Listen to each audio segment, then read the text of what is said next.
A guy that I used to work with would drink like 6 or 7 cans of Coke per day. Stop it. God. Well, don't say 6 or 7. It's How am I that not going to say 6 or easy. 7? Those are basic numbers that we're going to use at some point or another today. All right. A half a teaspoon of salt. It's something.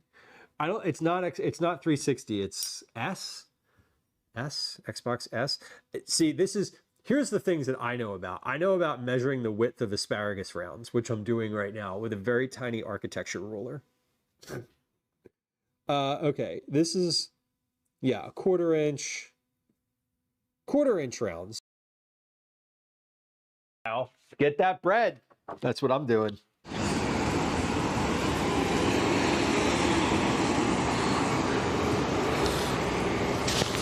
Good morning. Good morning. It's still morning. It is 11:30. We made it. So fluff, good morning. 9, hello. Welcome in.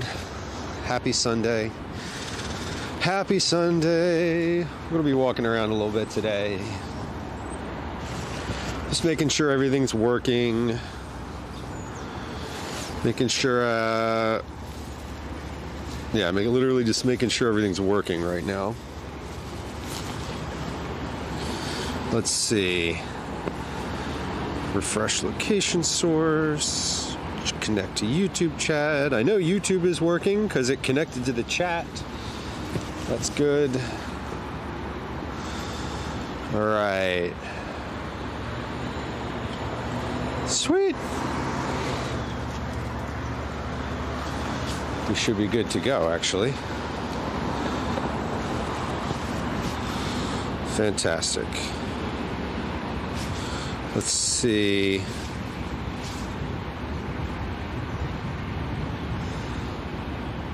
Oh, so fluff, I'm sorry. That's so frustrating. That's so, like, oh man, car stuff is so annoying. That's like a day ruiner. Being stranded somewhere, what did you do? 25 Bronco is not a bad thing to be driving, honestly though. Like, it sucks, that's not the goal, but it is probably maybe fun, I don't know. I do kind of love a loaner car because you don't really have to, this sounds terrible, but you don't really have to care about it. Oh, what timing indeed. Do you have like AAA or something like that? Or is that even a thing? I have no idea if that's even a thing. Darlene on YouTube, welcome in. Good morning. Good morning.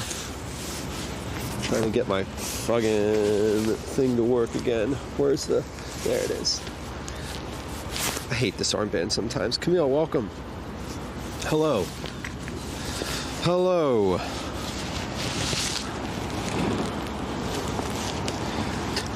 So if I was asking if you had AAA or like roadside assistance or something, some level of like call somebody, like somebody to call for those types of things. I feel like I'm glad that I do now. I didn't for a long time. And the day after I got AAA, I actually needed it. It was so weird. That's a thing, you don't have it. That's fair. I didn't have it until like 2 years ago. And my mom, who volunteers and like teaches people to drive, and whenever like someone new that she's working with gets their license, she gets them a membership to AAA. And she was like asking me about it at one point, and I was like, no, I don't have that. And I was like, yeah, I guess I should. And she got me a membership to it, and it just like arrived at my house. And then I literally needed it the next day. Like quite literally the next day I needed to get my car pulled out of a ditch. It was kind of intense. Boris, welcome. Good morning. Good morning. We are in Providence, Rhode Island. This is the State House here behind me. It's stately, isn't it? We are going to go for a walk. Let's and we're gonna get started actually. Like, we're gonna get started pretty soon, pretty quick here. I wanted to be live about 30 minutes ago, but I wasn't. So here we are now.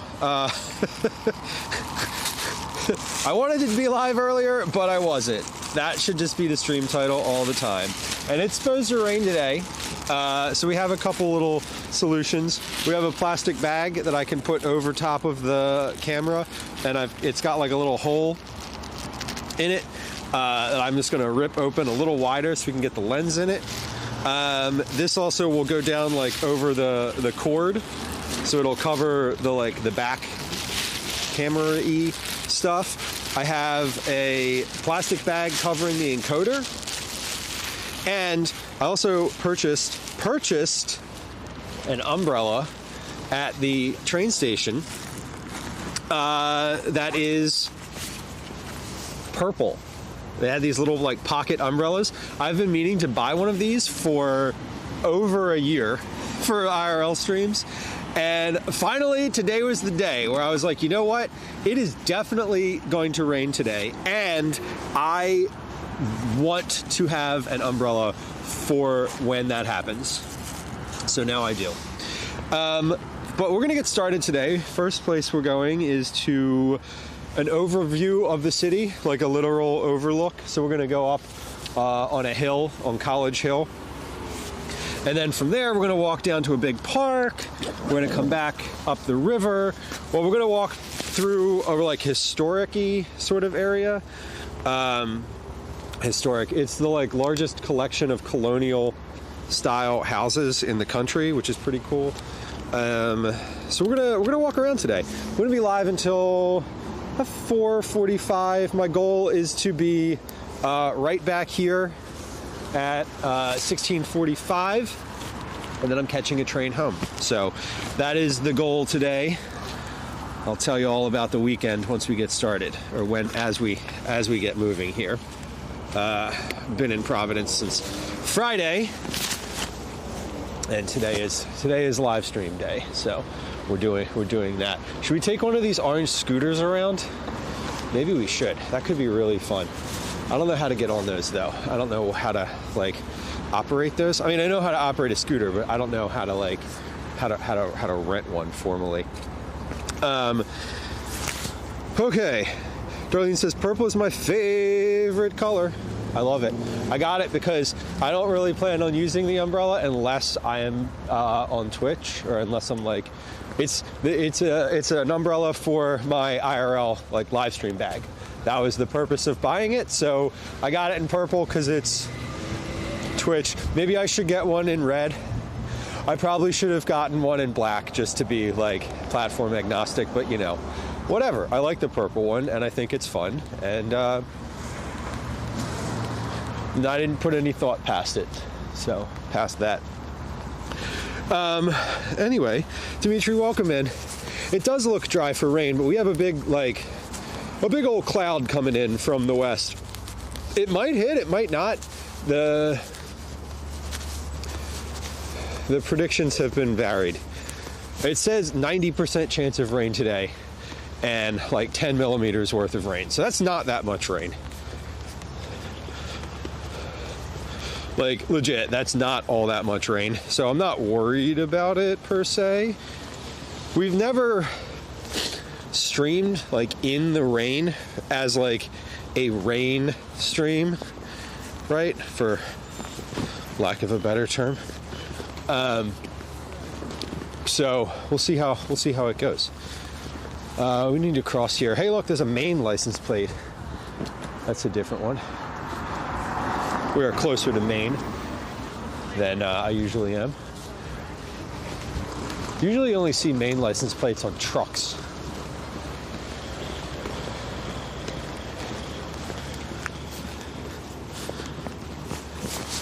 No, that was the State House. We started at the State House there. Fellas, welcome in. Catastrophe, welcome in. Trindrella, hello.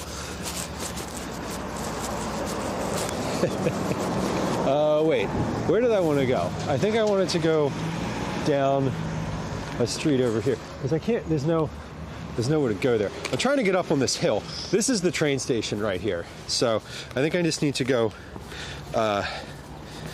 past the train station, and then we're gonna go down. We need to go across the river, one of the rivers down here, and we're gonna go up Park Row. Cinderella, thank you for your resub. Thanks for hanging out. I appreciate you. Tier 2 resub. Tier 2 subscribers get all of their Cookie Club entries doubled. So you have twice the opportunity to win for Cookie Club. Did you know that? I don't really know. Yeah, spin. Let's see. Does this have any type of thing on it? I think I have the Spin app on my phone. No. There's no Uber or like Lyft or Grubhub or whatever note on there. Ooh, it's windy. Fun. I also have a different hat in my bag in case I want to switch out, because this one is very this one might blow off my head, honestly. I'm trying to be colorful today. I'm trying to be hopeful. Also, this hat company, right, Ape and Bird, the hats that I love and wear so frequently on stream, are from Rhode Island. This is where the two folks that make them live. This is where their company is. And I definitely feel like my hat is going to blow off at some point today. So I may switch to a knit cap instead. We'll see. But we're in Rhode Island. We started at the train station. This is Down City area. We're in sort of the central-ish part of the city. We're not going to stray very far from the central-ish part of the city. It goes north and south of here quite a ways, but we're not going too far outside of the main boundary of the city itself. Where I want to go first is just up to this is an overlook, like a park type overlook. Not here. This is Roger Williams. This is a national park that I'm in right now. Fun. Gotta catch them all. The overlook that we're going to is just like, you can see the city skyline a little bit better, so I think it will be fun to start there, and then we're gonna kind of pop back down into the city. But it'd be neat to start there. So the hat factory tour. There's not much of a factory. They make them by hand. Although I think next time I'm up here, I might actually reach out to them and be like, hey, do you guys want to go to lunch or like grab food somewhere? Because they're in the Providence area. And even if they're not in the Providence area, like, dude, Rhode Island is so small, like comparatively, that there's no like, oh, they're letting me go. This is great. Oh, you're gonna stop? Yeah, you're gonna stop. Look at that. Fucking hey, New England is awesome. New England is awesome in certain ways, and one of them is the expectation when you like step into a crosswalk is that cars will just stop, and sort of they do, which is kind of cool. Splits, welcome in. No cheesesteak place today, but there is a place on Thayer Street, which we might pass, that is like a Philly cheesesteak spot. Fun fact, it's my greatest celebrity sighting in Providence. It was Pauly D coming out of the Philly cheesesteak spot on Thayer Street. Pauly D of Jersey Shore fame from Rhode Island.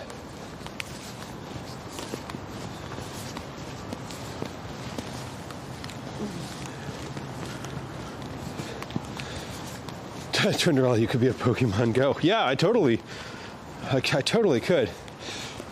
Except now I've been reading all the articles about how people have the game Pokemon Go is like fueling this giant AI archive of images that they're using to do real-time navigation for robots, which, not gonna lie, I don't love that. Pokemon Go is the same company that did Ingress, and I played Ingress for a long time. I was pretty good at it. Well, this one, welcome in.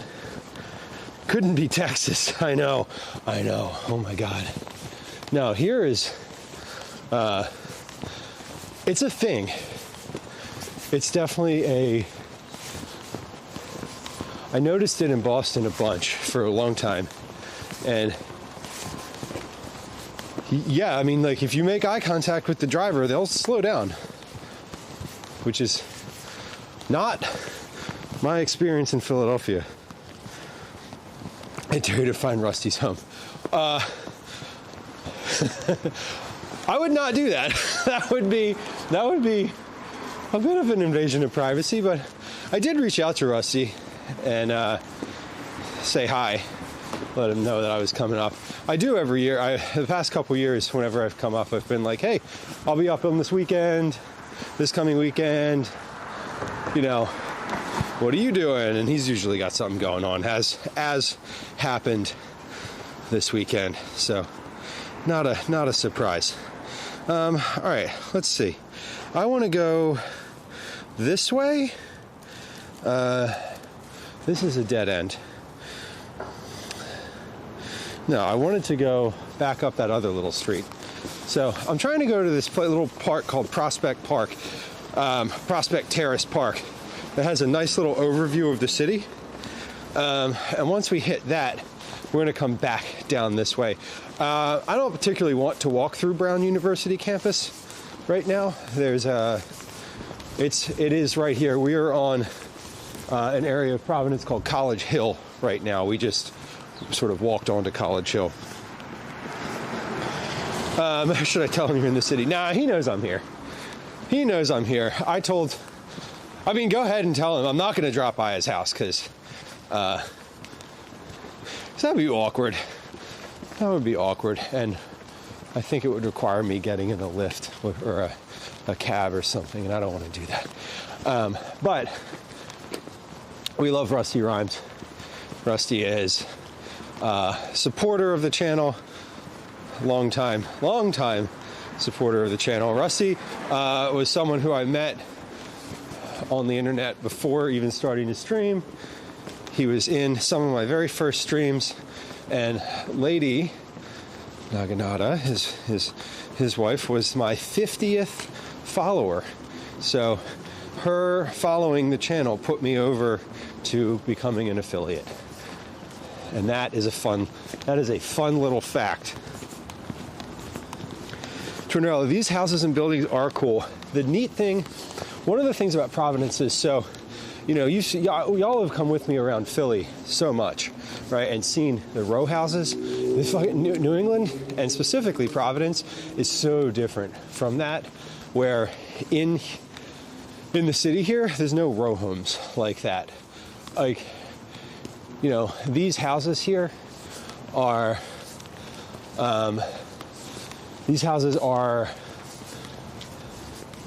usually multi-unit apartment buildings. And we're gonna go by, can I get up to the park from over here? Probably. It looks like there's steps. So where that big stone situation is up there is where we are heading. And it looks like maybe I can get up there. Maybe there's steps. I don't know. I've never been down on this side of the park, honestly. No, we gotta go around. Once we're up there, we'll see if we can get down. Anyway, as I was saying, the housing here is all of these standalone places that have been converted into like multi-unit apartment buildings.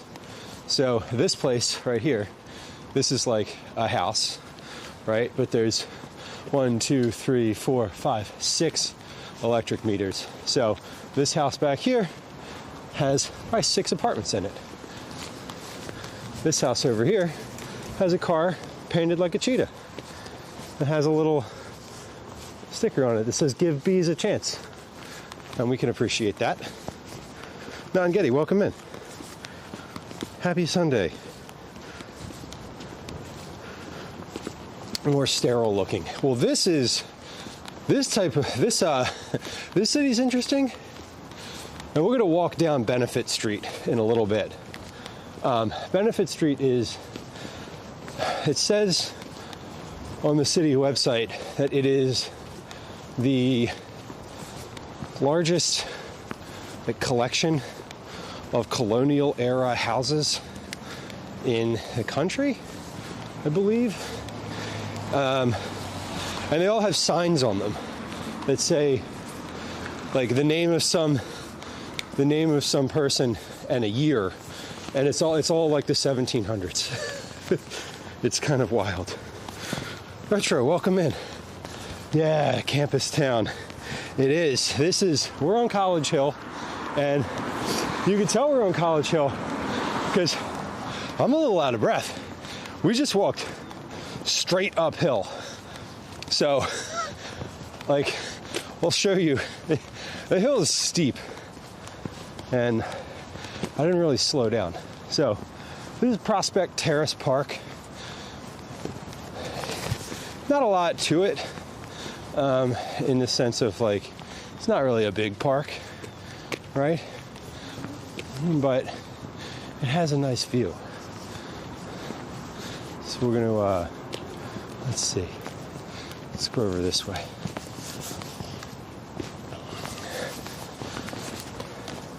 Yeah. So there's the State House. We started over there. Started at the State House. And today we're going to go all through down this area way south of here. And then we'll come back. We're going to end up by the State House because I'm taking the train. And and I would like to end stream near where I need to be at the end of stream. Let's come on the other side of this, John, and get a little different view.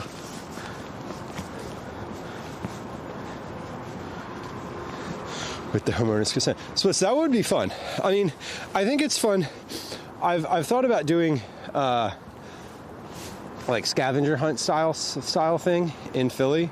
I think it would be fascinating. I also think it would be neat to, yeah, it would be fun to like, I think it would be fun to meet up with somebody when they were IRL streaming, when you like sort of had to find them. Again, of course, with consent. What do we got here? So this is Down City. Where we're looking right now, like straight ahead, there's this like brick building, there's a pink building and then a brick building in the foreground. And where there's a bus, there was a bus going by a moment ago, where you can see a traffic light is the like central plaza in the city. And that's sort of the bus terminal. That's where everybody goes. Avo says, turn around, I'm behind you. You know, Avo, I did in fact just do this. I didn't move the camera, but I looked. I will say that anybody who was like in my area, if I was IRL streaming and you were in chat and I was like near where you are and you were interested in saying hi, I would always be happy to do that. I would like to know that that was going to happen. I think that that's probably an important facet of the thing. Insofar as I don't want to be surprised, but it would be, it's always fun. I've met up with some folks who've been in chat before. I've met up with other streamers before. But this is Providence. To the south, you can see some towers. There's like smokestack looking towers. That is the mouth of the river in Providence, the Providence River. We have Down City, which is sort of like the center city area. We have the State House here, and then North Providence moving into Attleboro, Pawtucket area. But we're in Prospect Park currently, and let me check my notes app for our next location. Let's walk down Benefit Street. So we go Congdon to Angel to Benefit.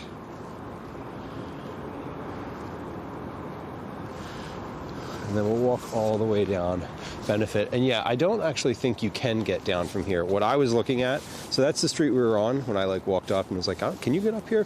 I was looking at this sort of embankment thing. I thought this might have been steps, but it doesn't go anywhere. We are just, there's a long drop there. So no, to get to the park, you have to go out the park entrance. So this is where we are today. We're in Providence, Rhode Island. It is going to rain at some point today. Hopefully it doesn't thunderstorm. It didn't seem like it was going to thunderstorm, but it's going to be overcast basically all day today. This is the weather that we're getting. This is a tree that's got some cool roots coming out the side of it. Yeah, we're getting basically like gray weather all day, which is fine. It's not hot yet. It's not sunny. I'm just wearing, what am I wearing? I'm wearing a collared shirt. I'm wearing my denim button-down shirt that you all have seen about 1 million times on stream. And then a wintry jacket, a light winter jacket, and then I've got my rain jacket over top. I might take the rain jacket off in a minute, but because I'm moving now, and I don't know, we'll see. I was just walking uphill, and I started to sweat, and I feel like I don't want to sweat a ton, so I might take the rain jacket off. I might actually take the winter jacket off, now that I'm thinking about it.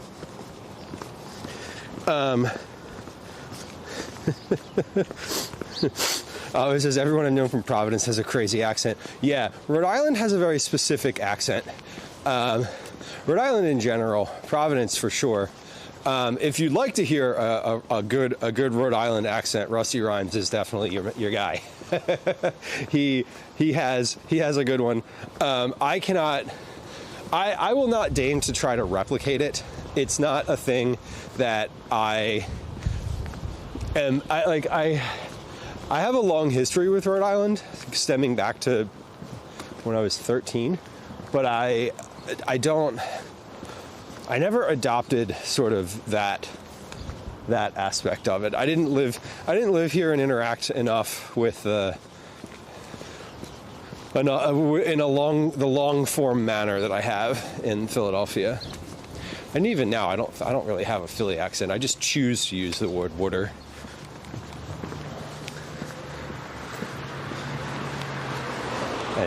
And such. Diana, welcome. Hello. I'll be lurking. Well, I love lurking on your stream too, and I appreciate you hanging out. I appreciate you, Diana the dog groomer. Lovely stream. One of those streams that's like feel good and happy, and there's like literally dogs all the time, and it's great. It's so great. Thank you for being here. I appreciate it. An infamous British documentary, Retro Homebrew says, benefits the street. What was, I ask the nature of the documentary with hesitancy, because you say infamous. Now, what does that mean exactly? Okay, so this is Benefit Street? Should be. I think so. Looks like it. We're going to take this street all the way down to its other end. Thank you for the shout out to Diana. We love Diana the dog groomer. Fellow non-gaming content creator on Twitch. So we're basically on Brown University's campus right now. Not quite on campus, but we are definitely adjacent, if not technically on the campus itself. Yeah, this is definitely this is Benefit Street. Okay, good. I'm like, sometimes I get turned around and not exactly knowing where I am. So there's a couple places here. We'll probably cross the street a couple times. But I mentioned this a few minutes ago, but Benefit is the,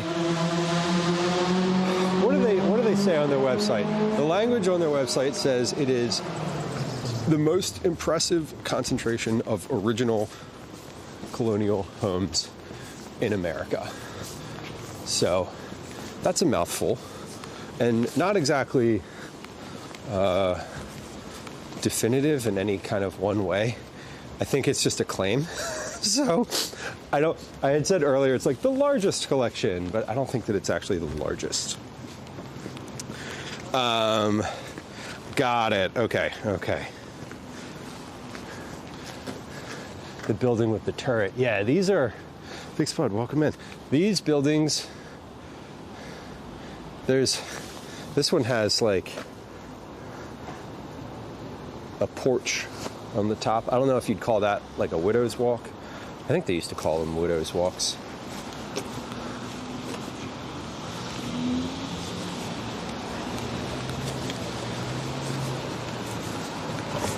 But Benefit Street is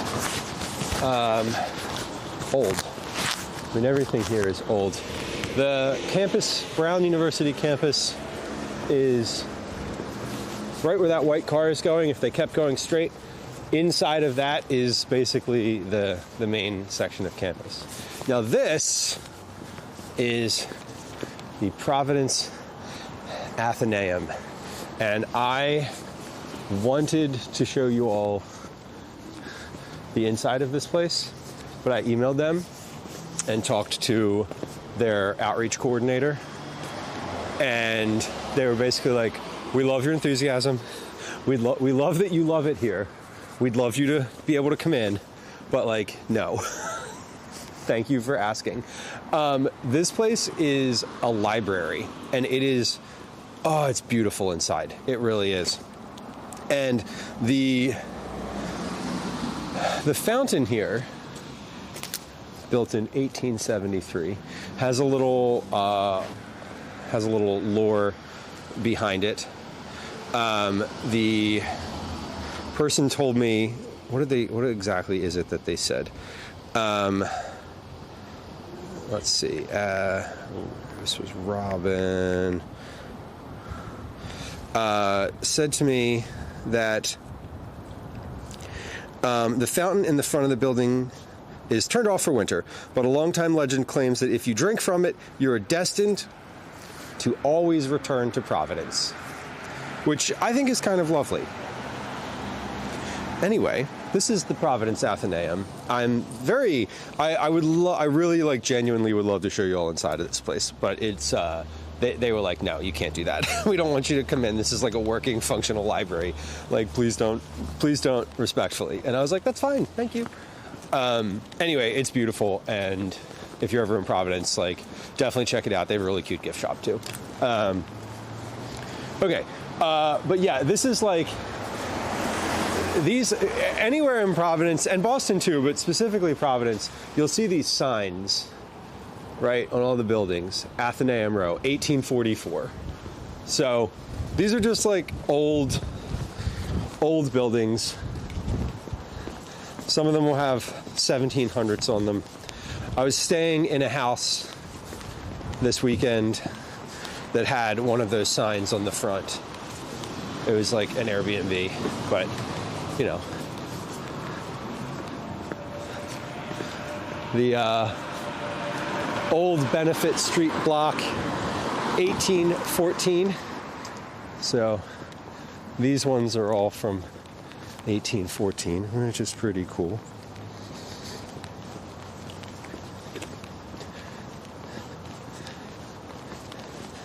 It's Sunday, it's quiet in the city today. At least at the moment it's quiet. This isn't Providence is a small city in the smallest state in the United States. There's no professional sports teams that play here. There's no like big event types of things that really go on. It's really, I love it because it's kind of a quiet city. It's quite residential, and I do love what Providence feels to me like a collection of small neighborhoods just like cobbled together. I love this. The intersection of Benefit and Benevolent Street. And this is a Unitarian church, which kind of tells you something. Cyber, welcome in. Hey, Cyber, thank you for your resub. I appreciate you. That's 2 years, 1 month. Thanks for hanging out. Happy Sunday. We're in Providence, Rhode Island. It's a little bit gray today. We're expecting some rain, but we're prepared for the rain. Should it come. We're going to be live for, I don't know, about 4 or 5 hours today. I have a hard cutoff when my train leaves, so that's really going to be the determining factor. But we're gonna make our way in sort of a figure 8 around the city today. We're going up. We're going to some different places, slightly different places, at least a few different places than we went last time we were in Providence, just to mix it up a little bit. We're on Benefit Street today, which is basically like a whole bunch of colonial era houses. Neat to look at, just interesting to observe. You know, this is a New England city. It's a New England city that's not Boston. So it's got some different history.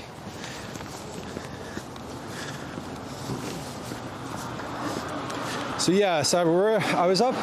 So Rhode Island is about a 6.5 hour, about 6 hour train ride from Philadelphia. Rhode Island, where I am, is about an hour drive north of here. About an hour is Boston, and not much else. I was going to say south of here, but we're still sort of Boston's the only close major city. I was here all weekend.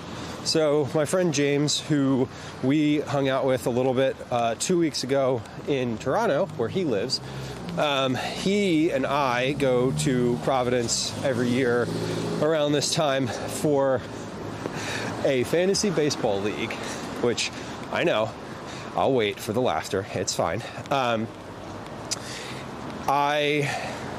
He and I have been in this fantasy baseball league for 18 years. It is an in-person draft, so you have to physically be here. And he and I run a team together. So what does that actually mean? I know, right? Yes, you can laugh, it's fine. When I say we run a team together, I mean he runs a fantasy baseball team and I am there. I don't really participate in like the research aspect or the draft aspect. I keep the time. I'm like the timekeeper, and whenever people's pick comes up, I like blow a whistle. And I just I yell things at people. It's fun. It's really fun.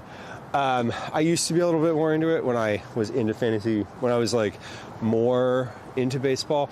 But it's a bunch of people who we've known, because I met James when we were 15, and it's a bunch of people that we've sort of known since then. So to me, I'm like, if I leave this league, I sort of lose that connection with these people. And while I'm not a big participant or baseball fan, I like being able to do that. So we make a weekend out of it.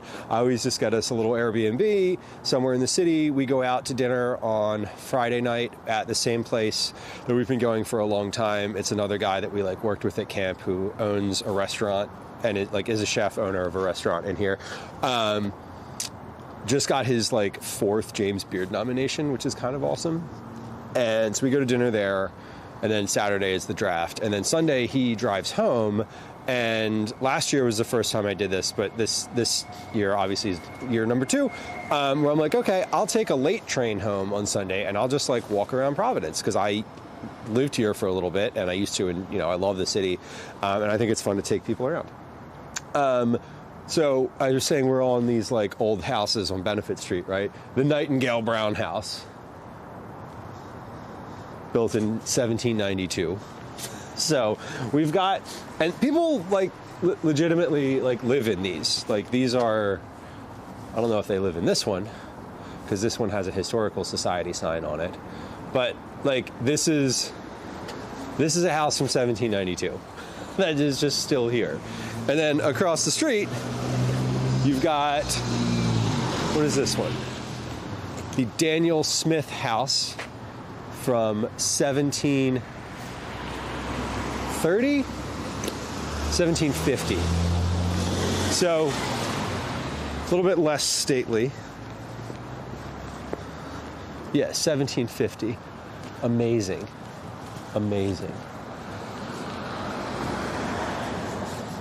I mean, it's weird to be in a city. Like, I live in Philadelphia, which is also a colonial era city. So I see stuff like this, regularly.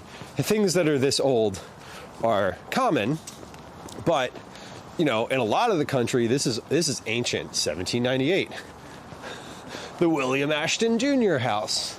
It has a Ring doorbell. I wonder if that's original. Probably not. The Louisa A. Ashton house from 1850. Okay. So, yeah, I mean, this is still the same structure, same house. So wild. Retro says, my wife is a RISD alum. Nice. RISD, we're like just there. I mean, we're basically on campus for RISD too right now. RISD meaning the RISD, Rhode Island School of Design. The O doesn't count because it's small.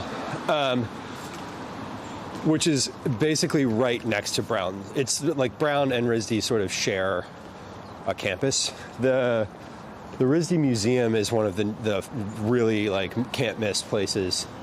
There are gallery, I forget what it's called, in the city. They don't let you stream from inside of there. So I did look. They don't let you.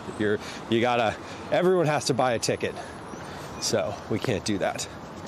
But we're still on College Hill. We're at sort of the entryway to College Hill. Fudge Darling, welcome in. Sophuff, welcome back.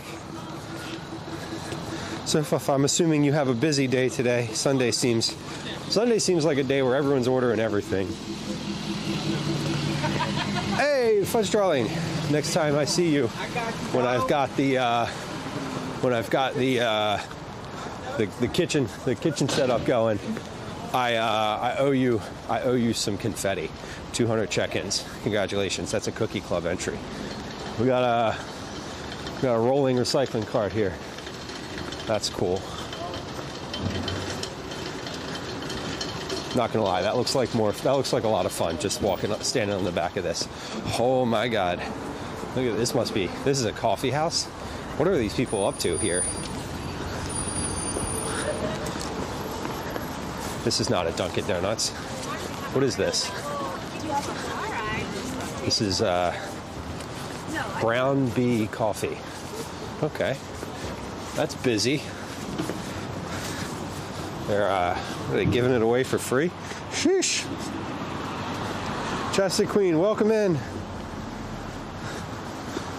Welcome in. Dr. Pepper. Hey, Pepper. Good morning. We're in Rhode Island today. It is the smallest state. Oh, you good, you good. That was very Canadian. Canadian coded. Didn't touch me, wasn't interfering in my way at all, and apologized anyway. It was also not just Canadian, it was many other things, but that was the first one that came to mind. Anyway, Rhode Island is a very small state, and we're in the largest city in that state. So we're going to go down, where are we going to go? Hey, look, at Trader Joe's. Heard me say fucking A. What did I say that about? What did I say that about? Yeah. Fucking A, man. That's so funny. If I was in Georgetown, the line would be for cupcakes. Are we still on the cupcake train? Is that a thing? I know that cupcakes were like huge a couple years ago. Are they still that big? I didn't realize they were still that popular enough to cause lines. That's pretty cool. I feel like cookies do that now. I'm gonna cross here, and then I need to look at the map. I guess why am I waiting to cross? So I don't get hit with a car. Right, got it. Yeah, that's why. I think the next place that we're gonna go is India Point Park. It's at the mouth of, no, I don't actually know if it's the mouth of the Providence River. It's at sort of the southern end of Down City, Providence. Providence extends farther south than where we are. We gotta go. But we are going to be, we're gonna walk through the park because it's just like a big park along the river. I think I walked through it. Yeah, I did walk through it last year. Last year it was super windy when I walked through there. Right, my hat blew off and I got hit with a leaf and I couldn't talk. That was fun. But yeah, let me take a look at my map here. We're on Wickenden Street, which is a thing that you only really know how to say if you are if you've like lived here. Okay, we probably should have kept going down that street to India Street. Yeah, we should have stayed. We should stay on Benefit Street, and we'll get to the other end of the park, and we'll actually come down Wickenden Street from the other end of it. Hey Lou, how do you spell Wickenden Street? Well, it's right here on the sign that we're about to see. Wickenden, of course. Wickenden.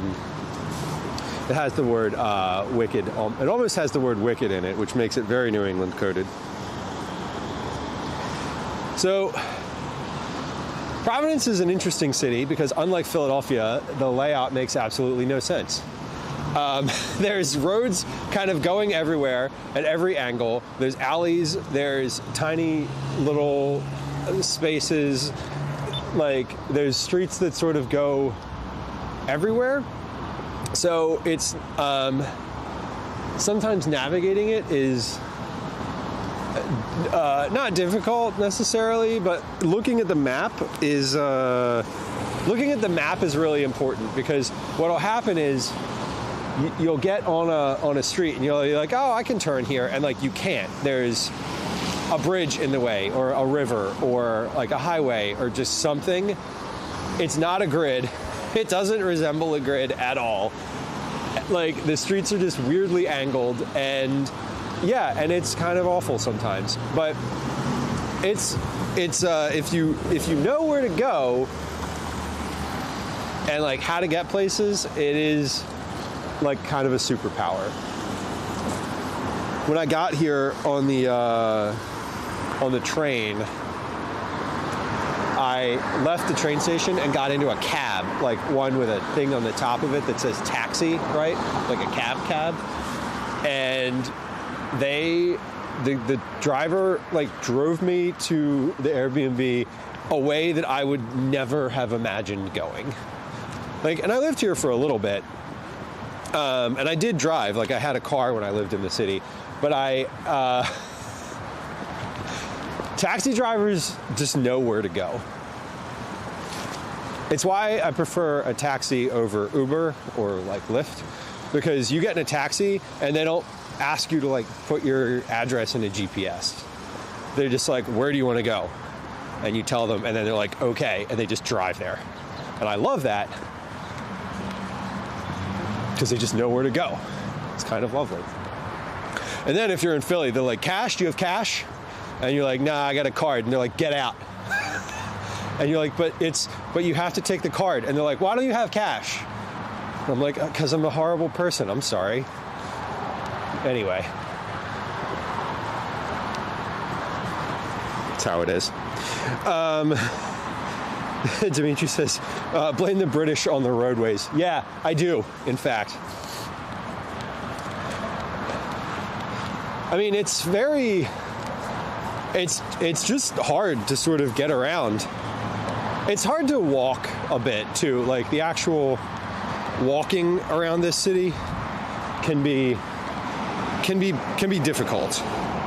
All right, where am I going here? I'm gonna cross. This is one way. This is literally a one way, so I only need to worry about traffic going in one direction. But I need to worry. Okay, and we're gonna cross the highway.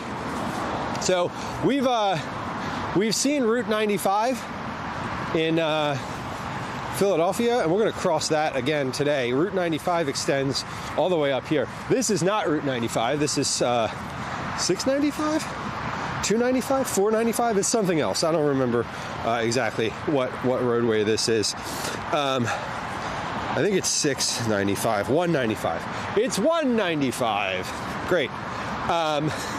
You know, it really doesn't matter. Y'all are like, we don't care. We literally do not care. Anyway, this is a big highway. Down here is, we're not going to see this later, but this is the mouth of the river. So those big, underneath of this bridge, there's really big barriers that come down. So like big hurricane barriers. We're pretty close to the bay here, and if we get, a swell on the river, they can close those barriers and keep the city from flooding, which is, probably helpful. Robbie, welcome in. Robbie, you're still in the congrats on your cookie club at a weird number territory. Next couple streams, that's just how it goes. Also, we're talking about the water coming up. These doors here, so these are huge doors. This door and that door will close if it looks like the water level is rising.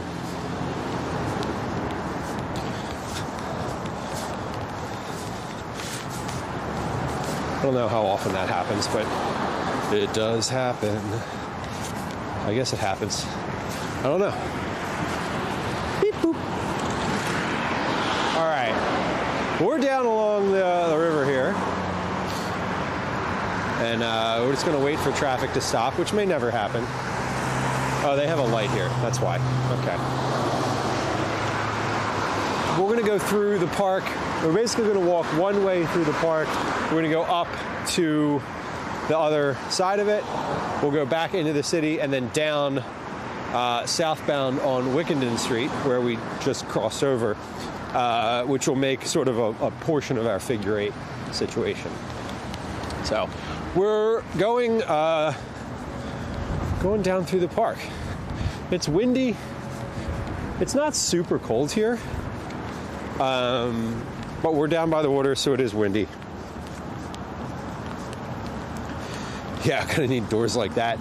Yeah, I mean, they have along the, so this right here, what we're looking at here, this is basically the Providence River. This is where the Providence River lets out and gets wider. So it comes down through the city, out under that bridge, and then out into the bay. Narragansett Bay. A little farther along. Farther south of here,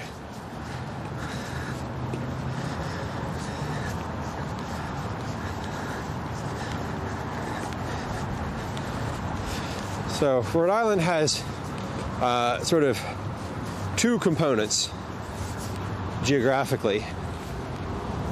There's the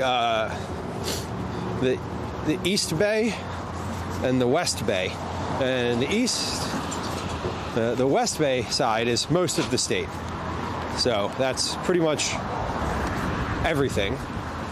The East Bay side is a couple smaller towns. You have East Providence and Riverside,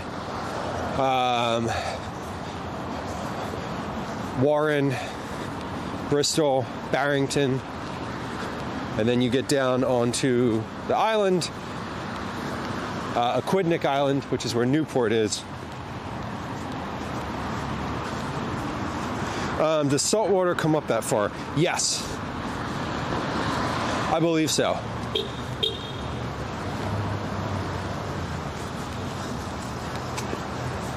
I don't know. There's someone beeping, but there's also someone parked there. There's someone beeping in a car who's motioning at me for them to come over, and I'm curious what's. You got lost. I got lost. Oh no. 44, turn left. I turned left and it said lost. Oh no. Where are you trying to go? Plymouth. Plymouth, Massachusetts. So you are going to go. Hold on. Plymouth. Okay, Plymouth is much farther north, right? That's like. Okay, so where you are now, this highway is 195, so this goes east. Let me make sure I'm giving you the right direction. So confused. No, let me make sure I'm giving you the right direction, because I understand. There's definitely a you don't want to go to the wrong spot. I think you're going to need to get back on 95, which. I've been on 44 since I left West Virginia. Okay, I know Plymouth is west of here. That's near the Cape. Okay. It's supposed to be on 44. Okay. Oh, 195 goes out to Plymouth. Okay. So if you were to take this road, 195. Up there? Yes. So let me see. I'll show you. This is sort of where we are at the blue dot. That's kind of what I have here. Okay. Oh, you have directions here. Okay. But it doesn't give me. So stay on. Okay. It's telling you to stay on 44, and you're coming from Webster. Okay. So you've made your way down into Providence. You are going to take. The best thing for you to do is probably get back onto 44, which is. Where the hell did it go? Oh, I have no idea. I am from. The sign back there said turn left. Yeah. I turned left and. Yep. Here I am. So 44 is a smaller. All right. So 195 will take you. Oh wait, 40. Okay, 44 going to Rehoboth. All right. So here's what you're going to want to do. Okay. So 195 is this road right here. Up above. Yep. There is an exit off of 195 to get onto 44, to go back to 44, and it's basically on the other side of this park. So you're going to want to take 195. If you quite literally make a U-turn here. Am I going to get arrested? No, they don't care. I mean, there's nobody around here to care. If you make a U-turn and there's a sign on the other side of the road going the other direction that says 195, you turn right. Basically, like where there's a bunch of cars. If you look in your rear view now, you'll see that silver car turning down there. Yep. You're going to take that turn, and you're going to take 195 going east. East. Definitely east. Yep. West will take you back into the Providence. East will bring me to the ocean. Right. But you're going to want to take 195 going east, and then you want to take, hold on, let me make sure you have the right exit. 44, that's 44, yes, confirmed. Okay, you're going to want to take exit 195 east. You're not going to go very far. Okay. So you're going to take exit something. exit 1C. 1C. Yep, 1C. Okay. So one car. Yep, 195 east to exit 1C, and that will put you back on 44. And so when you're back on 44, then you're going to take whatever this says, exit 15 or 15A, or yeah, yes, yeah. So that'll just get you back onto where your directions are here. And said, like, and I think that would probably be the easiest because you already have printed directions for where you're trying to go. Yeah, God, I'm acting focused. Yeah. No, but I mean, there's no way to get on 195 from right here, so you have to make a U-turn. I could take a right there. Yep, U-turn, and then just follow the signs for 195 east. Okay. Okay. I really appreciate. Yeah, that. no problem. To calm me down, I was having. Oh yeah, I get it. That's totally fine. I'm happy to help. Happy to help. Good luck. It seems like you're right there. You ended up coming down into the city instead of going over top of the city. Okay. But like to get back there should be pretty easy. And your exit's going to be right there, and it's on the right hand side. Okay. Yeah. So you should be good. Yeah, you should be good. Hopefully. Okay. Okay. Thank you. Feel good? I Better? appreciate it. Okay. Thank you. You got it. Drive safe. You got it. Okay, so they just wanted directions. Hold on, let me catch up here. Marianne, welcome in. Hello, Shart, welcome in. Good to see you. All right, they made the U-turn successfully. Good. It's not in my hands anymore. I was like, what is this person coming over here to talk to me about? That was obviously I didn't want to show them on camera, and they didn't ask about the camera. They're just whatever. They just wanted help. That is a Massachusetts accent.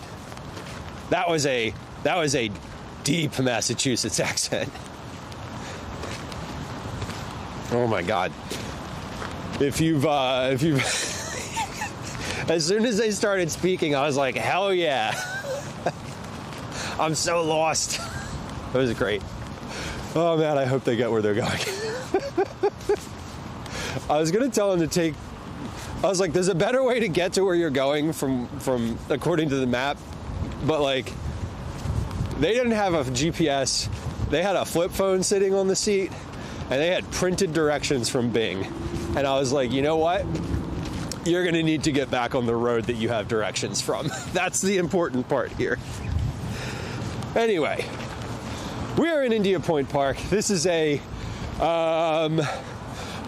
interesting green space along the river here. This park is fascinating because it has a similar scenario to Philly, where it's separated from the city by a highway. So we've walked through some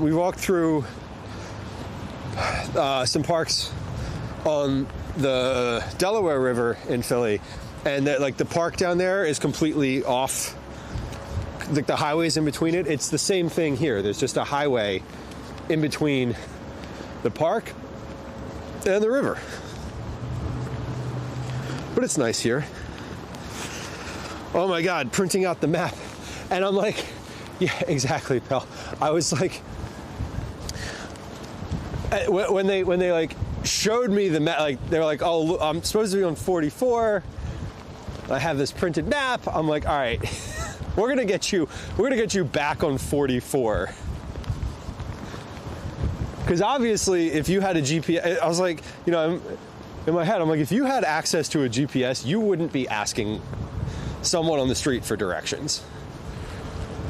Like, you definitely would not be asking me for directions, honking the horn and like flagging me down. But I did not get the sense of stranger danger from that person. So, you know, usually if someone's like honking at you and waving you over, I'm gonna be a little suspect. I didn't know they were honking at me. And I was like, me? And they were like, yeah, come here. I was like, okay. Get in the car, sweetie, there's candy. I'm like, all right. What kind? Just kidding. That's not a good idea. Don't do that. This park loops around, so we're sort of walking the city's at our back and to the left here. There's the bridge. So Providence kind of goes down. So this is 195. So there's a highway that's sort of that way as well. That's 95. So all those cars, I don't even know if you can see that. There's cars over there. That's a different highway. But we're in this weird, there's like an industrial sort of element along the river. It's a lot of shipping, a lot of stuff like that. This park loops around, and there's a trail that goes from here all the way down to Newport. So I was mentioning that the geography of the state is that there's, the East Bay side. The East Bay side, we're basically going around the top of the bay. We're going around the top of the bay right now. This is sort of where it turns from the west side of the state to the east side. And the east side is just a lot smaller. But there's a question about, is the salt water come up this far? I think so, because it sure smells like it. I don't actually know how far up the salt line is. Yeah, adorable. I mean, listen, it's just vibes. It really is just vibes.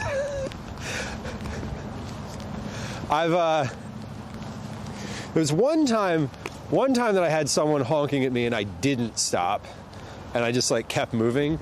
That was when I was in North Philly on Broad Street, and they kept honking at me. They opened their window and yelled something, but I was like, I'm good. I'm gonna keep moving. They're in a car. If they really wanted to communicate with me, they can drive up to me and do that. I don't need to. I'm not walking back, Thank you for your sub. I appreciate you. 37 months. Holy shit. That's a year and a month. A year and a month, not a year in a month. But this park is really nice. One of the things that I enjoy about going to any new city is looking at the large public parks that they have, because I think a city, I value a city for its green spaces, generally speaking, and for its sort of, the places that they don't develop, or that they develop intentionally with, open space in mind. I think that level of having this space is really important. And so when I go places, whether or not I'm streaming, I like to sort of seek out the larger of those. Now, India Point Park is pretty big in terms of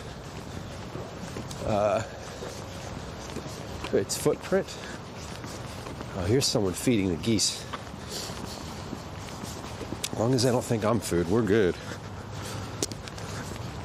Terrifying.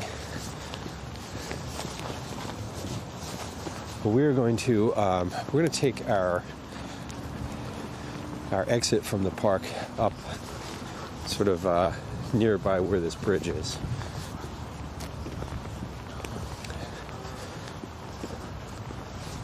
We got geese over there grilling me.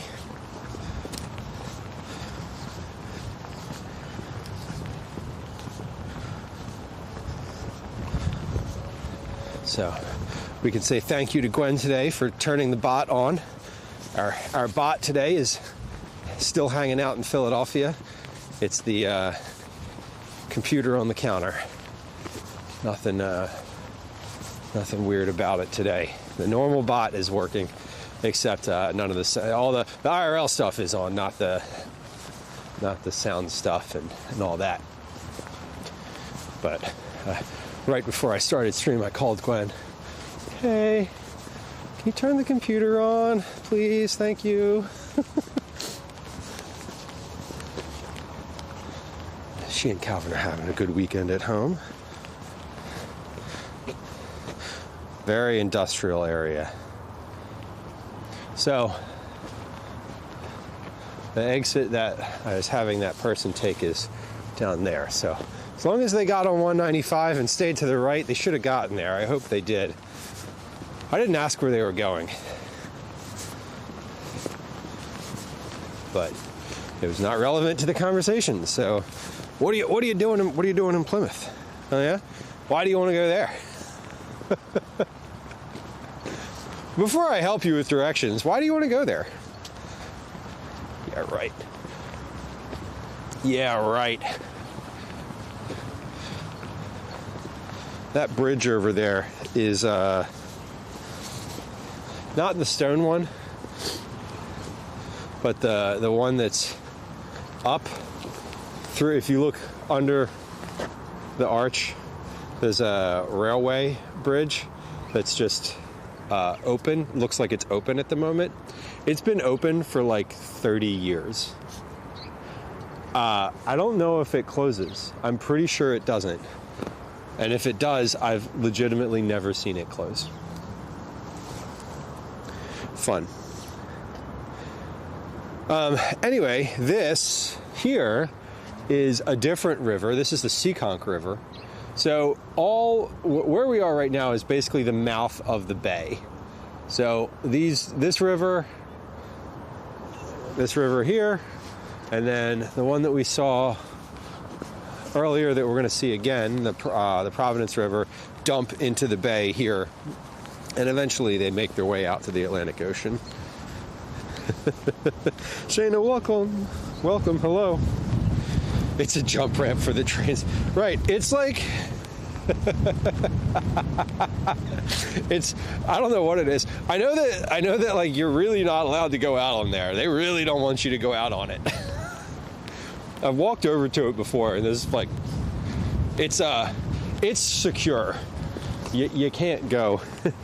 Retro home Bruce's. Why would you be going to Plymouth? Cheap cigarettes, dear. Yeah. Maybe. I don't know. That was funny. I feel like in that scenario that just happened, there's two options. Option one is being like, I have no idea where I am right now, much less how to get you where you're going. But like, I have access to a phone with the infinite wisdom of the humanity available at my fingertips, including mapping. And like, I can probably tell you how to get there. Hopefully. I don't know. I hope they made it. I really do. Because if they the other thing is, if they stayed on 195, they'd also be fine.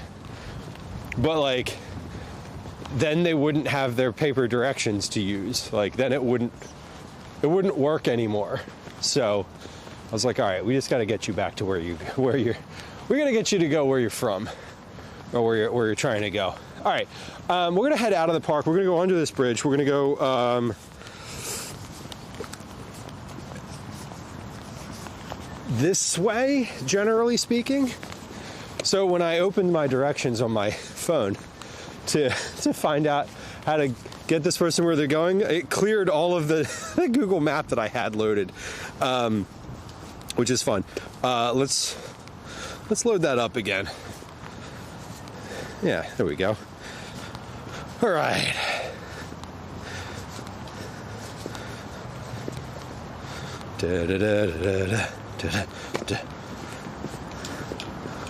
Okay, we need to cross Yeah, not pedestrian friendly. Not very pedestrian friendly here. There's just certain areas of the city where they're just like, now, F you. Drive instead. It's a very, this is a very car-centric city for, unfortunately, I think. Oh, yeah, okay. This is not the side of the street that has the sidewalk. We gotta go on the other side of the street. That's fine. I'm gonna get a little farther up so I can actually see traffic coming around these curves. Oh, never mind. I'm gonna go now because traffic's not here. Whoop, whoop, whoop. Okay. Cool. We didn't die. Excellent. Always a good outcome.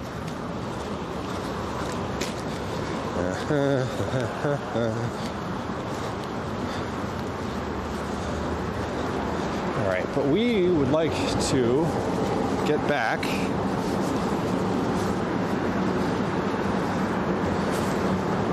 down the city, and we're gonna go going in that direction. I guess they could have also come down this way, but that only goes to 195 West, which is not at all where they want to go. So never mind. Adorkable, I know, right? Well, like, eminent domain, the highway was there before the park. So, you know. This is the park is a work in progress. All of this over here is like, has been under construction forever. Like, the last time I lived here was 2008.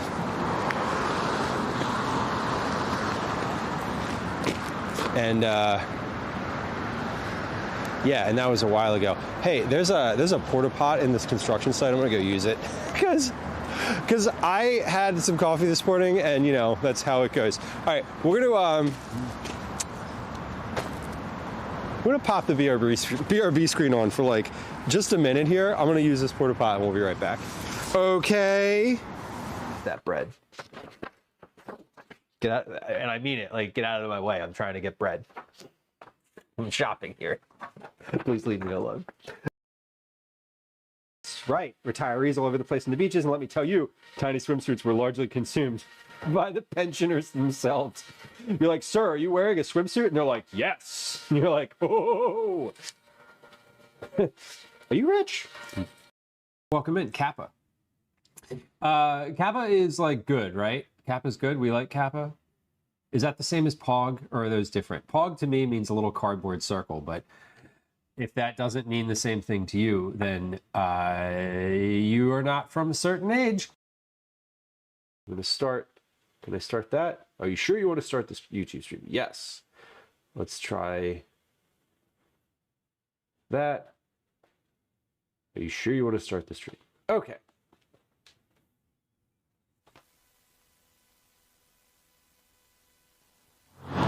All right, we did it.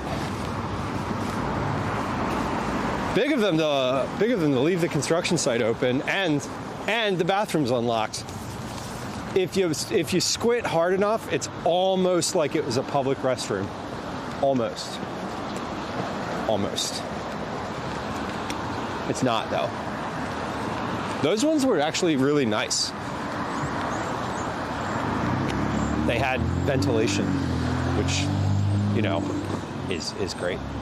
Anyway, we don't need to dwell. Softy, welcome in. Happy Sunday.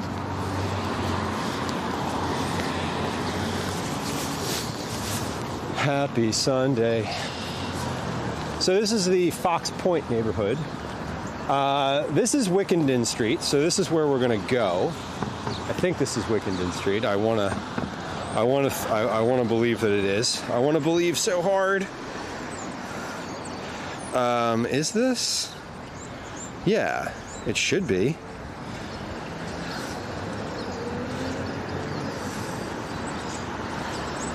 It should be opened in. I don't know. We're gonna go and find out. That's what we're gonna do. Oh, they're letting me go. That is an interesting vehicle. I don't think I've ever seen one of these. That is an electric truck, unlabeled electric truck. That was odd, but I don't know. I don't know.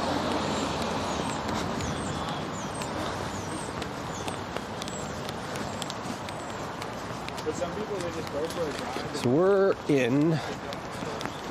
moving back toward the Brown University section of the city. We're still on, I think this is the Fox Point neighborhood, but we're gonna cross over into College Hill at some point. There'll probably be signs.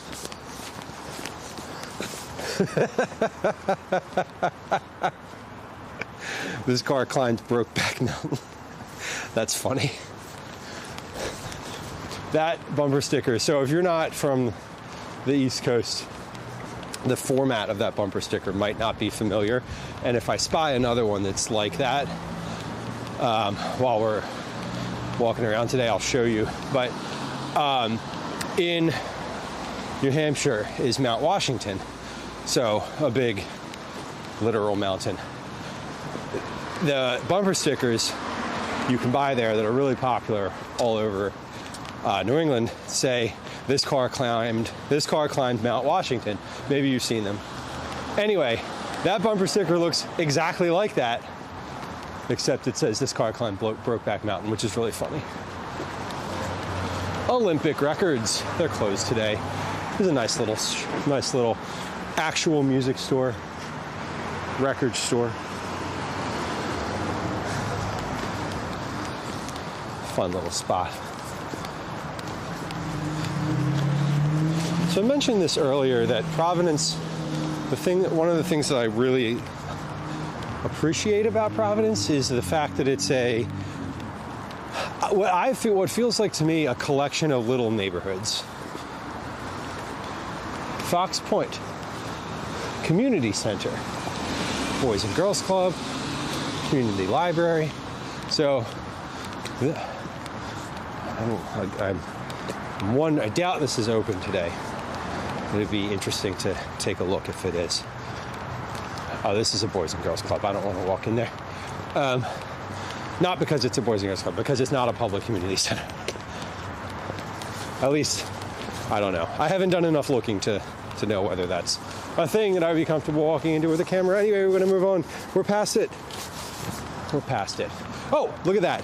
And immediately, within 2 minutes, we have found a bumper sticker. So there's your bumper sticker. This car climbed Mount Washington. That's the one that other bumper sticker is fashioned after. I told you, we're in New England. I told you, I knew that we were going to come across one of those bumper stickers. It was only a matter of time. It wasn't even a matter of time. It was literally like 6 cars later. Amazing.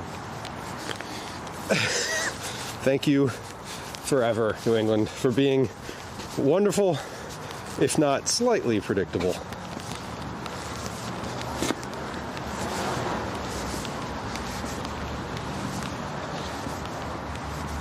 We're walking back toward the city, towards the main part of the city now. We're going to walk along the river to get there.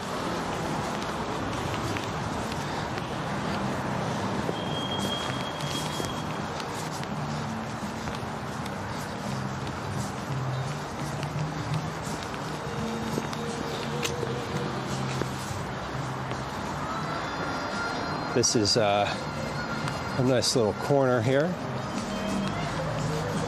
This is where I got my first tattoo, right here. This place, Art Freak Tattoo. Long time ago. They're open. They're open. Should we just go get a tattoo instead of walking around? I would. I know what I want. Let's get I should get the mushroom GIF or graphic, because I want a mushroom. That would be a fun one. I should. Hey, thank you for the shout out to Bellanisma. I appreciate it. Fellow streamer. I appreciate Bellanisma's willingness to be both patient and direct on stream. I think your conversations are always not that your job is to enlighten anybody, but to me, I always get a lot of value out of hanging out and lurking in your streams.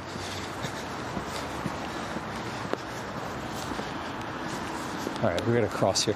See, this is like, this city is weird. God, this city is weird sometimes. Crossing the street in Philly is easy in many ways, and a lot easier than here, where I'm not really sure what the I'm not really sure where the traffic is coming from. Tatsu, welcome. Tatsu, I was not. I meant to follow up with you on the messages, and I hope it's okay that I just say this because I'm not giving anything away. But I was not able to get that information from Lisa because when I went over there, they were so busy. There was a huge line, and I didn't want to I didn't want to be like, hey, can you like also do this other thing? I go over to the post office like at least once a week, and the next time I'm over there where I'm just like having a normal interaction where I don't have a whole bunch of cookies to mail out and a huge line behind me, I will absolutely ask. So I didn't forget, but I read the room. I read the room, and the room said, please don't test me today. And we love Lisa at the post office, and we want to keep Lisa happy. So we did. And I gave Lisa I gave her some of the cookies, and she was like, what? Okay. And I'm curious. I haven't seen her since, so I want to follow up and be like, what did you think? What did you think? Affinity for 5-panel caps. Command hat in the chat. The 5-panel hat company that I get all of my hats from, all the 5-panel hats that I have that I wear on stream come from the same company, and they are a Rhode Island based company, small company. Mr. Sister Erotica, more toys than the devil has sinners. Jesus. What a good slogan. That tells me all the pertinent information in one funny little tagline. Yeah, I'm open to talking about politics. I am, and I also, how do I put it? I don't love dwelling on it because I get really worked up. And when I get worked up offline, I basically just call my senator, both of them, usually both, and like yell at them, which happens daily. So I'm pretty steeped in it, like for all of my waking hours. But I try to limit my what's the word? I try to limit my dwelling on it on stream for my own mental health. So I'm very willing. I feel like I was thinking about recently creating a channel point command that was just like talk about politics for 2 minutes or something like that. I don't know. Maybe that's a bad idea. I don't know. We'll see. I'm going to be on the train home today. One of my things is to review our channel points, channel point rewards on Twitch, and plan some new ones. So if you have a favorite one that you love, feel free to let me know. Because I'm probably going to adjust, and we might have some new ones soon.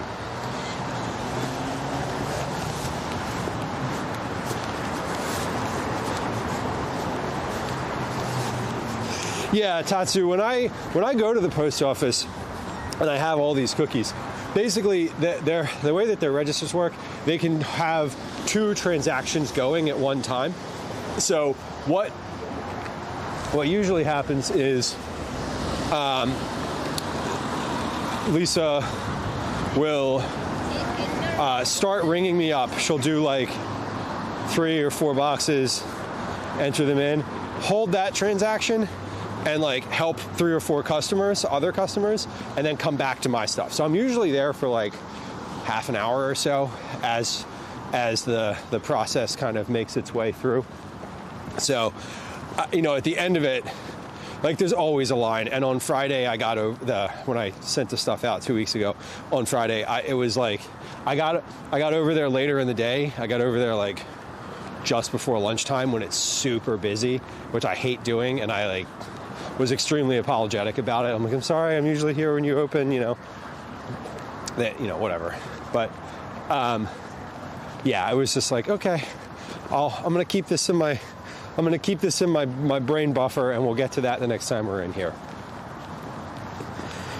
Fellas, I should start this cabinet of all of my senators. It's super easy, and honestly, I use this app called 5 Calls, like the number 5 calls, and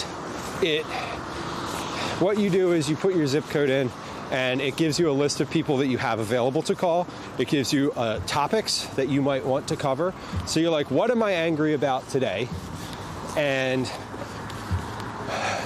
what am I angry about today? And you click on the topic. It gives you a script of what to say to either the voicemail or a human who picks up, which is exceedingly rare. And you can click the phone number, and it will call the number for you. So you do the whole thing. The whole thing is done through the app. It bumps out to your phone. You put it, for me, I put it on speaker, and then I go back in and read the script, say what I want to say.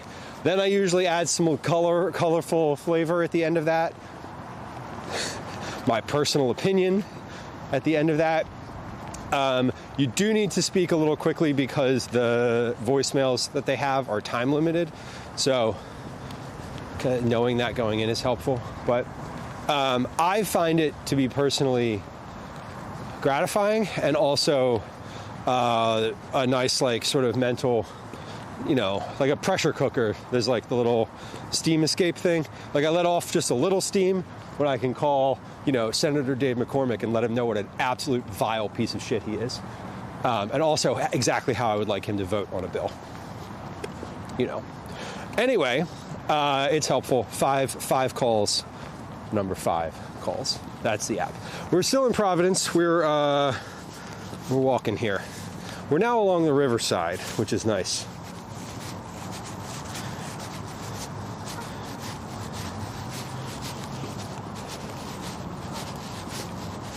Yeah.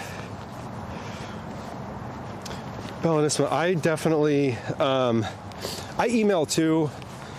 I use Resist Bot, it's called, for emails and texts, which is helpful. I think with the calls, with both of those things, the important thing to keep in mind is that you can't just call and yell at them. If you want it to count for something, you have to speak to a specific actionable thing that elected representative can do. So, a bill that is coming before the House, or this, whatever, you need to ask them to vote you need to name the bill and ask them to vote a specific way on it.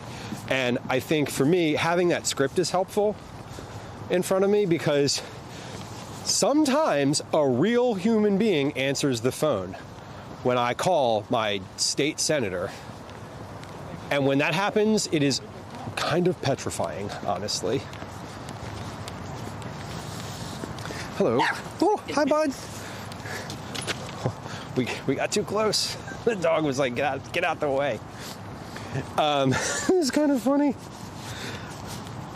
Well, Noms, welcome in. Pearl Terminator, hello. Hello. It is a bit cloudy today, and that's okay. We're still walking around. Yeah. Yeah. Well, I get a human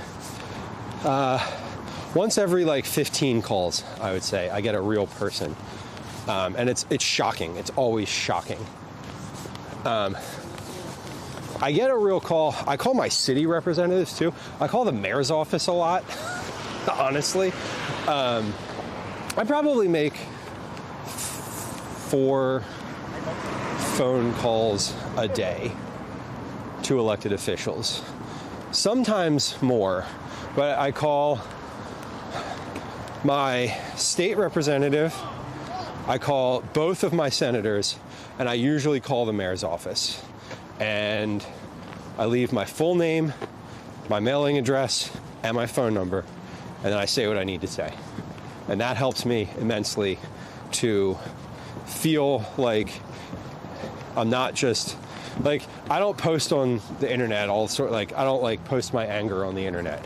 I just take it out on my senator's voicemail, which I think is probably more productive. What up, birds? Whoa, hey buddy, you're super close.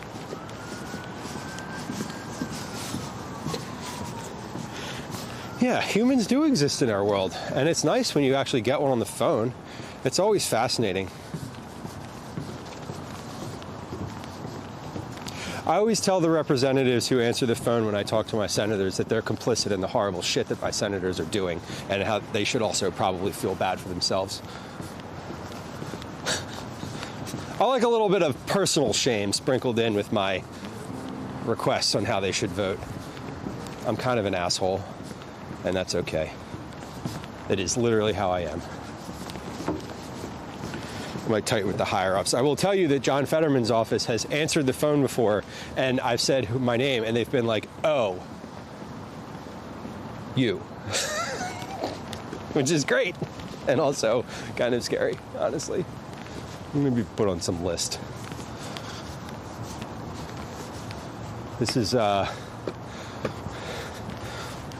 walking along the river. There's a little trail here. It goes basically along the whole river from the bridge at the mouth up through the mall, which sounds kind of funny if you're like, the mall? What do you mean? Oh shit, oh shit. We got geese. Hold on, can we get through here?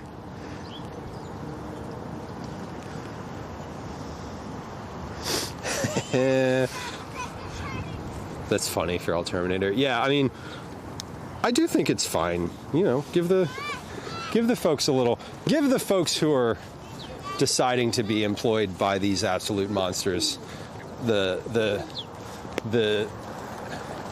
honest opinion, you know.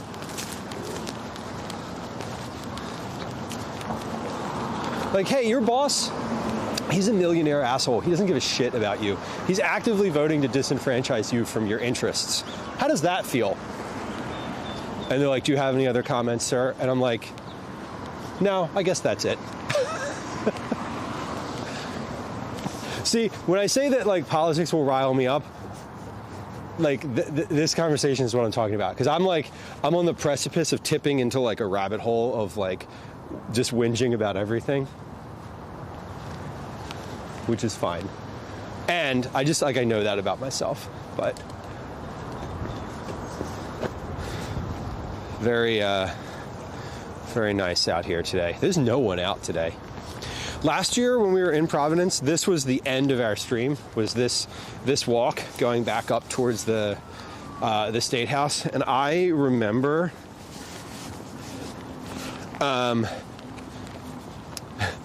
my feet last year at this point in stream hurt so much. I remember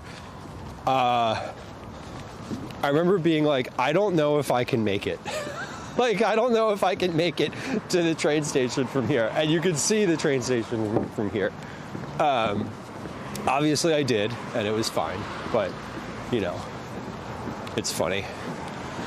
getting to the end of stream sometimes after like a long walking stream, when you stop, it's not the walking that is bad. It's when you stop and your feet sort of catch up. The feeling of your feet catches up to you, and then you like start moving again, and you're like, oh, that sucks.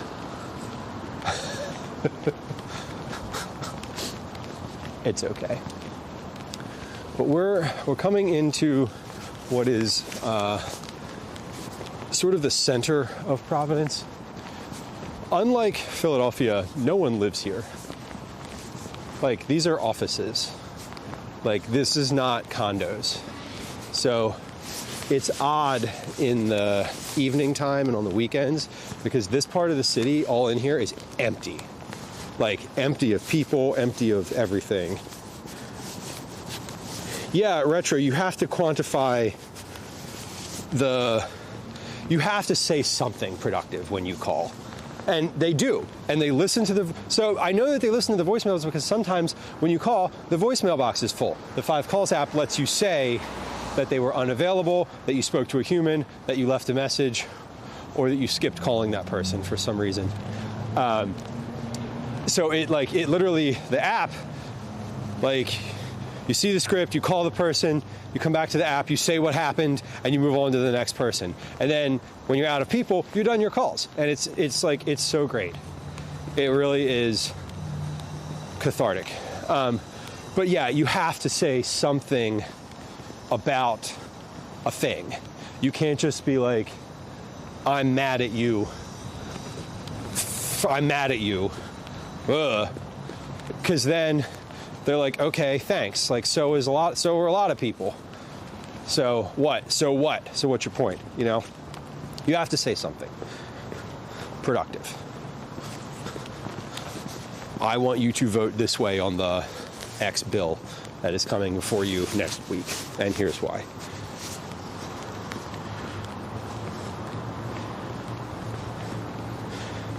Phil Turner, I see you, and exactly. So this is the river walk down here. We're along the Providence River. So during the summertime, there is stuff that happens basically along this area of the river on pretty much a weekly basis. They have these like metal wood burning braziers on top of all these things, and they light them. They have literally like firewood in them, and they're really it's neat because people will come out and hang out by the river. There's music, there's vendors down here, there's a lot of like food and food trucks and that type of thing. It's a big event. Basically, I don't think it's every weekend, but a couple times this summer they have stuff going on here.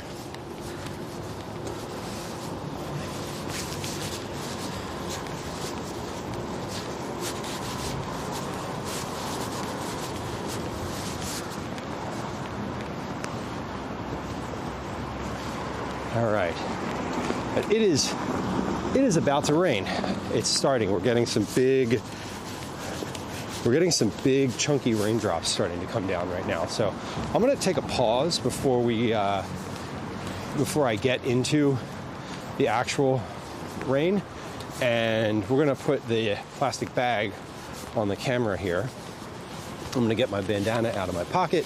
I'm going to get my umbrella out of my pocket, and we will we'll keep moving here. But I'm going to go underneath of this little like overhang here for a moment to get this done and sort of get set up, because it is I think I'm expecting rain today, and I think that is about to be what's happened. We're about to have rain come on us, so I said they were going to get under the overhang, but I see another little like plaza situation up here, and I'll get under that instead because the lighting's better, and there's benches. And there's benches.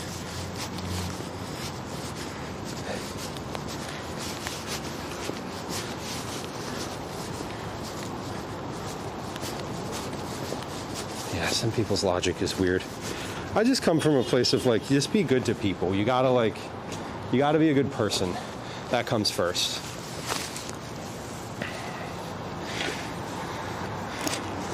I think. Okay, so we're gonna get set up here. So bear with me for just a moment as I sort of figure out how to do the plastic on the camera, because I've never done this before. I need to cover the camera and cover the camera and then get the... Sorry, you're in a bag. You're in a bag. You're going to be in a bag for just a moment. Hold your breath. You'll be out in a second. That's a terrible thing to say, huh? I'm putting a plastic bag over y'all. Hold your breath. But seriously, that is what's happening. This is like a newspaper bag, and I'm just putting it... There we go. Yeah! Hell yeah! That's sick.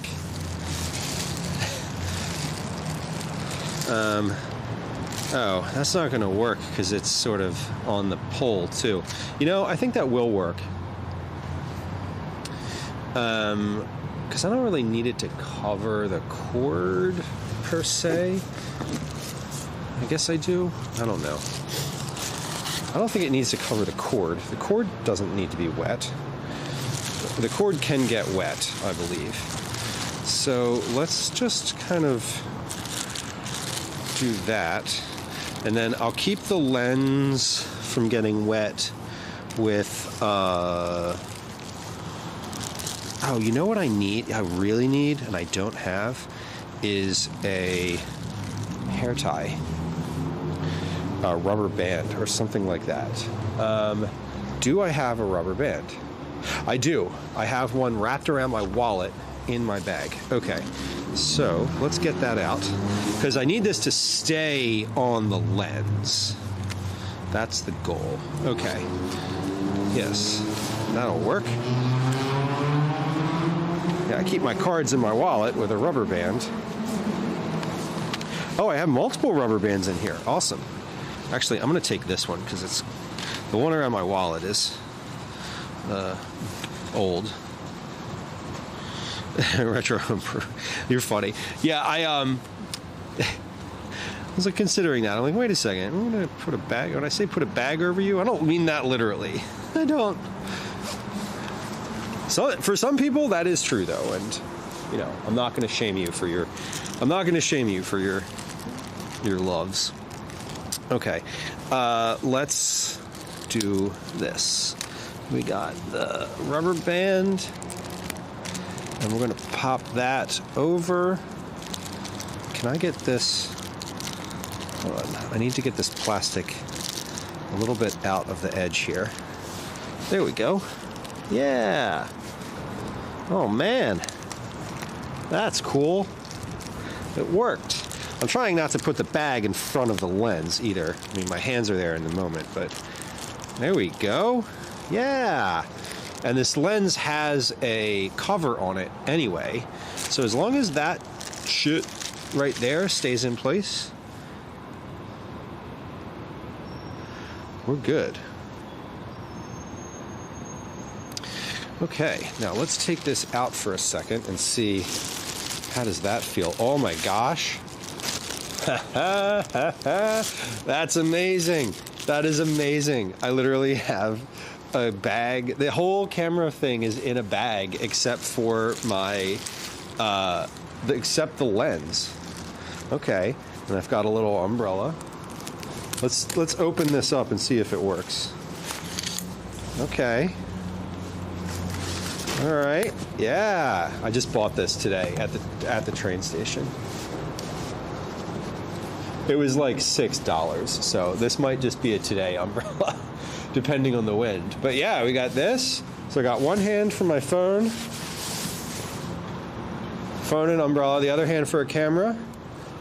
Yeah, and the backpack's just, the backpack, okay, now we gotta make sure the encoder has plastic over it, because it does. It does, but it's not, I gotta make sure, whoa, sorry. I gotta make sure it's tucked in, because the encoder is the encoder is the one I really don't want to get wet, that I don't think could have. I don't think the encoder is very resilient in terms of being in moisture. So we just got to make sure that that is fine. And now, of course, it's not really raining that much. But we are ready for it if it is. Okay, and of course my crappy tiny umbrella doesn't close all the way. Does it? Do I have to do something? Am I about to break this right now? No, I'm not. Okay, good. Now this literally fits in my back pocket. It does. Perfect. Okay, and now we check the encoder. Make sure all my wires are good. Everything's covered. The encoder is inside of... it's on the outside of my bag, but it's like in a pocket. And it's looking all right. I've had it covered with a plastic bag this whole time. I want to make sure that it is covering all the ends of it. I don't need the bottom to be covered because the bottom is where the heat comes out, and I kind of need that to maintain. Okay, good. I think we're good. I think we're good. And now I need to make sure my jacket has a hood. I mean, I know it has a hood, but let's there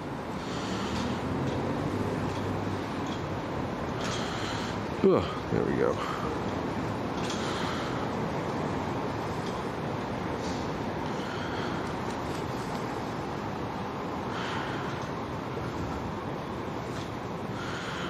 Dun, dun.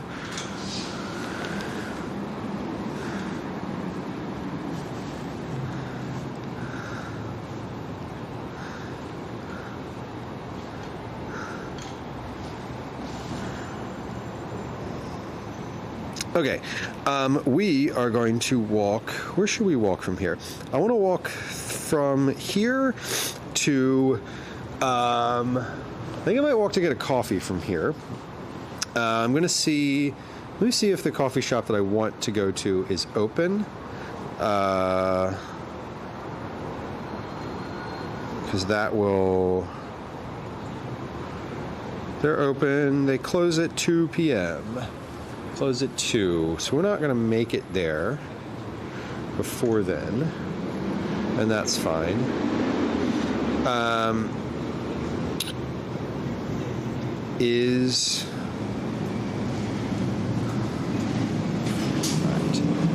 Yeah, we're not going to make it there before then, but we're going to head down that street. We're going to head down that way anyway.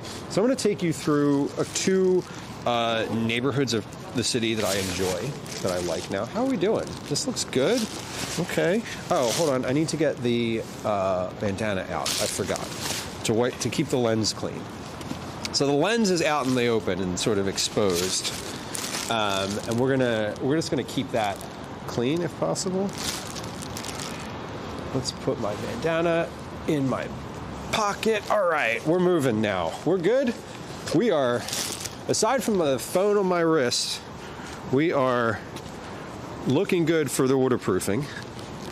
I've got my hood, I've got my umbrella, and hopefully we don't get soaked. But this is about the worst of it that I think. I don't think it's supposed to be it's kind of like deluge today. We'll see. But my camera's on a pole and it's covered with a bag. So we're doing good. We're moving. I hope y'all are having a lovely little look around. We're in Providence, Rhode Island. It's Sunday afternoon. It's rainy and cloudy. Pretty overcast here. Not a lot of people around today, which is normal for Providence, because mostly in the city where you're going to see people is in neighborhoods and not necessarily in areas that we're walking to. We're going to move toward we're going to go through some neighborhoods now. We're going to go through Well, we're going to go through Down City, through the square. Basically, there's sort of a bus terminal down here. That is the main junction for the city. There's lots of if you want to leave Providence and go anywhere else in the state, you can take the bus. And when you do take the bus, it's very likely that you're leaving from the bus terminal that we're about to walk through. It's sort of the center of everything, transportation-wise, in the state. At least for a lot of people. Anyone who uses public transit kind of goes through this station, especially if you live elsewhere in the state and take the bus into the city to get to work. This is where you're basically going to get dropped off. This is also where the Greyhound station is. So if you're coming into the city via bus from anywhere else in the country, you're coming through here. So this is it. This is like the main sort of central spot in the city for transportation. Anyway, let's cross here. And yeah, like I said, not a lot of people out right now. We're doing all right. A bit rough there off peak. Yeah, I mean, everyone's here. This is, of all the places in the city, it's odd, it's odd to say, but I mean, this feels like a city. It feels more like a city in here with the diversity of people that are here, mostly socioeconomic diversity in the sense of people who have a lot of money don't take the bus unless they're doing, a performative reason for taking the bus, or they live in New York, generally, where a lot of people take public transit because it is, how you get places. But I think you're right. When you use the term rough, I think what you're saying is that, you're seeing people who are experiencing various levels of poverty, or they're experiencing, they're not people who have a car to drive around. But yeah, this is definitely, it feels more like a city here than a lot of places because this is public transit. This feels like walking into a subway station. It's a major hub in the city and is it's pretty much always people here.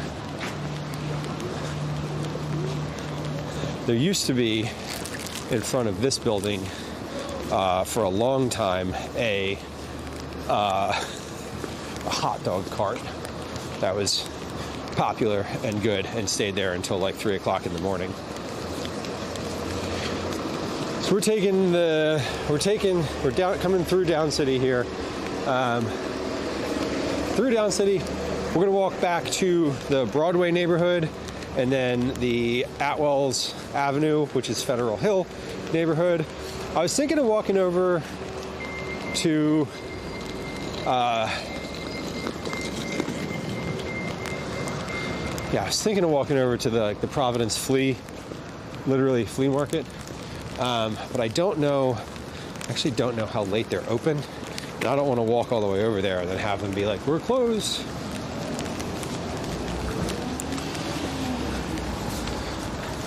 Well, this was we don't have subways. Yeah, there's no subway here either. No subway, no train, no, just the bus here. This is in Providence anyway. Boston has the train a little bit. Boston has the T, which is train and bus. But Providence just has a bus, or Rhode Island just has a bus system. So it's the buses are kind of few and far between, but they do get you where you need to go. Like you can take a bus from right back where I just was all the way down to Newport. You can go to the beach. It'll drop you off right at the beach, which is super fun.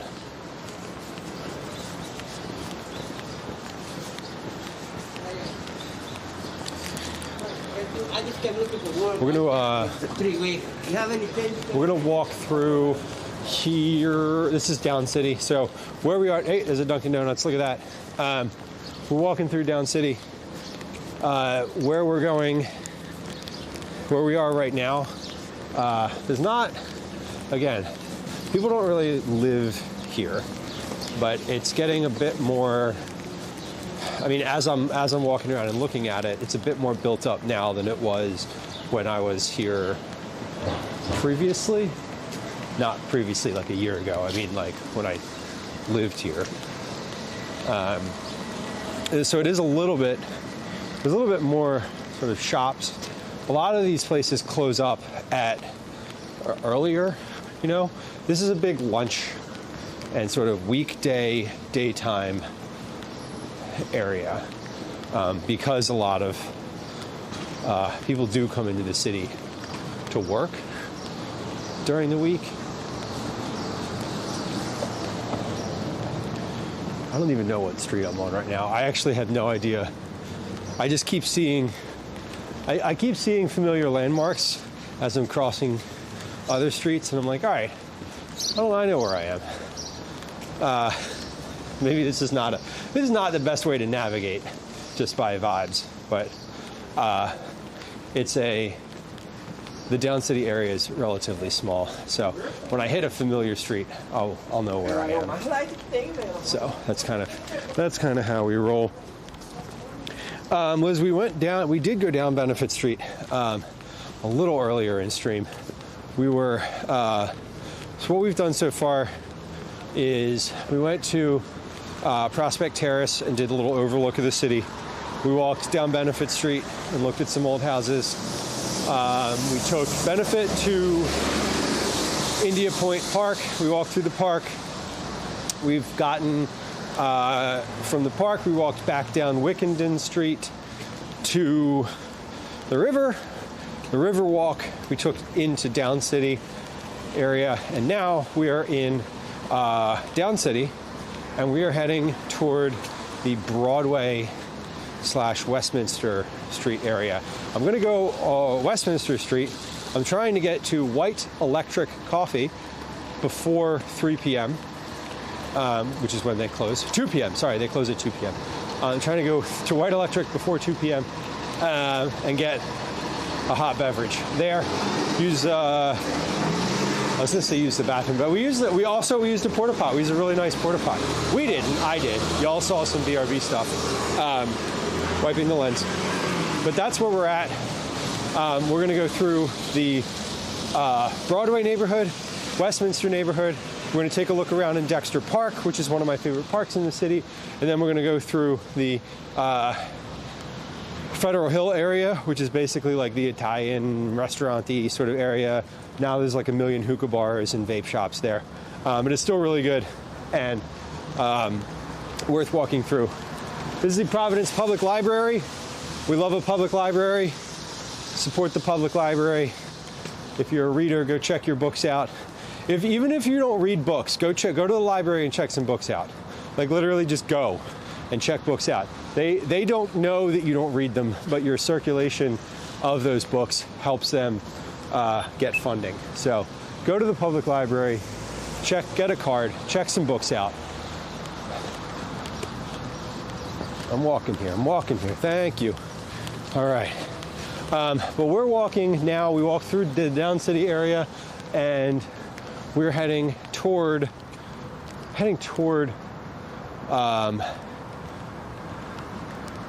Center West Providence. I don't even know what to call it. Yeah, lack of mixed zoning use. Exactly, and that is exactly what it is. Yeah, Liz, there's Down City. So Providence is on a hill, and Down City is the part of the city that's near the river, which is at the bottom of the hill. So I believe that's where that term comes from, down the hill from the city, or down the hill from College Hill. So there's different hills. Different neighborhoods in Providence have different hill names. There's Federal Hill and College Hill are probably like the two most well known. But there's also Smith Hill, which is in northwest Providence, and there's a couple others whose names escape me at the moment because I didn't live or go there. They're mostly residential. But so it's funny because just down city is basically where at the bottom of all the hills. So I'm pretty sure that's where the name comes from. And retro, to your point about mixed use development, yeah, the main part of the city, as far as I know, like there's no housing there. There might be some apartments now, like condos. I know there's some condos that are close to the train station that are near the down city area.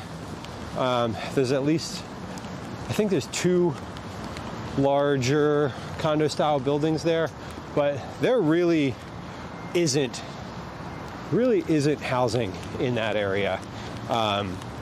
There's certainly not like houses like there are pretty much everywhere else in the city, but there's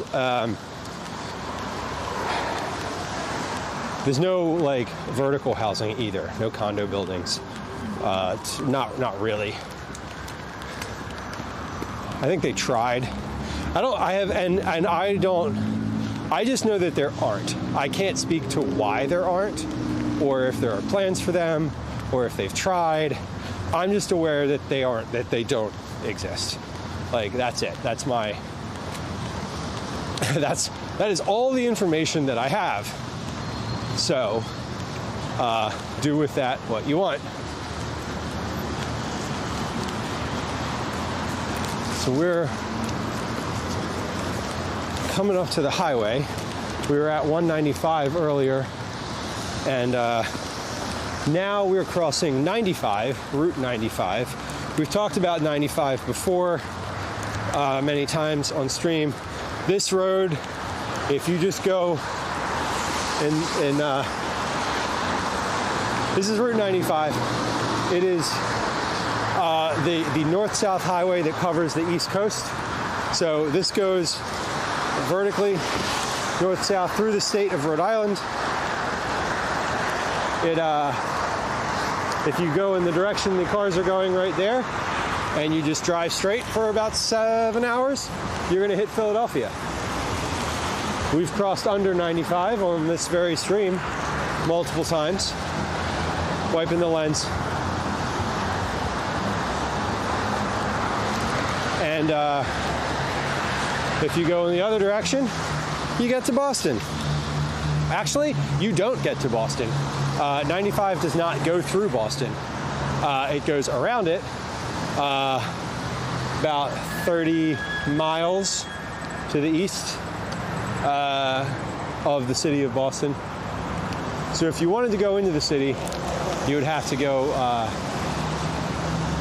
on a different road. You'd have to go north to where 95 splits off into Route 93, or you'd have to go all the way up 95 and take a right on the Massachusetts Turnpike, where I believe, time check, it is 13:33. The Massachusetts Turnpike is, I believe, where my friend James is right now. He might be through the turnpike already. He left at 7:30 this morning. I don't know. He woke me up and was just like, I'm leaving. And I was like, bye. He gets on the road after these weekends. He gets on the road like super early because he's driving back to Toronto and, wants to get home. Makes sense to me. I need to turn this microphone in the other direction because, there we go. Because the USB port, when I have it in the direction I had it, is facing up. And we don't want that. Because that means that water droplets will get into it. Be a pepper. Look at this little cooler. This is cute. Oh, I love this shop. This place is called Rocket to Mars, and it's been here forever. It's a little like vintage curio shop that is, it's well curated, I would say. We like the little Dr. Pepper cooler. That's cute. So we are, let's see, 13:35. We are going to make it to White Electric in time. Retro says the Fantasy League is based here. Yes, it is. I used to, a lifetime ago, when I was 15, until through high school and college, I worked, I had a summer job in Rhode Island, wiping the lens. I had a summer job in the state here. And I worked, James was one of the folks that I worked with at that job. So I've known him since we were 15. He and I worked together when we were 15 years old. And we've known each other. The Fantasy Baseball League, I joined in 2008 with James as a co-owner of a team. At that point, the league had, I believe the league had 20 teams in it. I was more of a baseball fan at that time in my life.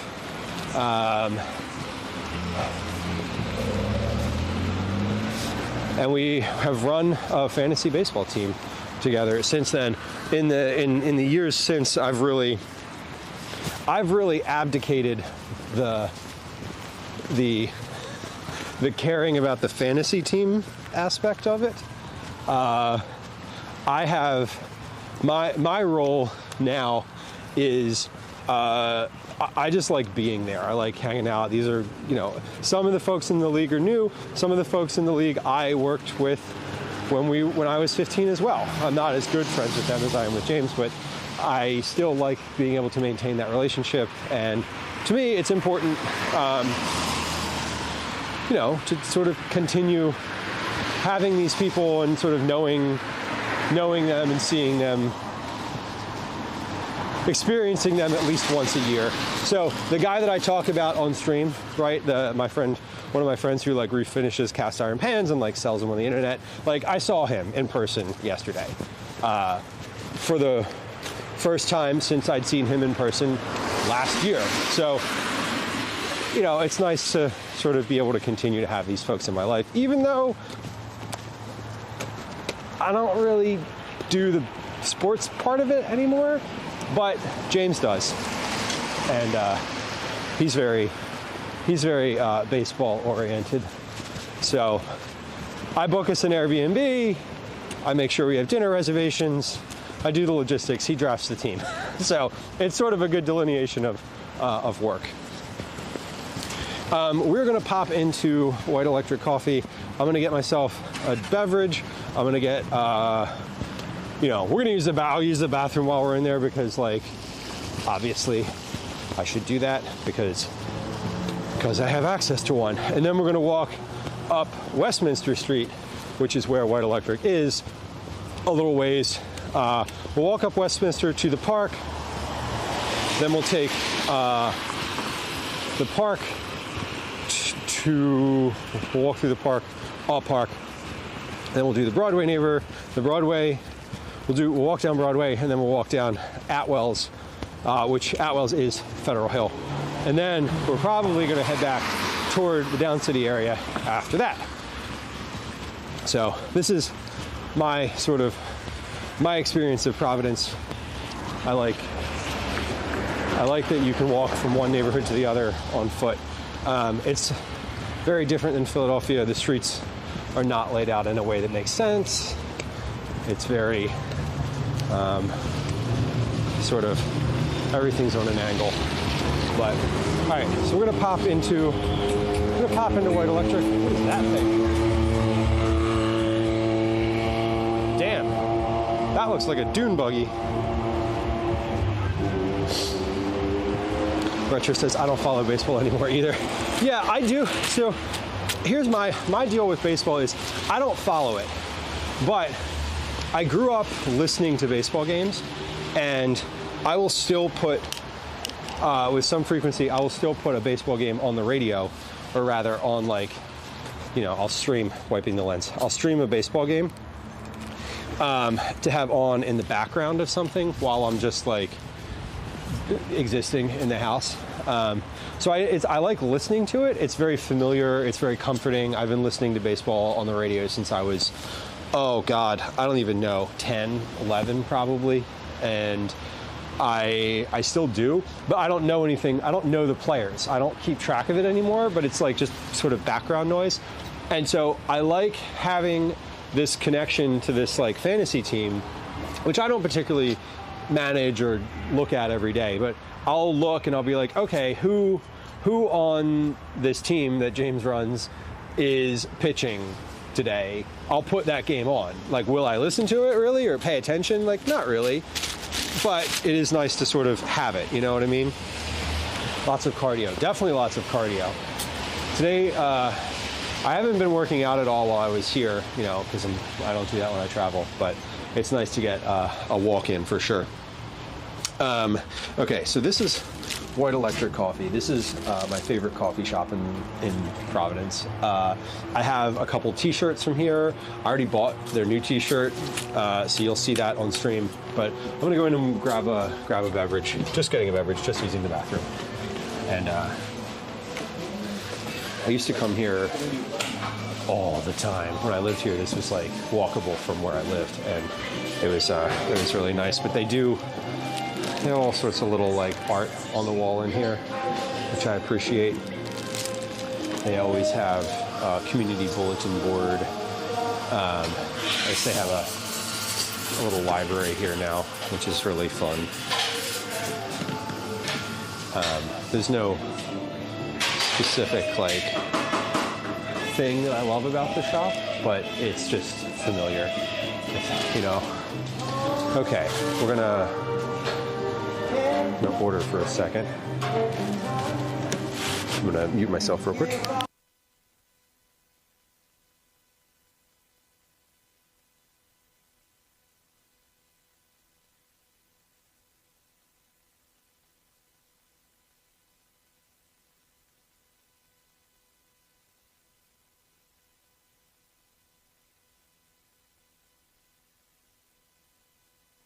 That's gonna be it. Do you want your cut in like a 12 ounce so that you can put a lid on it? No, just a small, like whatever small guy is fine. Thank you. They have a sign on the counter here that says 50% off pastries, so I got a donut too. Because why not? Okay, let me pay. Hold on. I'm gonna do this with the tap thing. There we go. Thank you. Lou. Yes. Wonderful. Thank you so much.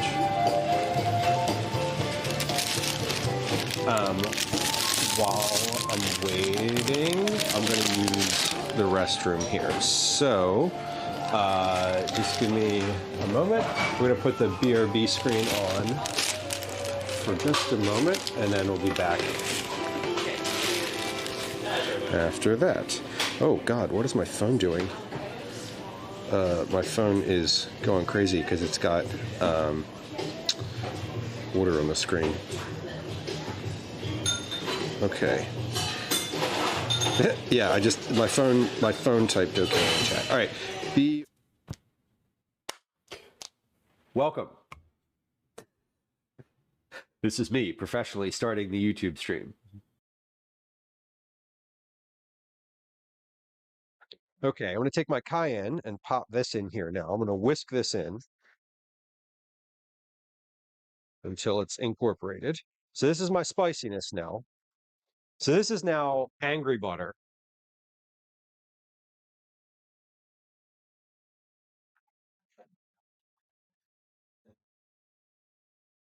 But like, it says to whisk it, but we're going to risk it and see what happens. Good.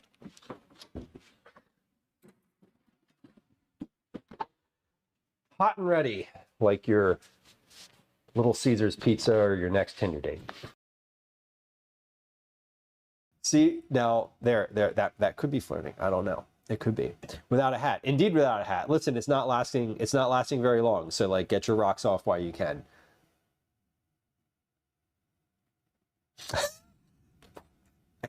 Wow.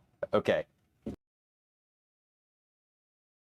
11-inch square. We got 5 to 16. Great. And 1 to 12. Perfect. Okay, so we're going to cut this one now into 4 pieces.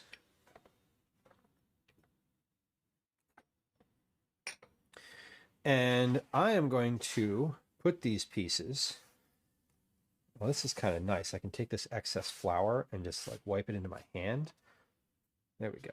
All right, we're going to take these pieces and sort of. And where did you get your necklace? Actually, somebody made it for me, so I can't tell you because I don't know. Hello. Can I take a picture? You sure can. Would you like to stand right here next to it? Thank you for asking so nicely. Be photobonic, by the way. Thank you, guys.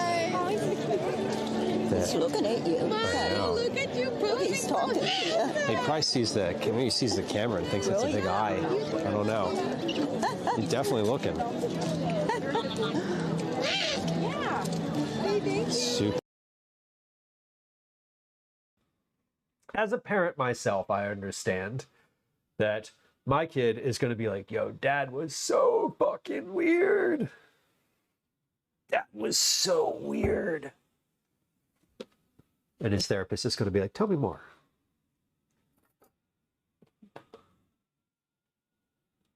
And then hopefully he does. Schlorp. Oh,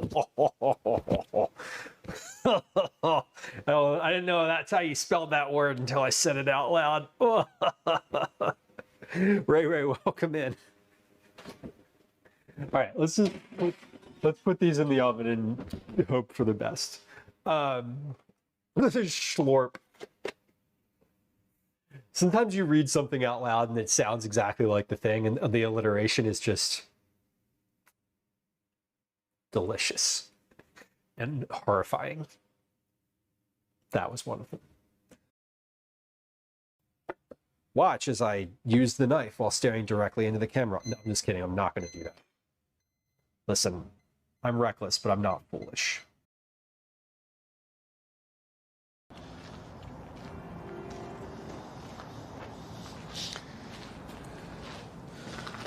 Let's see. How sturdy do you suppose this is?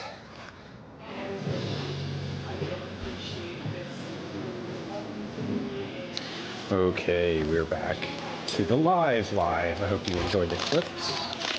That was fun. I'm gonna stand here for like just a second while they are wrapping up today. I'm gonna eat this donut, and then we're gonna take the coffee to the walk. Take the coffee walking. So this place, this little shop, was nice. I used to come here on the way to work, basically, and always got some like bagel with butter, bagel with cheese. But this place is a worker-owned co-op. They just 2 years ago, maybe, changed from being a like ownership with employees to being a worker-owned co-op. So that's super cool. It's never not busy in here. At least it's been my experience that it's never not busy. And I am sweating, so I'm gonna take my jacket off and put have my rain jacket on, because it's like warm outside, and now that it's raining, it's humid. So I'm kind of like, okay, we need to slough a layer so I don't sweat through my clothing. Yeah, the inside of this is wet from sweat, and the back of my jacket is wet. I bet my back is soaking wet.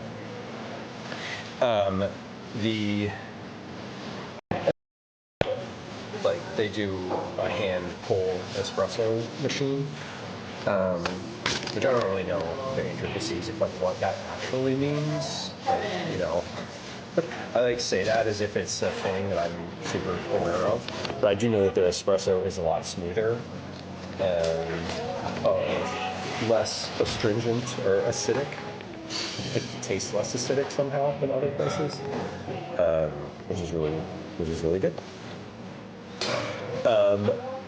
Okay, so we're getting prepared to go back out.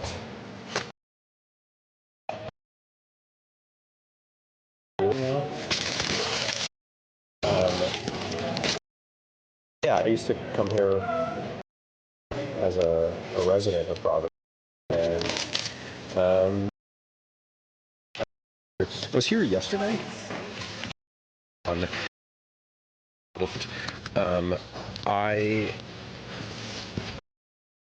Here yesterday. Retro, you said you're a member of a co-owner of a few fan insider books. That's cool.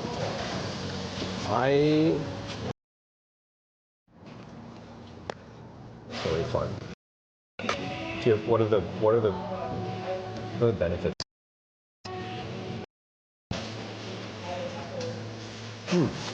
Oh, we went offline. That was weird.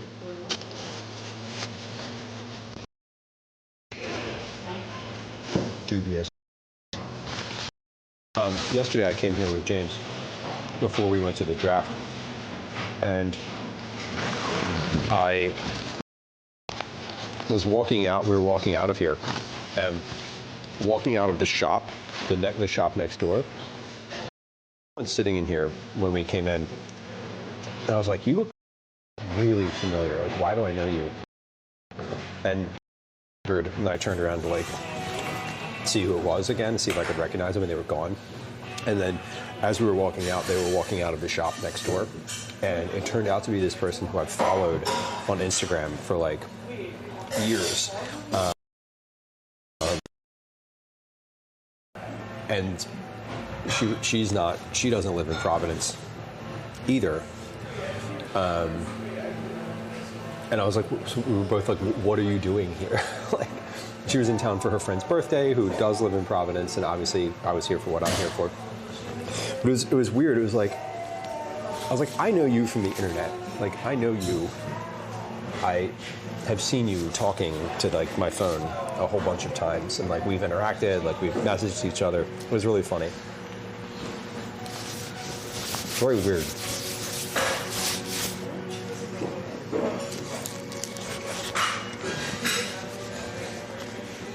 Anyway, just taking a quick break here. I'm slowly starting to sit down. I don't know if you noticed, I was standing and now I'm like sitting. But I'm gonna stand here and eat this donut and then we'll move. Because I've only got, I don't have any hands from when I'm walking. Yeah, they're closing up here in just a few minutes, so we gotta get out of here. 7 minutes. So we're gonna walk on Westminster to this big park that I like. Like if I lived in Providence, I'd probably live in this area, or want to live in this area. The area we're about to kind of go into. And like this is the sort of park that I would go to regularly. It's not like, oh, you'll see. This is a big public park.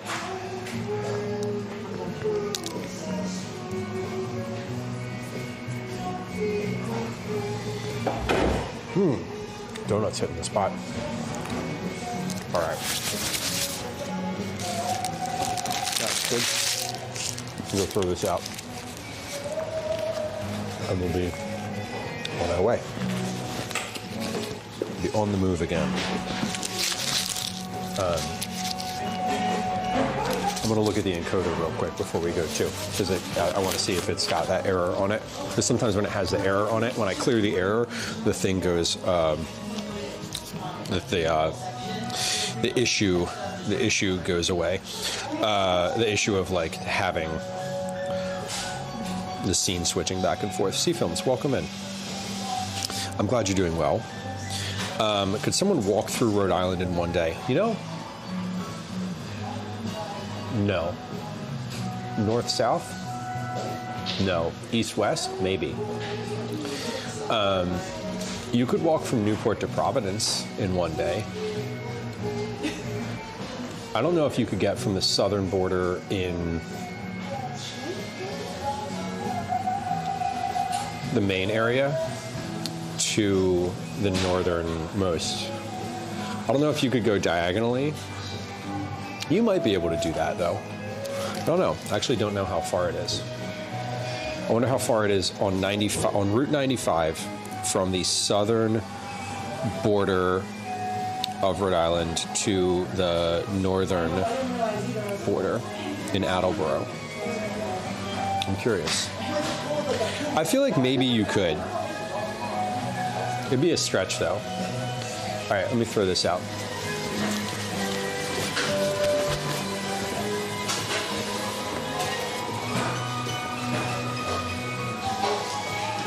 Just a reminder, folks, we'll be closed in about 5 minutes at 2 p.m. You got it.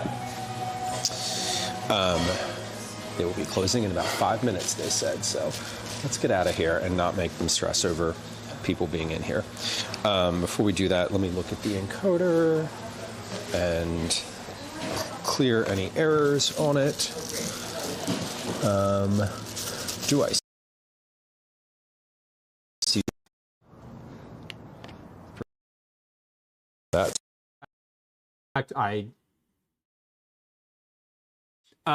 I know today that I have the time to just let these cook in this pot, so why not? It's sort of my thought. I drag the whole Instant Pot out when I can just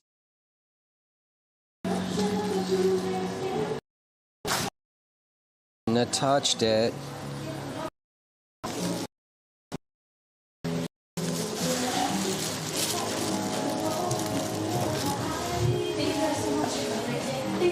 Shh. Shouldn't have touched it. I fucked with it. I fucked with it, and it made it worse. I think it should be good now. I unplugged the modems, as I have done multiple times. Okay. Let's get on the move again. I'm gonna take a picture of this bulletin board. One of the things I've been doing recently, I wasn't gonna do this earlier because there were people sitting in front of it, but now that there's no one there, I want to.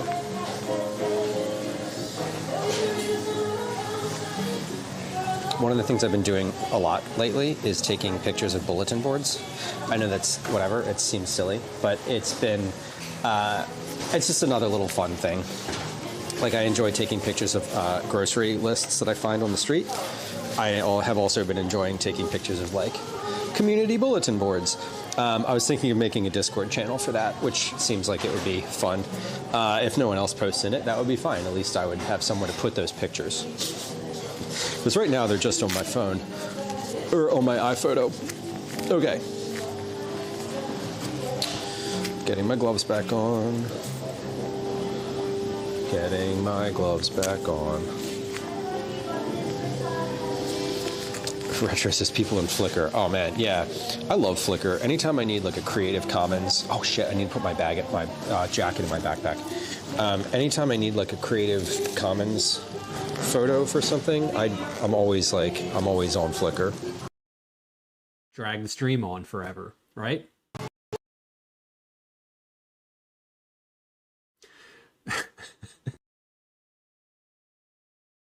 It certainly would work.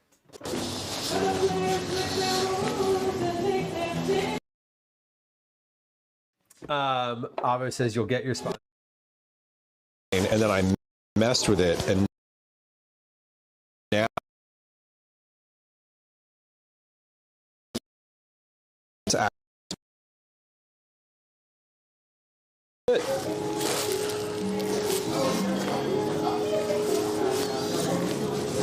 dude.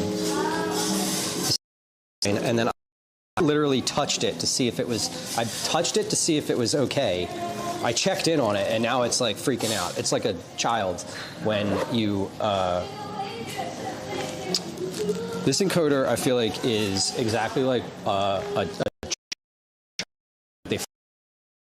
and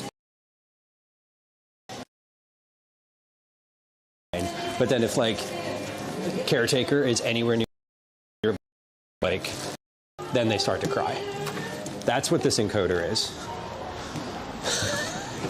It's just like, oh, I've been perceived. Now I'm not going to work anymore. Like, piece of shit. You too. All right.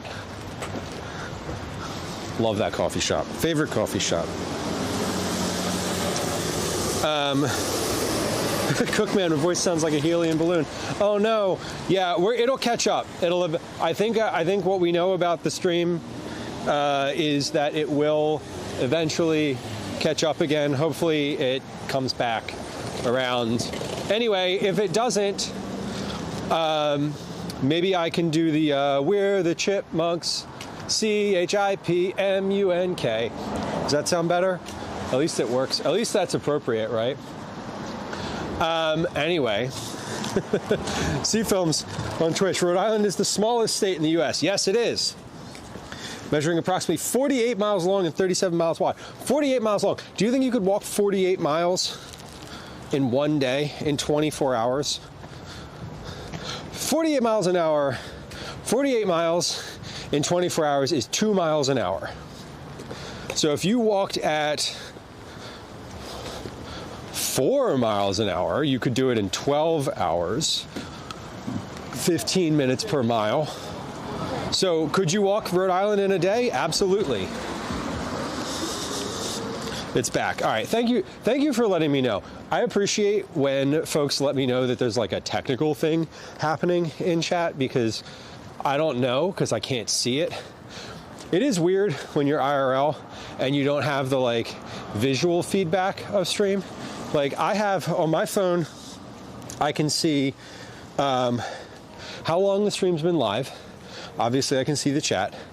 I can see my bit rate. And that's it. I love this. This is my favorite piece. This is my favorite statement I've seen.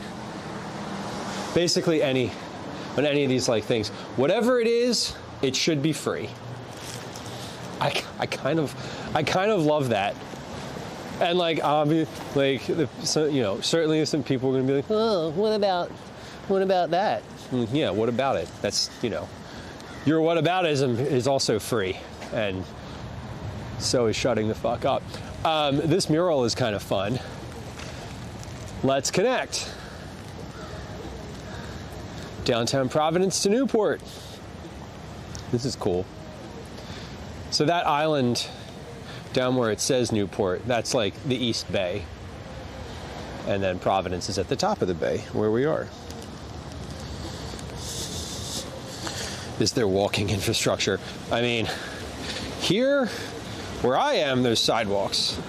Some of the city, no. Oh my God, I'm so cold right now.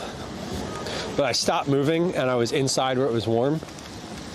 I need like a couple 5-10 minutes of walk in here to like warm back up. So we're walking on Westminster Street. So Westminster, Broadway, and Atwells Avenue, as well as Cranston Street, all kind of converge on the same point in the city. But as we walk further west, so I'm going west, like the direction. Yeah, I'm heading west. As we're walking west, we're getting further from Broadway. We're getting further from Atwells, further from Cranston. They're sort of spreading out like the spokes on a wheel. When we crossed over Route 95 a little bit ago, that was basically the hub. Down city, like the center city area is like the center of the hub. So, Retro says, I mean to walk across the state. No. No.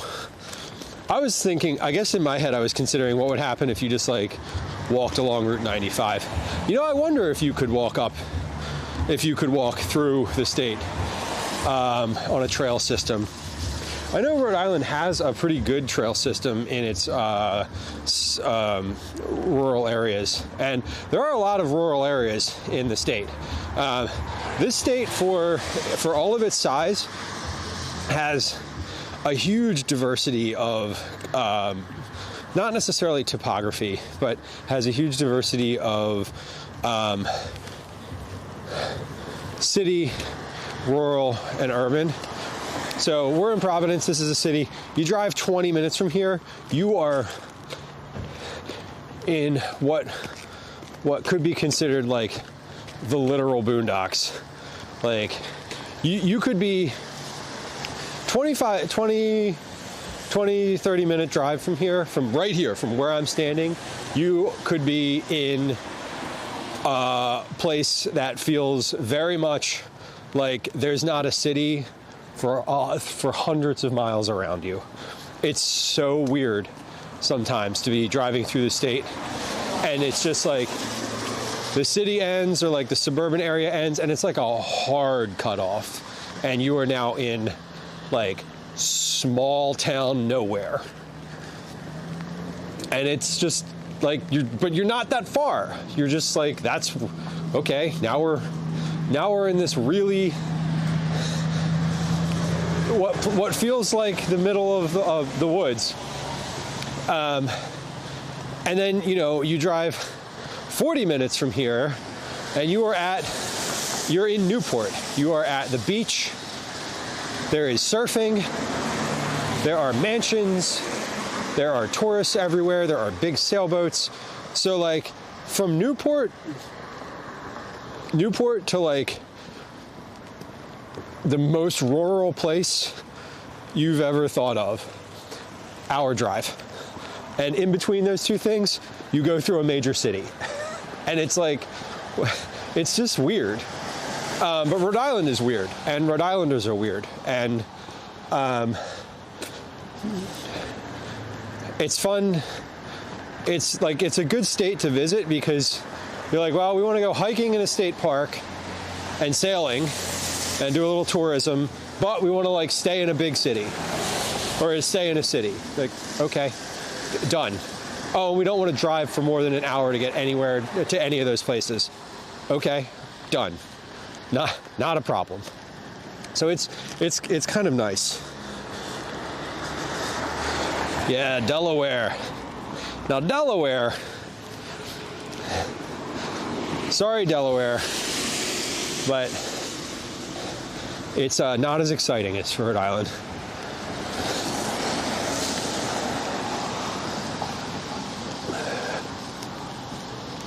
I don't know, that's all. And that's all I have to say about Delaware. The beach is nice. I like the beach part of Delaware. And there's some good camping. There's some good state parks in Delaware that are like flat and sandy, because like the whole state is flat and sandy. But yeah, that's about it. It's honestly not that exciting. No offense.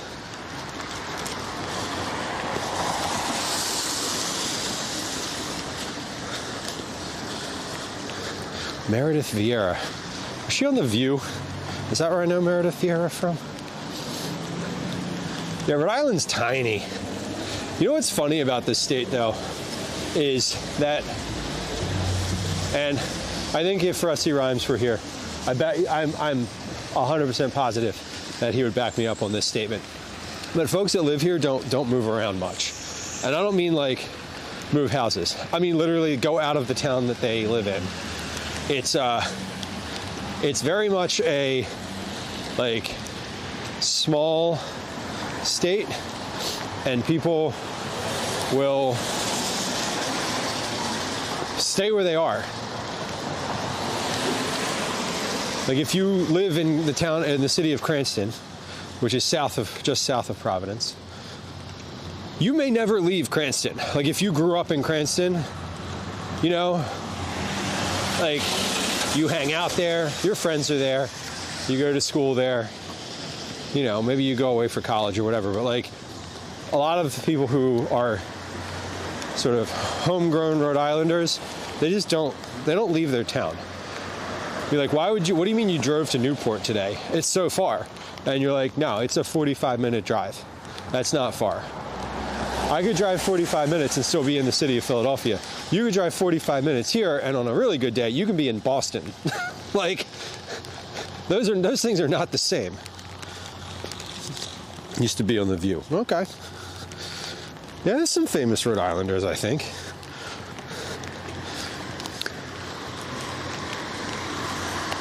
All right. Well, it is now actually raining, which is fine.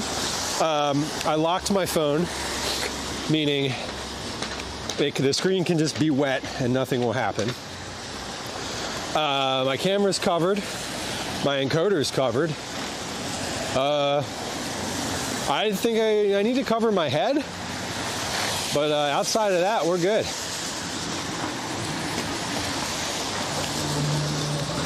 So we're gonna walk through this park up here. It's called Dexter Field Park. It's it's one of the larger parks in the city. Larger from a like geographic perspective. It's not that large, but it is pretty big. Oh, we gotta wipe the lens. If the lens is ever too wet for y'all to see, let me know and I will clear us. Because the lens isn't covered necessarily. It is, all right, they're stopping, beautiful. So,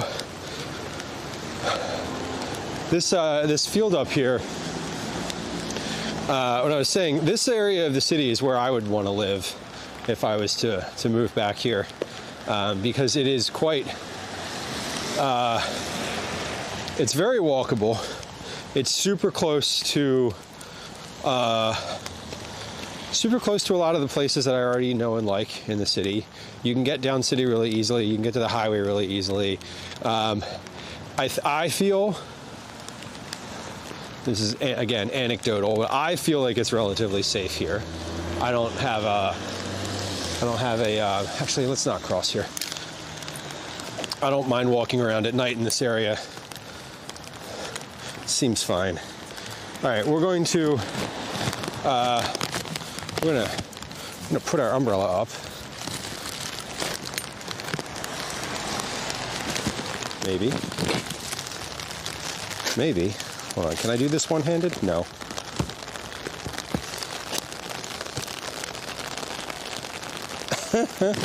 And is it broken? Hold on.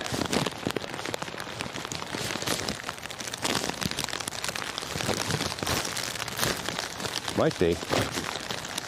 I think the $6 umbrella I bought is broken without having ever been used. Sad. Hold on. I just gotta get this little thing to come out.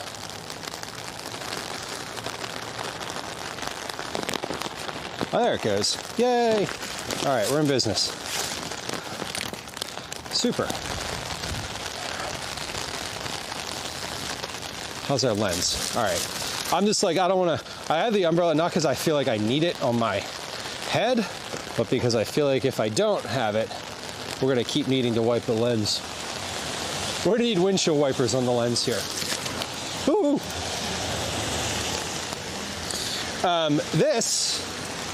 The John P. Smith house, built in 1885, is where we stayed this weekend. So this weekend, this was our Airbnb.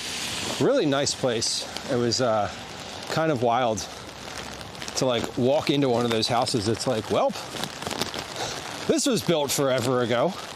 And you're like, oh, yes, it was. Warwick was ranked the safest city in America. Yeah, because no one gets out of their car. Because because it is a suburb with the name city attached to it, where no one actually gets out of the car and no danger. You know, the biggest danger in Warwick is getting in a car accident. I can imagine it's the safest city. There's not much to do. It is indeed raining. All right, hold on.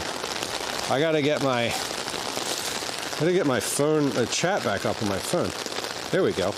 The chat app is locked in the rain, but my jacket is still wet and it's closing the app. So this down here, this big building that we're looking at is an armory. Looks like a castle. It's kind of intense.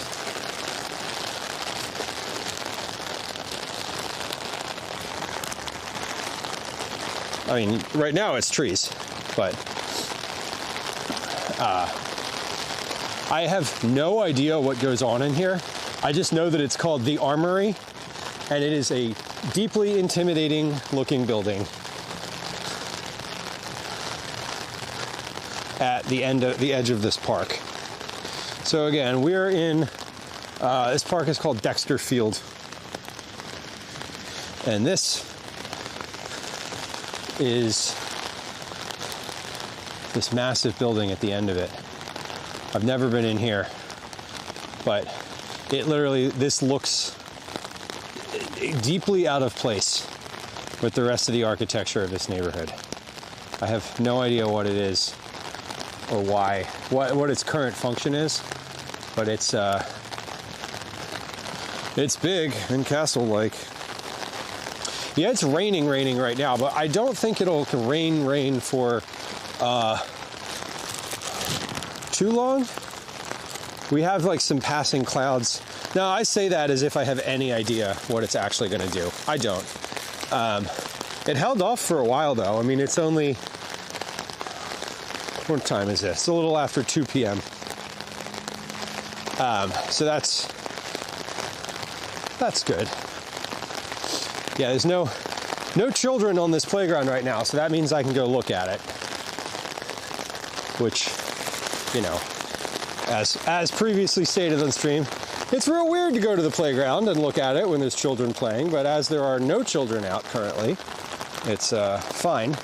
And I wanted to look at this yesterday.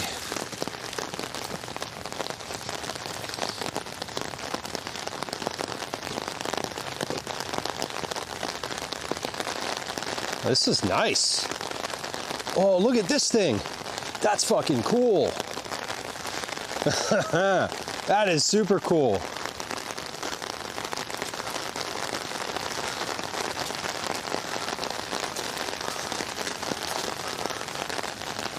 I love that. All right. Let's walk out through the end of this park. So we are, this is a city park. This is not like a garden of any variety. We're very sort of like family friendly. There's a volleyball court over there. Playground, big open space. Looks like bocce lanes over here. Yeah. 2 bocce courts. Maybe this could be a horseshoe pit if you really wanted it to be. Oh no, it says bocce courts. It specifically says bocce. Okay, fun.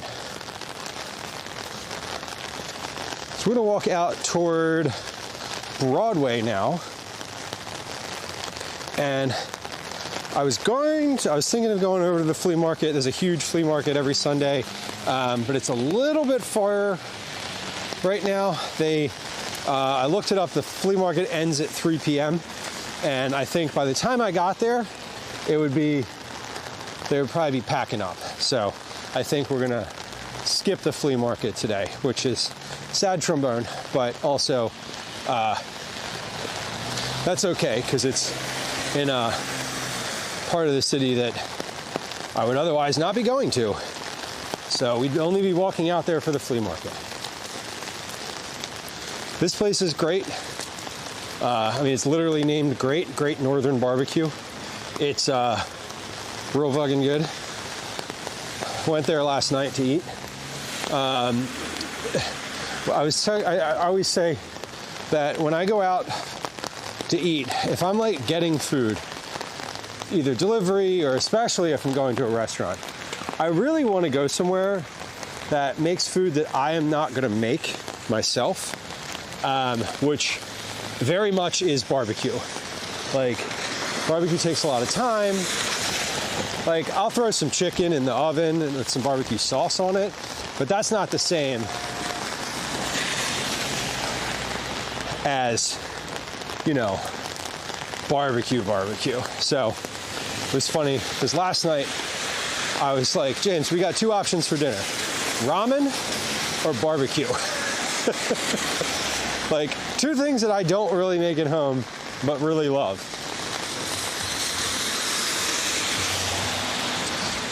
And we ended up at the barbecue spot. It was really good.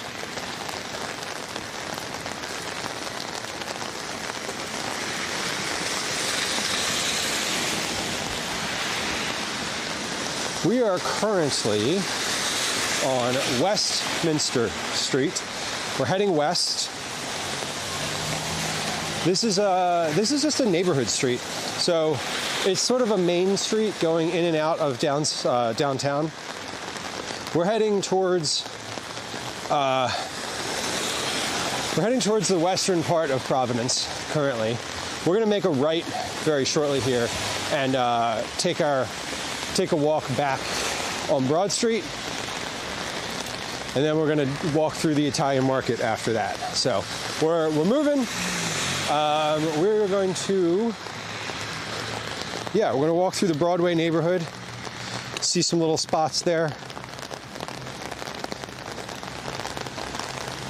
Yeah, this gas station, it's like out of the 40s. It's not a gas station, but it used to be. I think it used to be. It sure as shit looks like it used to be.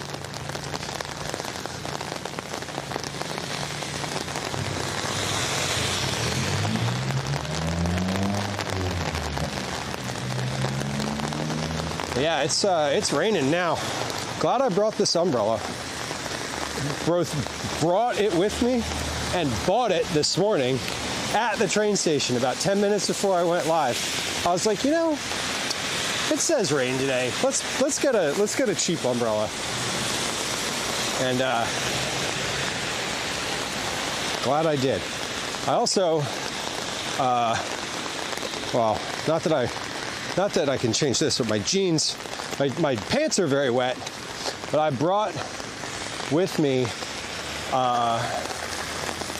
in an easy to get to bag for the train ride a complete change of clothes. Sweatshirt, t-shirt, socks. So my boots and jeans will stay wet, but that's okay. As long as the electronics don't get soaked, we're good. And I'm doing good. I'm proud of myself for my little camera bag and the covering on the encoder. And I'm not worried about my battery because that's deep inside my bag. If that gets wet, if the battery connection gets wet, everything else is already soaked through, and we won't be live when that happens anyway.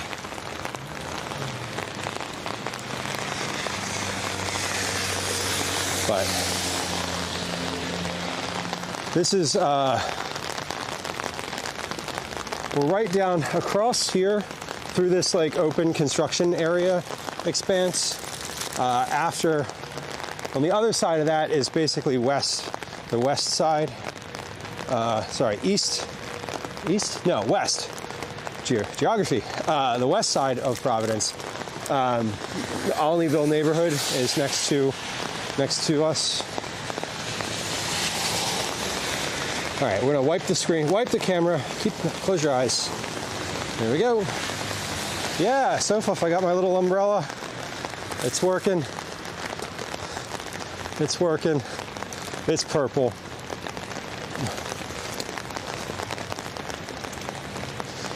It almost didn't work. As I was like opening it, it wasn't working. So I was like, did I just, you know, it was $6. So I'm also like, all right, it's inexpensive enough that if it like stops working, I guess it's okay. I'd prefer it to stay viable for at least another hour, maybe 2, ideally. But you know, we're gonna take what we can get.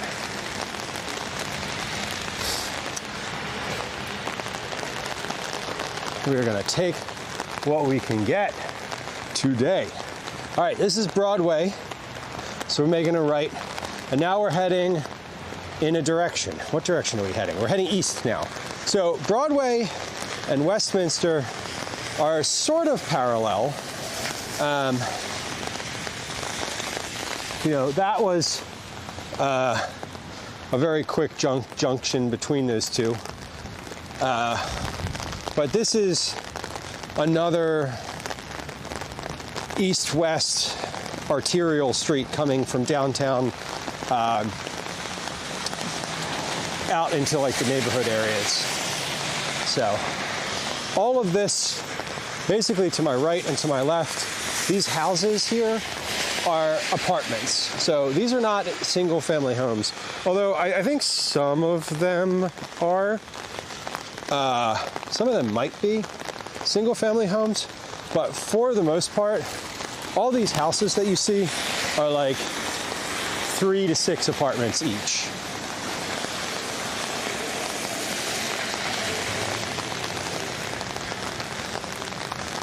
So I do not, so if I have all of my umbrellas, I have, well, I guess I have 2 now, but I had one, and it was like a free umbrella. I got I forget where I was, but I was like, they were like, it was raining, and they're like, do you want an umbrella? Like, you can have this one for free. And that was like 15 years ago. And it's a complete piece of garbage. It doesn't work very well, and I just use it sporadically. I've never had a good one. This place right here, this place, Nick's on Broadway. So this place is what I was saying earlier, was a friend of ours from way back, is the chef here, chef, owner, and this place is my favorite place to eat in Providence. They have a seasonal rotating menu that changes quite a bit. I was gonna walk up to the menu, but those folks were like walking in. But this place is, like, I cannot recommend it highly enough if you're ever in the city of Providence. It's really, honestly, worth going to. It is called Nick's on Broadway. And yeah, we go here every year to eat it. Once a year, just come in and enjoy a meal. So it's they try to source everything really locally. So like most of the things that they use on their menu come from within the state of Rhode Island or close by in Massachusetts, and have they really try to be like local and sustainable since way before that was since before those were buzzwords. And they just this year he got his 3rd or 4th James Beard nomination, and USA Today said they were one of like the 30 restaurants to eat at in the US. And you can still get a reservation there because it's fucking Providence, and like you can just walk in and eat. And it's incredible. Like the food's incredible, and I don't know. I'm extolling the virtues, but like genuinely, I love the place, and the dude that runs it is like really kind and thoughtful. Teaches at the university, helps run a nonprofit. Is just a genuinely like good dude. Started working at started when he was at Boy Scout camp in the kitchen. I'm impressed at the walking in the rain while managing devices and having consumed caffeine. Yeah, the coffee has kicked in. I'm definitely feeling more energized right now. I did put some thought into the device aspect of the thing. So I was prepared with plastic bags and like kind of ready to go. And I am personally proud of myself for being like, all right, it's sort of starting to rain. Let me stop and do this before it actually starts to rain. That was the, of all the things, that was the one that I'm like, all right, you did okay with that one.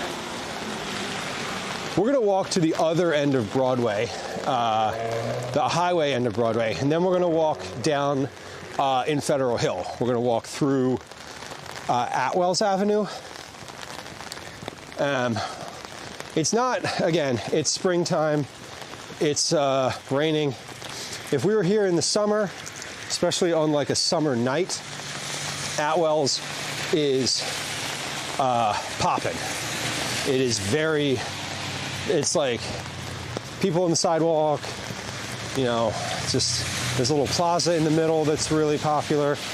I'm wondering if this place called Venda Ravioli is open today. They're an Italian grocery store. They have like all the little Italian products. You can get like, you know, 17,000 little mocha pots there. You know, the darkest coffee you've ever had in your whole life. It's a nice little spot.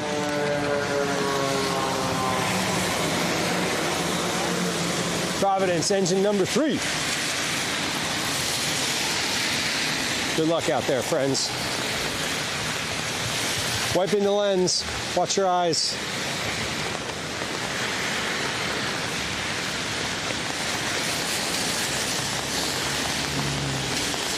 Whew. So far, we've talked about these umbrellas before. Before this season, this summer season, I'm going to get myself an outdoor like hiking umbrella. I remember we've talked about this, and having one of those, I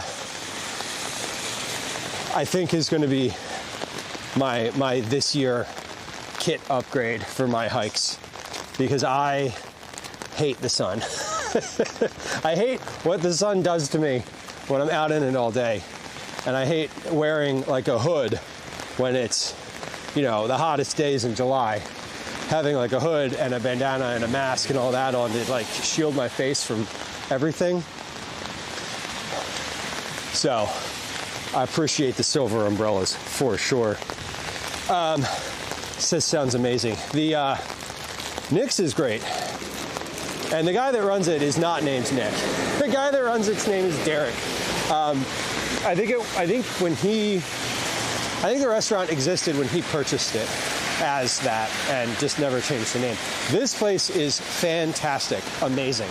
7 Stars Bakery, morning pastries, freshly baked bread. Can I admit something to y'all?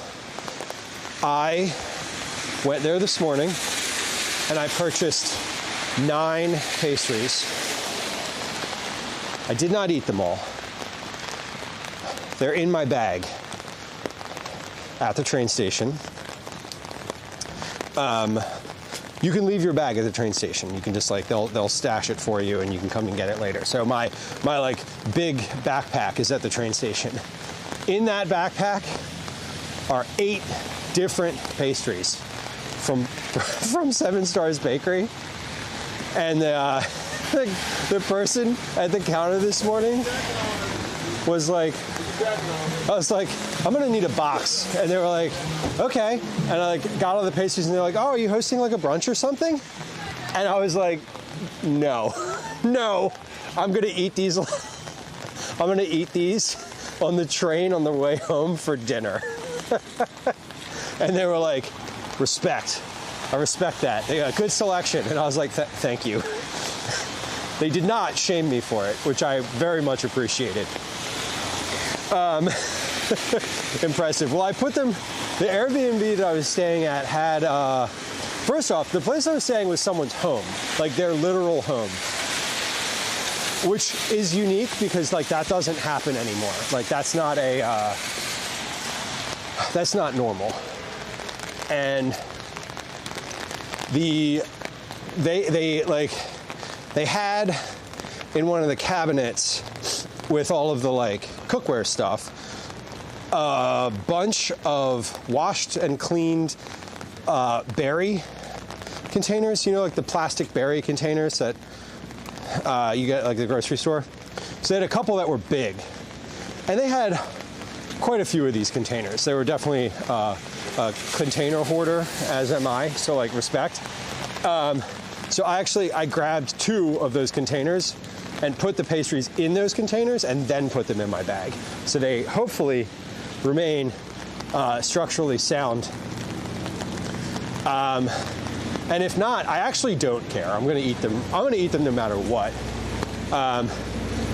But yeah, that's been my tradition on the train home from Rhode Island for over a decade, is like a big container of pastries from 7 Stars is dinner, because I hate the food on the train. Like, I don't hate the food on the train, but it's like $20 for like a turkey club sandwich, and you know, I guess it's fine, but not my thing.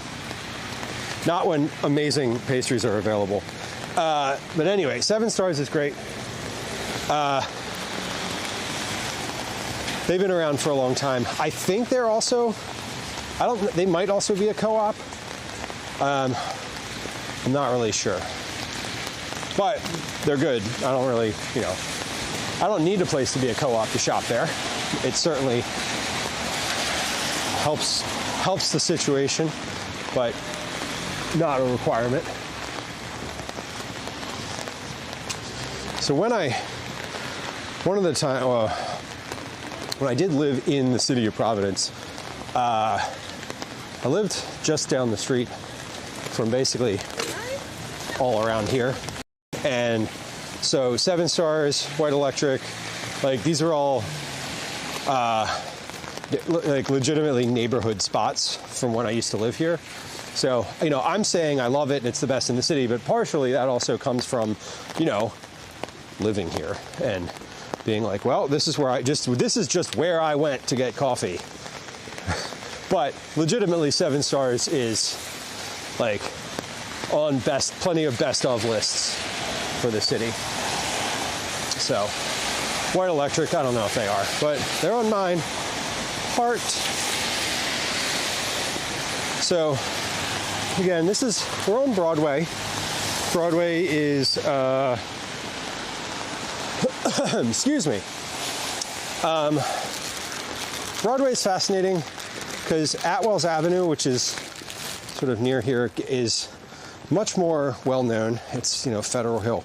But Broadway is like just off of there and has, I would say, Broadway has, I don't know, at least forever, has had like 5 or 6 really good restaurants that are not tourist traps. They're just like really good places to eat.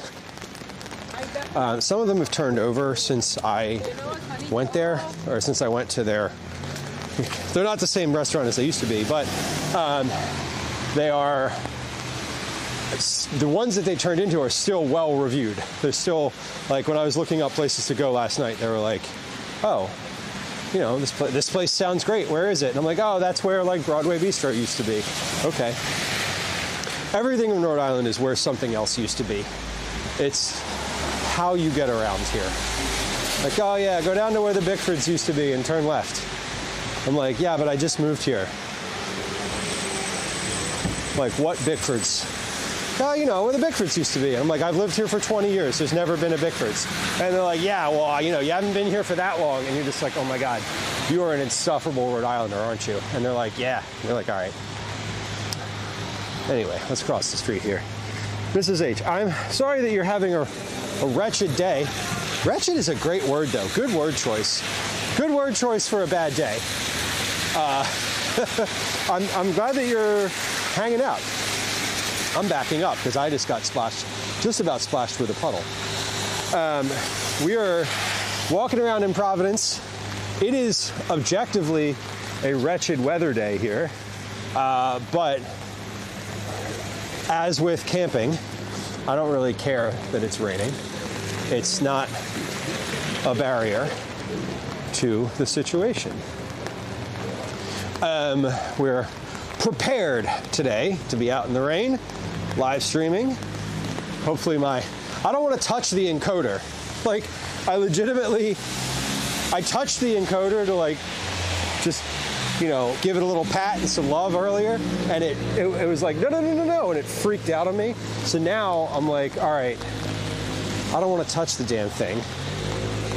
I want to see if it's, you know, getting wet, but I also legitimately am scared to do anything with it because it's just currently working. So, you know, let it go.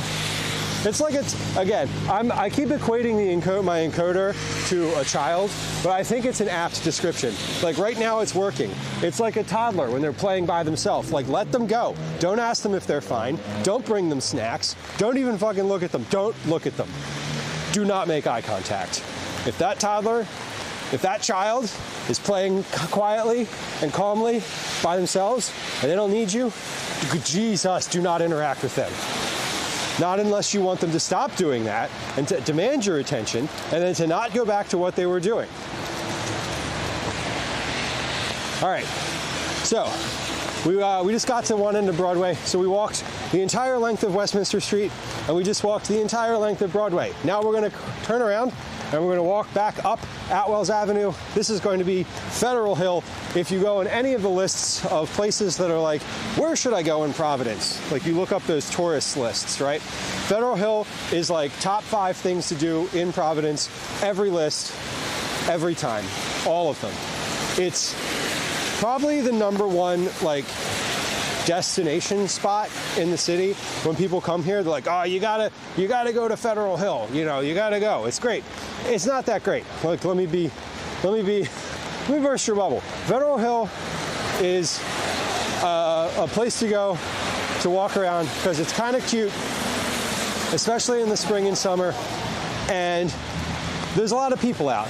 You can just walk in everywhere. If you like the sort of bar and nightlife scene, Federal Hill is definitely a good spot to go. I do not like the bar and nightlife scene. I don't really give a shit about that, so it's not, you know, it's not that amazing for me. But there are some decent little spots here. There's some ancient old school bakery. There's some good grocers up here. There's a few, if you like a hookah bar, I mean, this is your spot. So this is, whoa, my umbrella just got blown out of the way. Okay, amazing. This is the entrance to Federal Hill. It is a pineapple. It is an upside down pineapple. So if you know, you know. And if you don't know, you can ask me and I'll tell you. But this is a gateway into Federal Hill. Historically, Federal Hill was an Italian sort of spot. It's like, you know, where the Italians go to eat. Lots of pasta and whatever. Famously, the mayor of Rhode Island, Buddy Cianci, who went to prison for federal racketeering and then came back and had a popular radio show. He's dead now. He famously hung out on Federal Hill at a cigar bar that we will go past. And he's also famous for putting cigars out on people's skin to get the things that he wanted. He was a bit of a gangster. Anyway, a bit. Like I said, as previously stated, federal prison for racketeering. That is what mobsters go to prison for. But there's all these like sort of old school looking restaurants down here. Wise Guy's Deli. Yeah, as I said. We're gonna walk through here and check it out. there's some places here that I've eaten pretty regularly throughout, or that I've eaten at many times, kind of throughout my trips in and out of the city. Angelo's, used to get delivery from Angelo's, specifically chicken parm subs. They're really good. Probably still are. Can't imagine why they wouldn't be. Looks, I'm sure everything is the same about it as the last time I was there, which was, I don't know, 2008.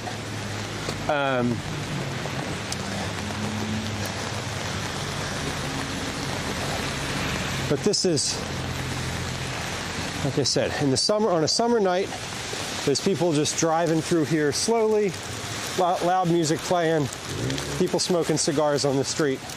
It's sort of that kind of place.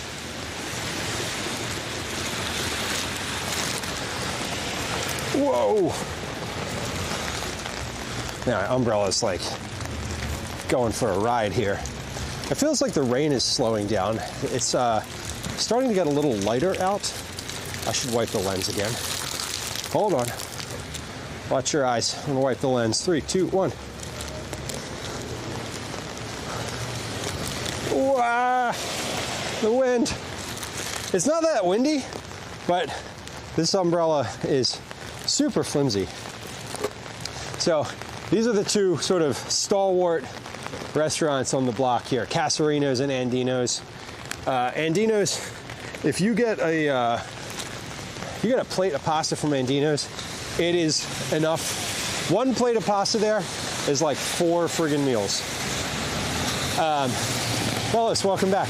The equipment's holding up well. I have a little plastic, basically a newspaper bag covering the camera and cords. I have a plastic bag over the encoder, so that is just kind of covered. And I got myself this little purple umbrella at the train station this morning, which is coming in handy.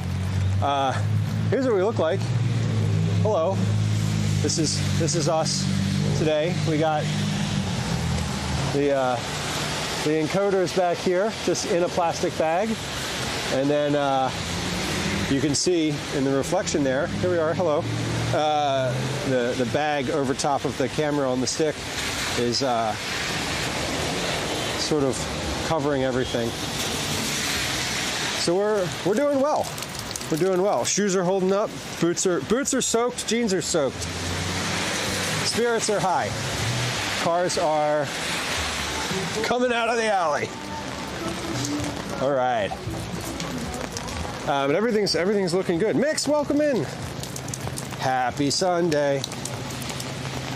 We're in Providence, Rhode Island today. Providence is the biggest city and the smallest state. There is a lot of culture, a lot of culture in Providence. There's a vape shop. Perfect timing. But we're on Federal Hill. I mentioned this, but Federal Hill, historically Italian. Now it's definitely a mix of things. We've got some Japanese. Here's a Japanese place. Here's a sushi place. Trip Sunday. You know what? There's 2 cigar shops now. There used to be 1. Now there's 2. Cafe Italia. Cappuccino. Panini. Yeah, smart little setup. How far from home? We are we're about 6.5 hours by train. That's 6. Waiting for my bit rate to recover. Hold on, we're gonna wait here for just a second. There we go. Okay, bit rate has recovered. We're about 6.5 hours by train. My train is. What time is my train? Train is a little after 5 p.m. today, going home. So we're making good time. I'm sort of orbiting the way that I've planned out, sort of where I'm walking today. This is like the last little. The last sort of major part of the city that we're walking through is the Federal Hill area. Oh, Constantino's is open. Let's go in. This place is great. This place is great. Sorry, I was just looking at something in the window there, and then I realized that someone was staring at me out the window, so we were going to move on quickly. we can't linger there. We can't linger because as I was staring in the window, there was another person staring back at me, which is always super awkward. These folks have zero rain gear. No idea that it was raining, perhaps. Who knows? Can we cross here? There's a truck that's camouflage. I think there's a truck there. Do y'all see a truck? We crossing? Can we cross? Nope. Yes. So this little plaza on a summer night is really quite lovely. We have there's like tables and stuff here. There's a lot of different there's different spots along this. So all of these, hear the music? It's in Italian.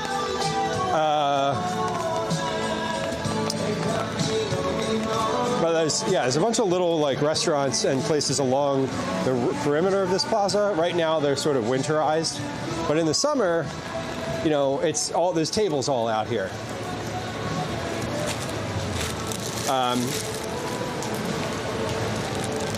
Wiping the camera. Is this TOS?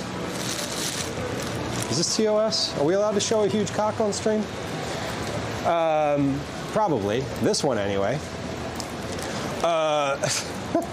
Here's a smaller one. Don't be intimidated, buddy. It's okay. It's not the size that matters. But this little plaza is really kind of nice in the summer. And then, oh my God, umbrellas going crazy. This is a good place to stop in at the end of a night if you're like out for the night in the city, and just stop in and get like dessert here and just sit outside and have it in the plaza.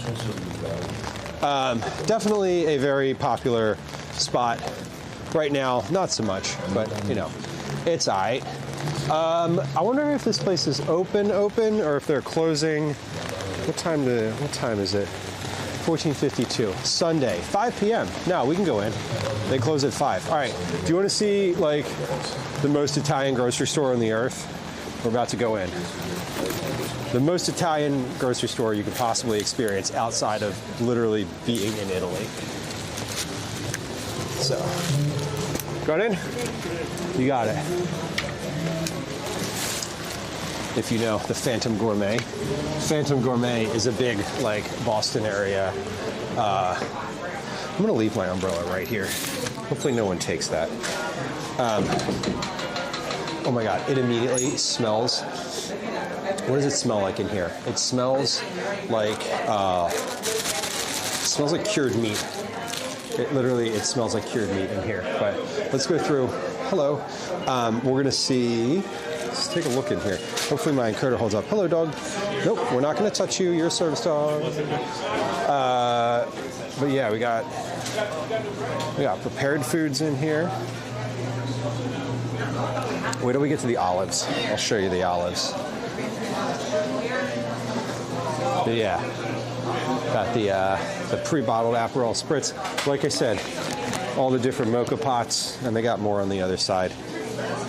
Oh, this is a nice little, there you go, espresso.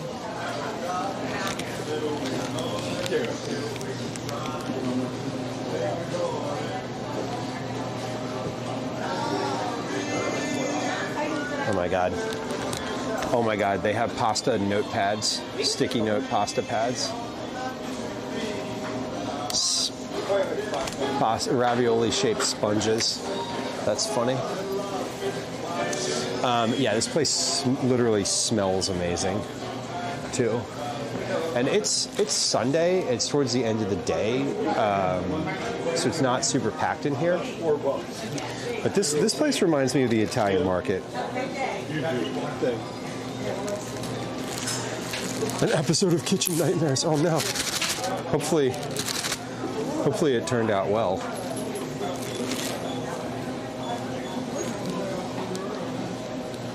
That's a lot of sausage. That's a big old pile of sausage. Look at that. Oh, it's great. Gnocchi shirts. Oh, these are cute. The pronunciation. Prosciutto. Gnocchi. That's cute. Okay, that's actually really funny.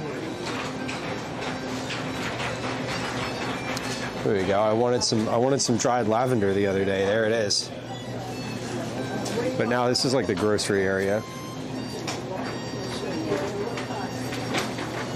Double S Loco, welcome in. Tai, welcome.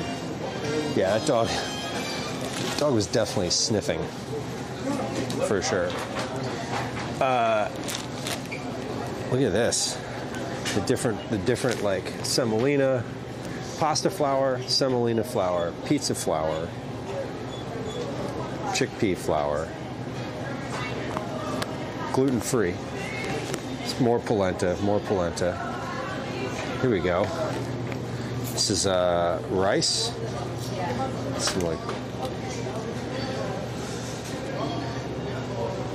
black rice. All the dried pastas. Lasagna sheets. Yeah, this place is great. DJ Harley, welcome in.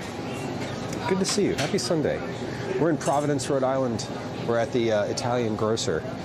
It's on Federal Hill in the Italian area of the city. We got all of our jarred olive selection, grilled zucchini in oil, grilled artichoke, grilled eggplant, marinated eggplant, black olive pate. Oh, spicy garlic and oil. Look at that. That looks. I'd eat that.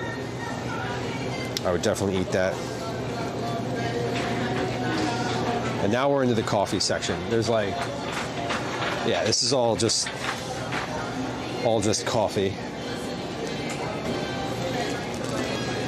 Where are the olives? Yes. Hi. This is what I'm talking about. Look at this shit. Oh my God. Look at all these olives. What are these?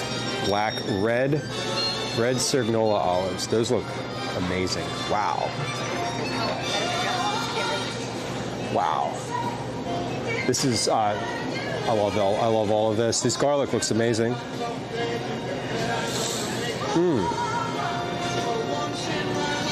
Tapenade looks really good. What are these, artichoke hearts? Yeah, these are good. So when I used to live up here, my move was to get a sandwich, like a deli sandwich here, and then get like a few of these peppers, the stuffed peppers, as like a side. That's the amazing thing. Proper original Brio Pop. They probably do. Where would that be? I don't know what that is. Brio, is that a coffee? I'm not positive what that is. Very, very honestly. DJ Harley, I love olives. Yeah, and they got a bunch of them here. It's a good spot. They got all their pre-made sauces. Oh my God. Here we go. Apricot nectar. What are these? Galeffi effervescent natural lemon flavor. What even is this? It's a herbaceous soda. Okay. Well, we're in. It's a refreshing, effervescent, digestive aid. Great. Okay. Interesting. Tomato purees. This is where you know, this is all like the tomato brands that you haven't heard of because they're just really good. I love an herbaceous soda. Oh my God. Cheeses. Oh, go ahead, sorry. This place is lovely. It's very, like, you probably couldn't do your regular grocery shopping here, but like, if you need specialty items for any Italian food that you ever want to make, this is the spot. And then obviously they have a little coffee bar over here. They have like the gelato. Oh man, that all looks so good. Sea salt caramel. Oh. Love it. Yes, this place is fantastic, and we should probably get out of here before it gets to be too overwhelming. How many kinds of tomato paste do they have? Quite a few. There was like 3 shelves of just tomato sauce there. Yeah, DJ Harley, a lot of this stuff is definitely made in Italy. They source, I mean, this is like the Italian grocer in Providence. Like, this is where you go for that ricotta cookies. That's how you know. That's how you know you're in the right place. And our umbrella's still here. Amazing. But yeah, this is definitely a good little spot. This is a good lunch spot too. You can get like, you can come in here and just get a sandwich, like a deli sandwich. So it's good. One of my sort of favorite moves when I drove to and from Providence was stopping here before getting on the road and picking up a sandwich for lunch. That was always the fun move to like eat in the car, because sandwiches with like deli meats in them are better after they've rested for like an hour or two outside of the out in the room temp. So we're gonna make our way down towards. Basically, we're going to keep moving down Federal Hill. When we get to the cigar shop, that is pretty much the end of the hill, so to speak. We're going to make our way back toward the train station, or back toward the State House. We're going to take a different route through Down City. Broccoli, thank you for your resub. I appreciate you. 12 months. Amazing. Broccoli, that is a multiple of 6 months. Every 6 months that you remain a subscriber to the channel, or every 6 months of subscription to the channel, that means that you get cookies this month. So, if you want them, of course, no pressure. But that means that at the end of the month, I will message you and be like, hey, you've been a subscriber for 12 months. Would you like cookies or a certificate to the merch shop or a gift sub to any channel? Thank you for using your Prime sub on the channel. If you are also an Amazon Prime member, I want to alert you to the fact that somewhere on the stream, right here, sort of where my finger is pointing, is a little crown, especially if you're watching on desktop on Twitch, not on YouTube. But on Twitch, if you're watching, there is a little, you can click that and you can use your Prime subscription that you get with Amazon Prime on this channel, and you will subscribe for free. Every subscription is a Cookie Club entry, and every Cookie Club entry is amazing. We love them.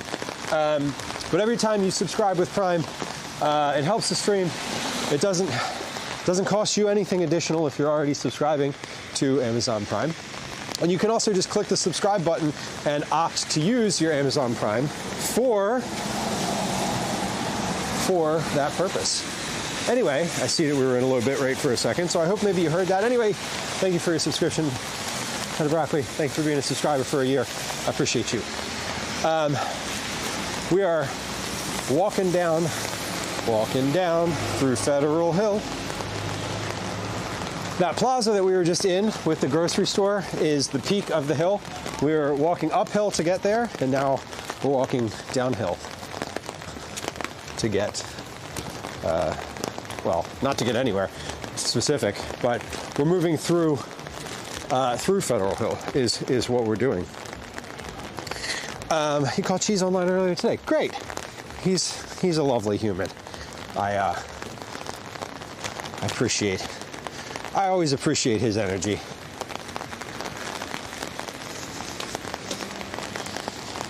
So this place right here, not Providence Tattoo, Oh, 401 Atwells Avenue. That is an interesting address to have. The area code for the phone for Rhode Island is 401. This place here, Tammany Hall Pub and Parlor, is like a cigar bar, and this is like been here forever. It's definitely one of those places that like when I was talking about the mayor earlier and how he was kind of a gangster, he used to hang out there. He's dead now. And I say the mayor, he's not the mayor. He hasn't been the mayor for a long time. He was the mayor for a while, and then he went to prison. And then he got out. And if he could have been elected mayor again, people would have elected him because they loved him. He was also kind of a dirtbag. But, you know, that's how Rhode Island is. That's how he was like the people's dirtbag. Like, hey, we're gonna promote the arts in the city. We're going to promote infrastructure. We're going to make it more pedestrian friendly, and you know, we're going to break some kneecaps. Legit. That was his way of acting. So he also had a very popular radio show for a long time, which I enjoyed listening to, because as stated, he's kind of a dirtbag. This bookstore is new since the last time I was in the city. Tattoos. Should walk in and... I said this earlier and I was joking, but I had the thought the other day. I'm like ready for another tattoo. I feel like I'm going to reach out to my tattoo artist and be like, hey, can I like live stream getting a tattoo? And she would definitely be like, sure. Or not. I don't know. She might be uncomfortable. And that's also fine, too. As one does, Mick says. Yeah, as one does. You know. But Mayor Cianci, for all of his dirt baggery, was also the person who, wiping the camera. Non sequitur. I'm wiping the camera. Was also the person who decided that, like, hey, whoever literally paved over the river that goes through the center of the city shouldn't have done that. Let's open the river up and get, make like, you know, nice things to do along this river that goes through the middle of the city. So, like, the fact that the Providence River is now a giant main feature of the city of Providence is all due to his efforts. So, like, you know, it's like the facts of life. You take the good, you take the bad, whatever, something, something, something. You take the good, you take the bad, you break a couple kneecaps, the facts of life, the facts of life. I don't think that's how that song goes, but it is if you're Buddy Cianci. R.I.P.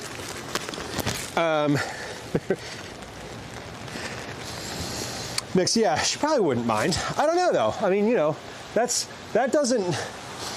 The size of the place has no bearing on whether or not she wants to, like, listen to me prattle on and on about nonsense and, like, engage with chat and be in that sort of public forum.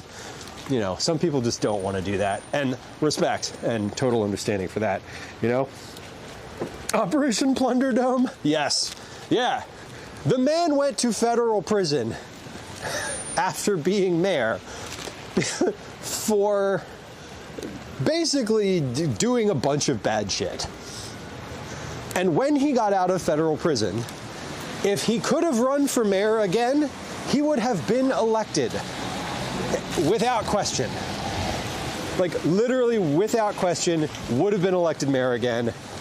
People liked him because he grew up in, like, he was definitely a Rhode Islander, like, grew up here, like, cared about the city in ways that affected people's everyday life. And he was a mobster. Like, those two things were happening simultaneously. And, you know, should he have been mayor? Probably not. Did he do good for the city while he was? Sure. and he was a mobster. You know, that's how it goes. We're walking just back in the other direction down Federal Hill. So we were on the other side of the street before for a little bit. Now we're on this side of the street. Or no, we were on this side of the street before. We're just going backward the way that we came. Because there's the other end of Federal Hill. There's nothing. You're just out in the west. Once you cross over the bridge, you're in Olneyville. What's over in Olneyville? Big grocery store, a lot of housing, New York System Wieners location, and that's it. Command Wieners in chat if you want to know what I'm talking about. That is not much over there, so we're not going to walk. We're not walking over the bridge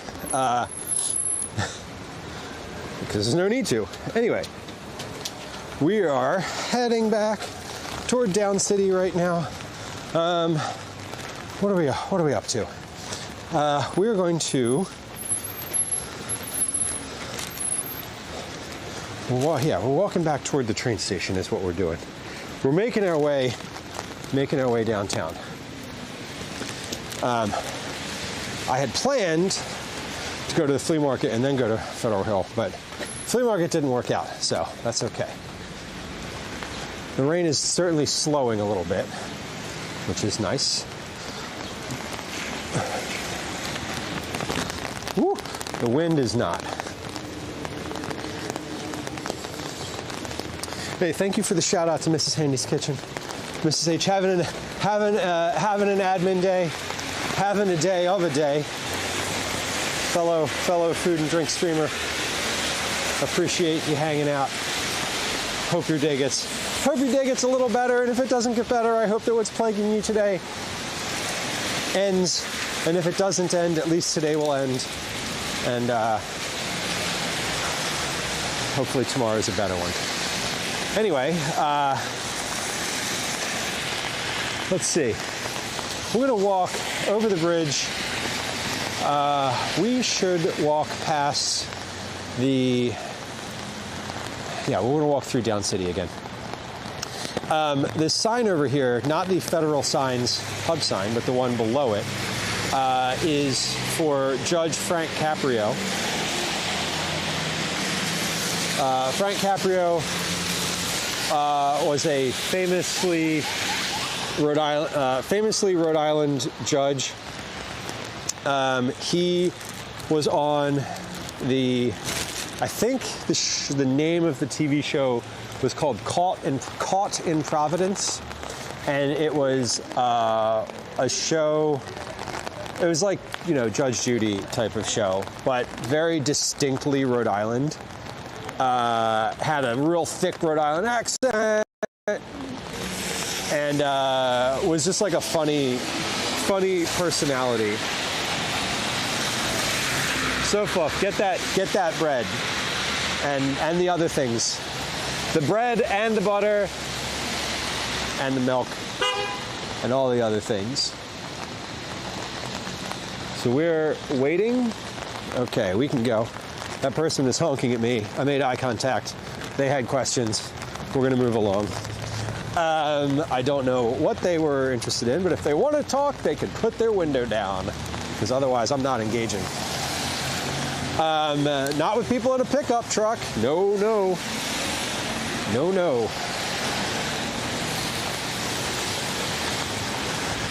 Pickup truck. If you're in the city and you're driving a pickup truck, and you're not a contractor, that's a red flag.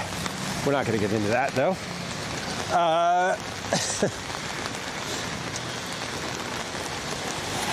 No, we're not going to get into that. I was like, am I going to get into that? No, I'm not going to get into that. If you have questions, you can ask them. Anyway, this place with the little sign up here, the blinking neon sign that says Wally's, that's new/old. That used to be a place called Joe Marzilli's Old Cantina, and it was like this Italian restaurant for forever. I'm curious what Wally's is now. It's got the same sign. I wonder if it's got the same vibe. Unless you're a horse person. Right. And, you know, just like vegans, if you're a horse person, other people will know it. You will make yourself known. An F-150, Broccoli says. Yeah, I mean, it's, I'm more talking about, like, in the city, too. Like, when I see people in a pickup truck in Philadelphia and they don't look like they're hauling equipment and tools in that truck. And there's a look. There's definitely a look. You know, I'm like, all right. That camo pickup truck earlier, that was definitely a like, okay, I see you. I don't actually see you. And I think I am. Let me be super clear that I am specifically talking about in a major city when you see someone driving a pickup truck and they don't have a like. They don't look like they have an outward appearance. Like just straight up judging them by their looks, they don't look like they're doing anything pickup trucky with that pickup truck. I'm a little like, okay, I'm gonna leave you alone. You can smell the horse people coming, that's for sure. Listen, if you've got a big load of manure in the back of your truck, I know what you're doing. We're good. We're cool. We're cool. Now,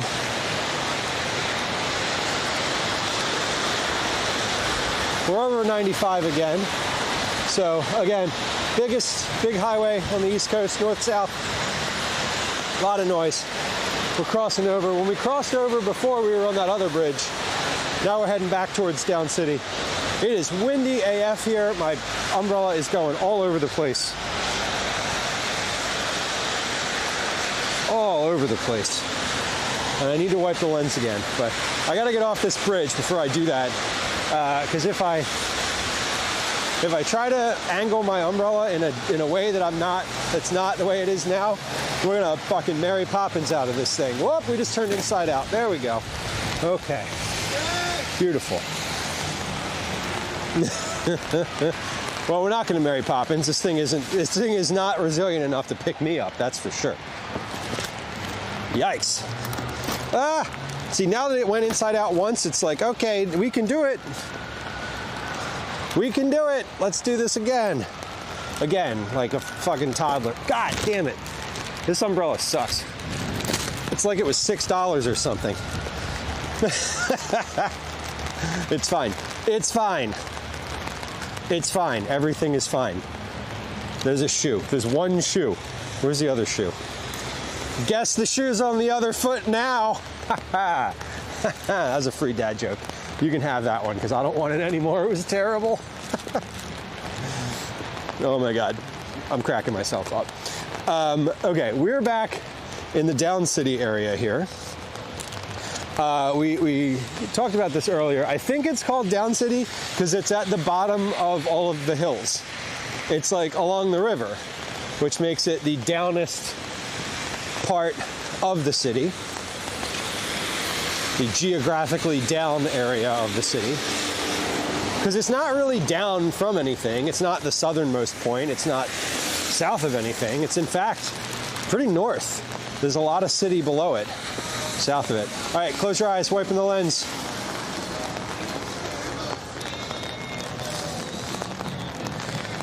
You might as well get drenched. Well, you know, I'm really dry actually. I'm only wearing I'm wearing a t-shirt, a button down, and a rain jacket. But I'm warm. I'm very, very warm at the moment. I'm like, we're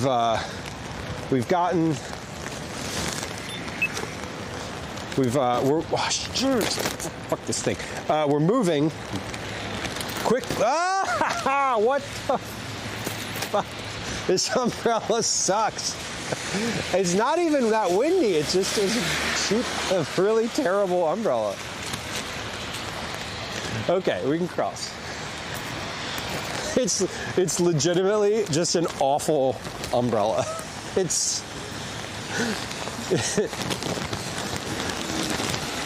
I just have to keep it angled toward the wind 100% of the time. Oh my God. One shoe moments. Yeah, we definitely just, I'm like, what do we do? There's one shoe. What's happening here? Need to get those people together, and whoever doesn't need that shoe, I'm sure someone else does. The Trinity Repertory Company.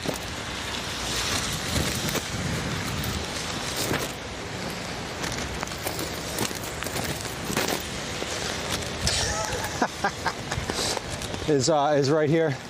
Nice, very old, well-known dance company in the city of Providence. These are two relatively famous pieces of art, or I guess one famous piece of art. These masks. It's funny, this parking garage here is like the most used parking in all of Providence. At least it's been my experience. Like, it's close to all the theater things, and it's also really close to this Trinity Brew House right there. That bar has been there for a long time. It's been, hold on, I'm wiping the lens again. That bar is like the Providence bar. It's one of those places where it's like, if you want to experience like real Providence, like walk through Federal Hill, check out the Rhode Island School of Design Museum, and catch a beer at Trinity Brew House. And like, you know, we're on a food travel show. I don't know if you knew that. But yeah, Trinity's like the place to go to get yourself like a local brew. I don't know. I guess their beer is pretty good. I used to go there when I drank, and I thought it was fine. They have a mug club. I don't know if any of y'all are like, have ever experienced a mug club. It's kind of fun. You like drink enough there that you get your own mug, and when you go, they like bring your mug out and you get to use it, which I guess is a good thing. These fucking scooters. I hate these things. I hate these things mainly because they're just like they're just like all over the sidewalk. They get left everywhere.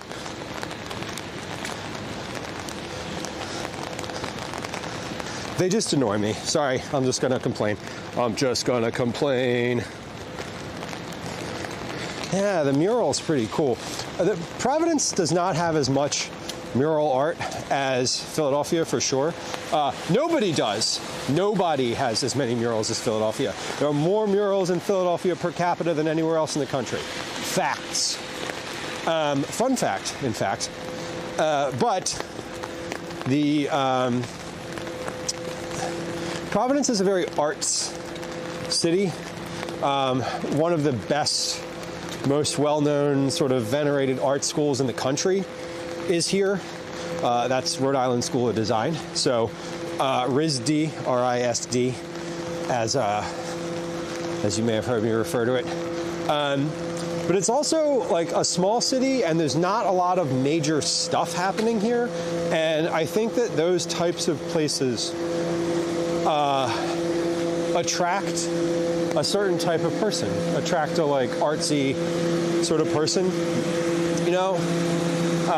Because I think specifically, god damn, that is aggressively loud. I think that the type of person who like lives and stays in Providence is not here because of, you know, because of proximity to like major cultural hubs or like big sports teams or anything like that. You know, maybe you're a big fan of the mall, like the Providence Place Mall, but that's about it. Otherwise, there's like not a strong reason to be in Providence.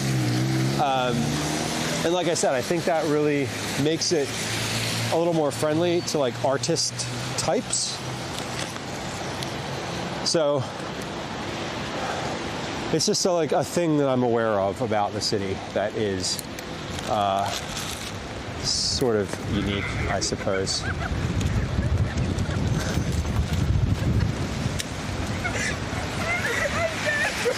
these folks crossing the street next to me, both of their umbrellas just blew inside out at the same time. And yeah, we're just letting it happen. I guess I could just walk this way. I was like, oh, let's walk towards the mall. Why? What time is it? Should we go in the mall? It's 3:30. I don't think we need to go in the mall. It's not necessary. It's not necessary to go in the mall. I don't think. It's it seems a bit unnecessary to go to the mall. I think that perhaps we can go. I think that perhaps we can go up toward Brown and maybe take a look at Thayer Street, and then come back down the hill to wrap up. So I think that's what we're going to do. And I think I was going to wrap up today at the State House, but I think we'll maybe try to wrap up at the train station instead. Because the train station is next to the State House, and the train station's... What the fuck? This stupid umbrella. Oh my God. It's fine. I'm not actually genuinely... I'm not like upset about it, and it's not... like, whatever. It's just funny because it's the slightest breeze. The umbrella's like, nope. Going inside out. It's not even raining that bad right now. Do I even need this thing? I kind of do because it's keeping the camera from getting wet. Broccoli, yeah, a couple weeks ago I was in Toronto.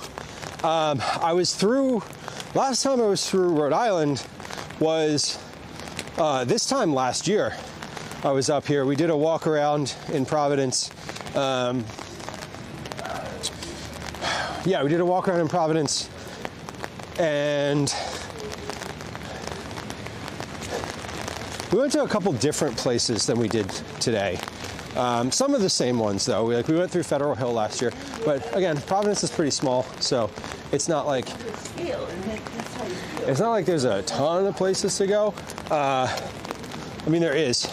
I considered going down to Roger Williams Park, which is a huge public park. That's about 3.5 kilometers south of here. But when I looked at the weather today, I was like, I don't really want to walk all the way down there in the rain. Like, today I'm sort of orbiting around. I keep coming back. Like, I'm keeping the train station as a central location in my orbit today, so that because it's pouring rain, and just in general, I wanted to sort of stick around within like 2 to 3 kilometers of the train station, so that if the weather got like really bad and it was like I needed to go back and like be somewhere, I wasn't going to be too far. So next time we're in Providence, we will hopefully. Next time we're in Providence, I'd like to go up to down to Roger Williams. Yeah, down. Roger Williams is south of here, so I'd like to go down to Roger Williams. Next, my nails are naked today. You know what's funny? You know what's really funny about that? I was yesterday morning, I was in White Electric Coffee, which we stopped at earlier in stream. I spied in line, or when I was in line, I spied at the table someone who looked really familiar, and I was like, I think I know you. And then when I ordered and turned around to like confirm, they were gone. And so we kind of got a coffee and stood around and ate a bagel sandwich for a few minutes, and then walked out. And as I was walking out, the person who I had spied, who I was like, do I know you? was coming out of the shop next to the coffee place and was like walking in the same direction I was. And I was like,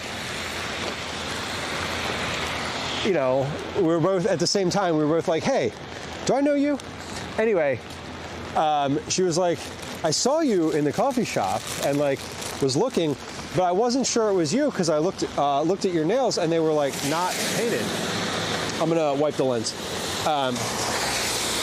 And she was like, I saw that you didn't have any nail polish on, and I wasn't sure it was you. And I was like, that's really funny. And also, yes, I actually do have nail polish on, but it's a clear coat. It's a clear coat and it's really old, so it's chipping and not great. And I'd show you, but it's a little embarrassing, so we're not going to do that. What was on the sandwich? Yesterday morning, I got a bagel sandwich with cream cheese, avocado, and sprouts. And it was delightful. My preferred bagel sandwich, it was from White Electric, the coffee shop that I used to go to all the time when I lived here, and that is always my sort of preferred sandwich. I like it a little bit, I don't want a bunch of like sauce on it. They have a good aioli that they make there, but that's like more of a breakfast style. Oh, I also got an egg on it.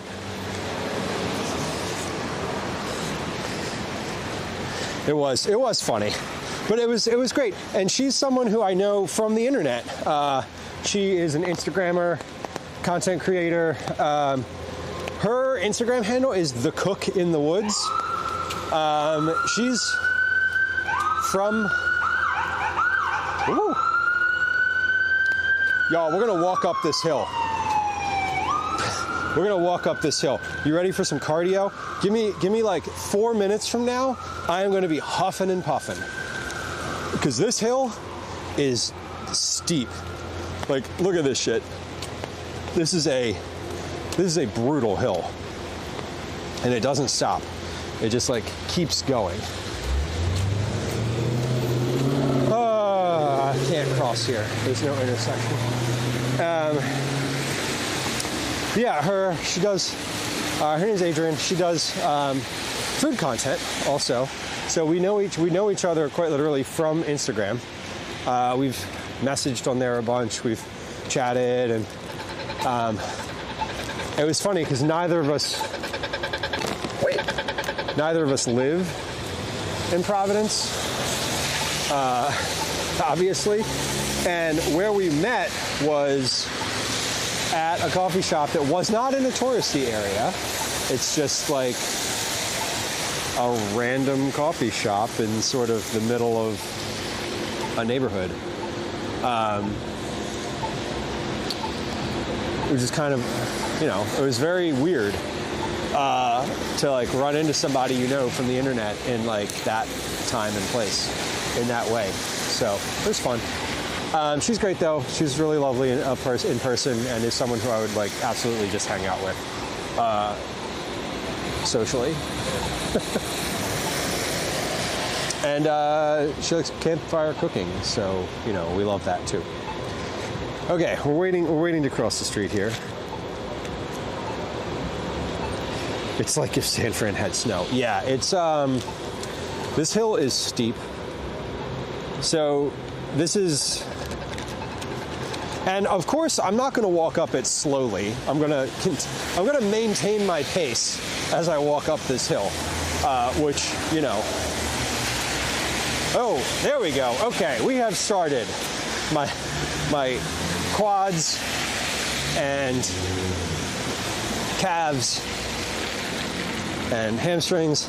I just felt my legs fire differently. It all of a sudden turns into hill. It's not gradual. It's just like, and up. So yeah, we are moving up a hill.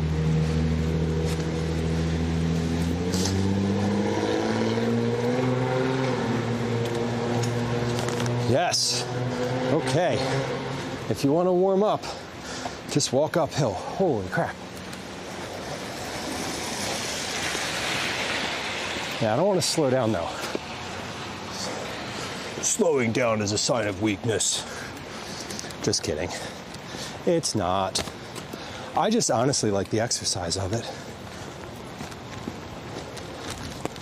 So we're walking up toward the main campus of Brown University. This is area of the city called College Hill. So we were just up on Federal Hill, and you might have noticed that we walked downhill to get into the center city part, or the center city, it's called Down City, the main part of Providence, where the big buildings are. This is also where the Rhode Island School of Design is. That's a RISD building we're passing on the left here. Broccoli, thank you for the bits.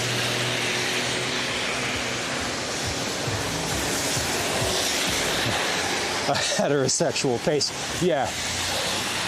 I called the other day, we were walking in the city and Calvin was moving really slow. And I called him Mr. Mosey. And he was like, what does Mosey mean? And so we had to explain, of course, what that meant, which was funny. Yeah, you know what's wiping the lens? Watch your eyes. So there's very few people who I enjoy like walking with always, and my friend James is one of those people. He is a very fast walker, and when we were up in Toronto just a couple weeks ago walking together, we were walking a lot slower because he was grocery shopping and had like bags of groceries. But he and I were walking around Providence on Friday and yesterday, and it's nice. It's really nice walking with somebody else who is like at the same speed or faster than you. And he's faster than I am walking. He's also quite a bit taller and has longer legs. So we're at Brown University now. You'll recognize it by the fact that it looks like an Ivy League college, because it is. And we're at the top of that hill. We just came up. We could go up a little higher, and we will once we're walking up Thayer Street, but we're gonna walk. Maybe we'll walk through the quad. Can we walk through Brown? I think we can just walk through the campus. I didn't go to school here. I don't have any association with this, but this is just like a super old university. A big part of the Providence culture is collegiate and sort of based around the existence of this school. So we're walking through. This is one of the main parts of campus.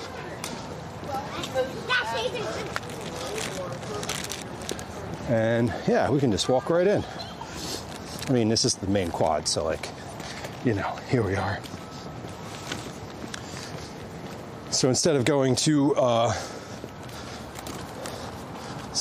flea market today, we'll walk through Brown.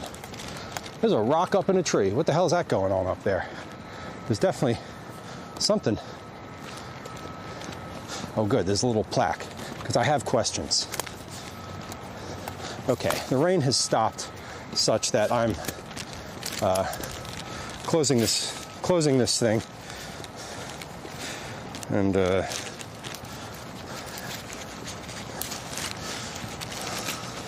hopefully we won't need it again, ever. Yeah, there's a rock in a tree. What's going on here? 2006, cast bronze, gray granite, riverstone. Okay. Is this whole thing cast bronze? This is not a real tree. What if I touched it? Is this whole thing metal? Oh, yeah. Oh, okay. Never mind. This is, sorry. Now, weirdly, it's less impressive because the whole thing is metal. I thought that was a tree with a big rock in it. It's a sculpture, which, while cool and notable, and definitely drew me over to, you know, my curiosity was piqued, but it's metal. The tree is metal. I'm less impressed, not gonna lie. I thought maybe nature had just taken its course, but it did not. This is a nice little lawn out here. I imagine the hangout out here is quite nice when the weather is better. Yeah, Broccoli, this to me is this campus. I'm gonna fold this umbrella up. So just a moment here. I need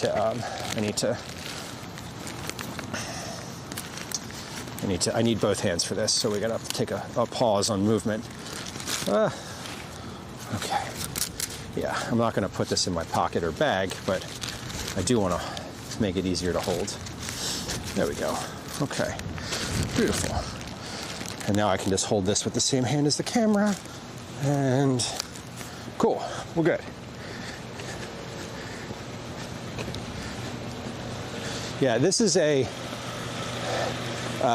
wiping the lens again. This is a typical American university, Ivy League specifically, university. This looks a lot like University of Pennsylvania. We've walked through that on stream before. It very much is a just series of ancient buildings.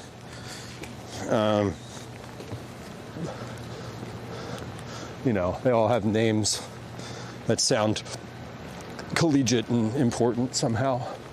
I think it's the school. I mean, I know it's the school year right now. I don't know if it's spring break or not, but I mean, it's raining. It was raining.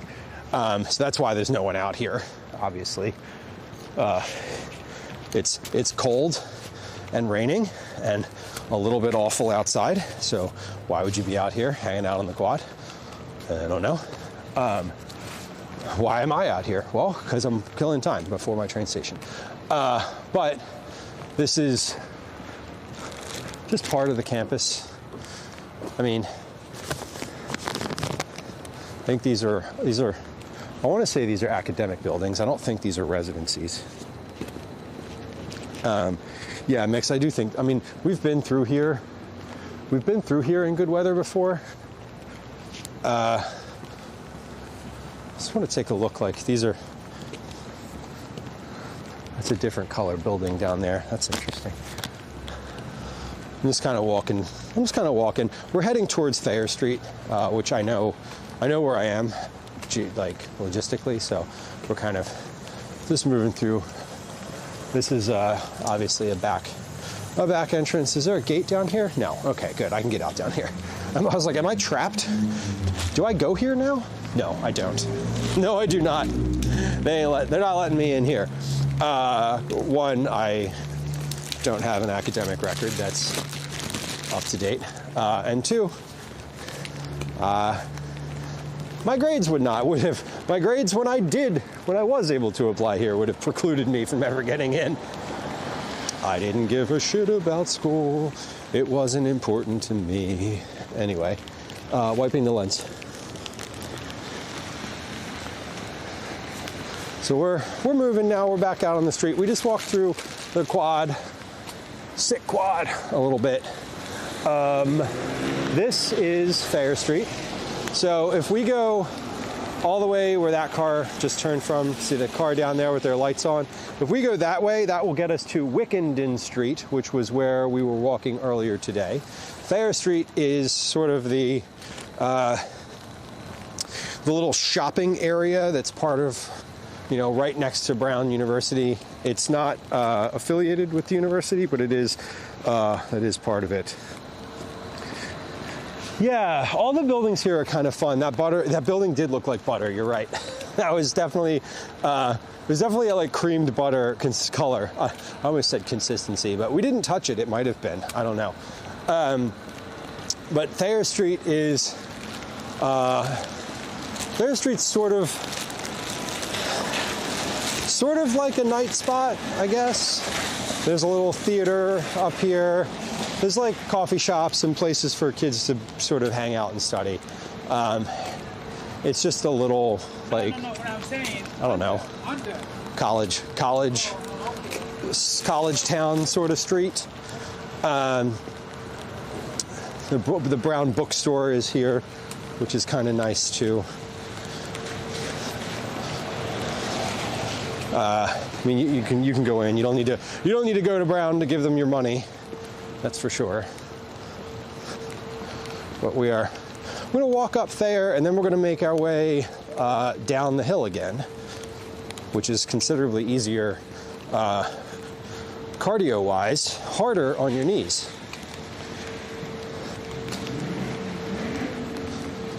But it's starting to rain again, but I'm not putting the umbrella back up unless this camera starts getting soaked consistently enough that I can't bear it. It's an Oregon license plate. That's cool.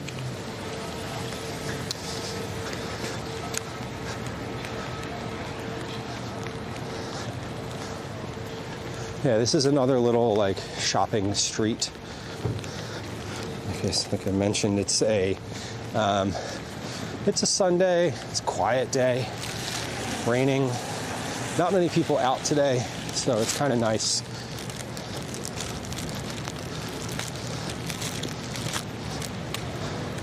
Kind of nice to just walk around. On a really nice day in the springtime, this street is packed with students and people walking around. It's very similar. It has a similar vibe to South Street in Philadelphia, except it's only like 3 blocks long, as opposed to being like 20-some blocks long. So, a little different, but not,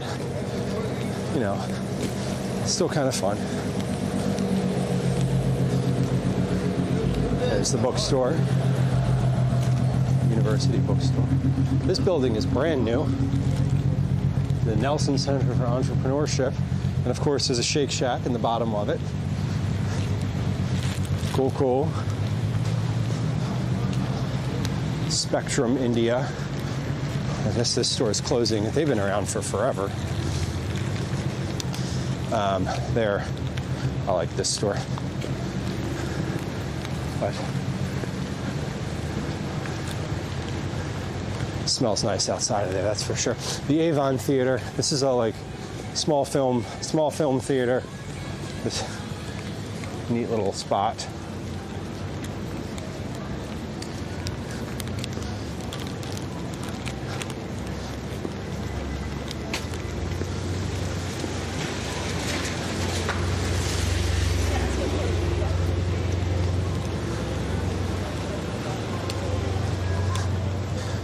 It looks like there's a lot of turnover on this street at the moment. I see a bunch of places that used to be something else. This used to be a shoe store. As a very Rhode Island statement, this used to be a shoe store. This place, Baja's, still has the Philly cheesesteak sign up, but it's not the same place anymore. That's fun. This place has been here forever, East Side Pockets. I don't imagine they'll go out of business anytime soon. They have falafel there, and they're open until 2 o'clock in the morning every night, every day but Sunday. So they're definitely a sort of late night spot.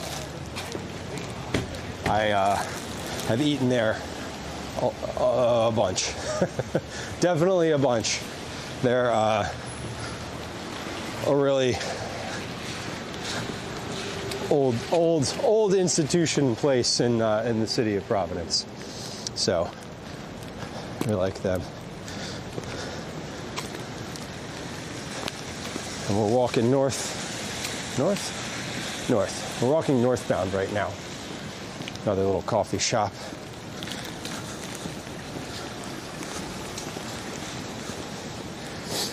I don't know what Duke looks like. No idea. No idea. Never been.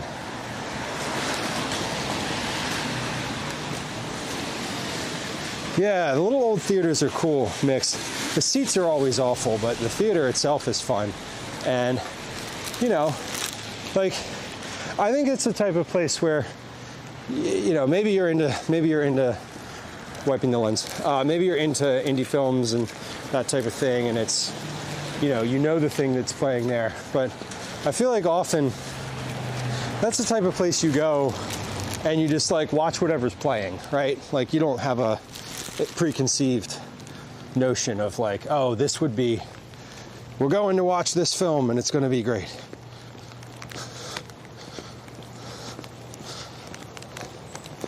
You just kind of go and you enjoy your time.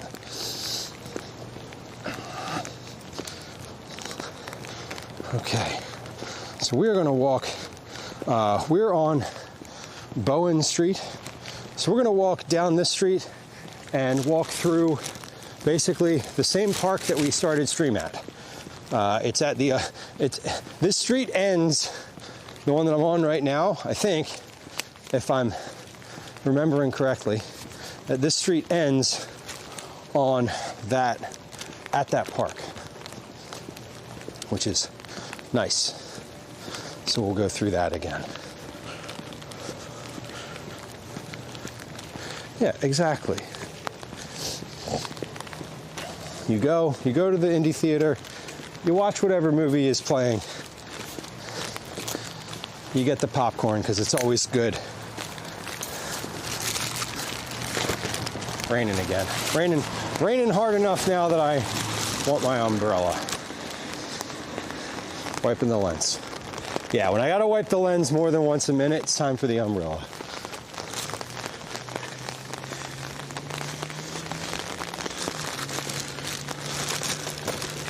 And the umbrella is inside out. Surprise, surprise. I'd be surprised if it wasn't inside out.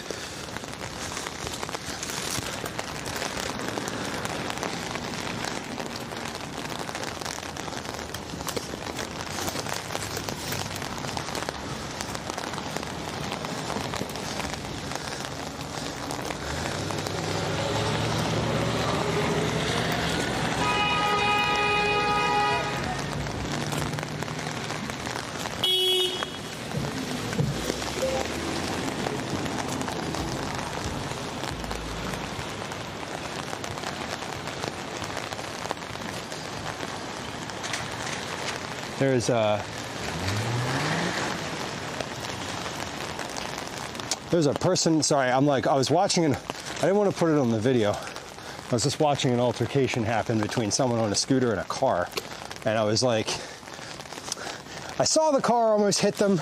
I saw them yell at the car. I saw the car cut them off. I saw them cut the car off. I just watched them spit on the car. And I was like, let me just watch what happens here. Let me observe for just a moment.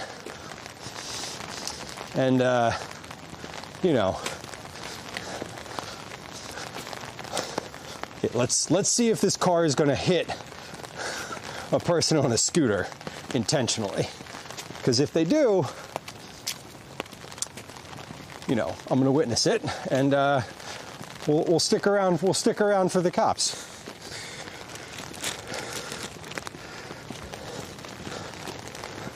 You know, trench coats. Oh my God. Nope, different part of town. Although back in the day, that was Thayer Street. Back in the day, we were warned when I was a kid at the camp that I worked at by the old adults. Now, we were not to go to Thayer Street on our nights out. You're not allowed to go to Thayer Street. You get in trouble. Which is like, okay. And then like, obviously, so we like immediately went to Thayer Street. Like, Because when you're 16, you're looking for trouble. And it was fun. It was fine. You know, no harm. Drama, I know. Yeah, I hesitated to like put that on camera because I didn't want to like, you know, if the car had hit the person on the scooter, I didn't want to, I don't know. I didn't want to have that on stream.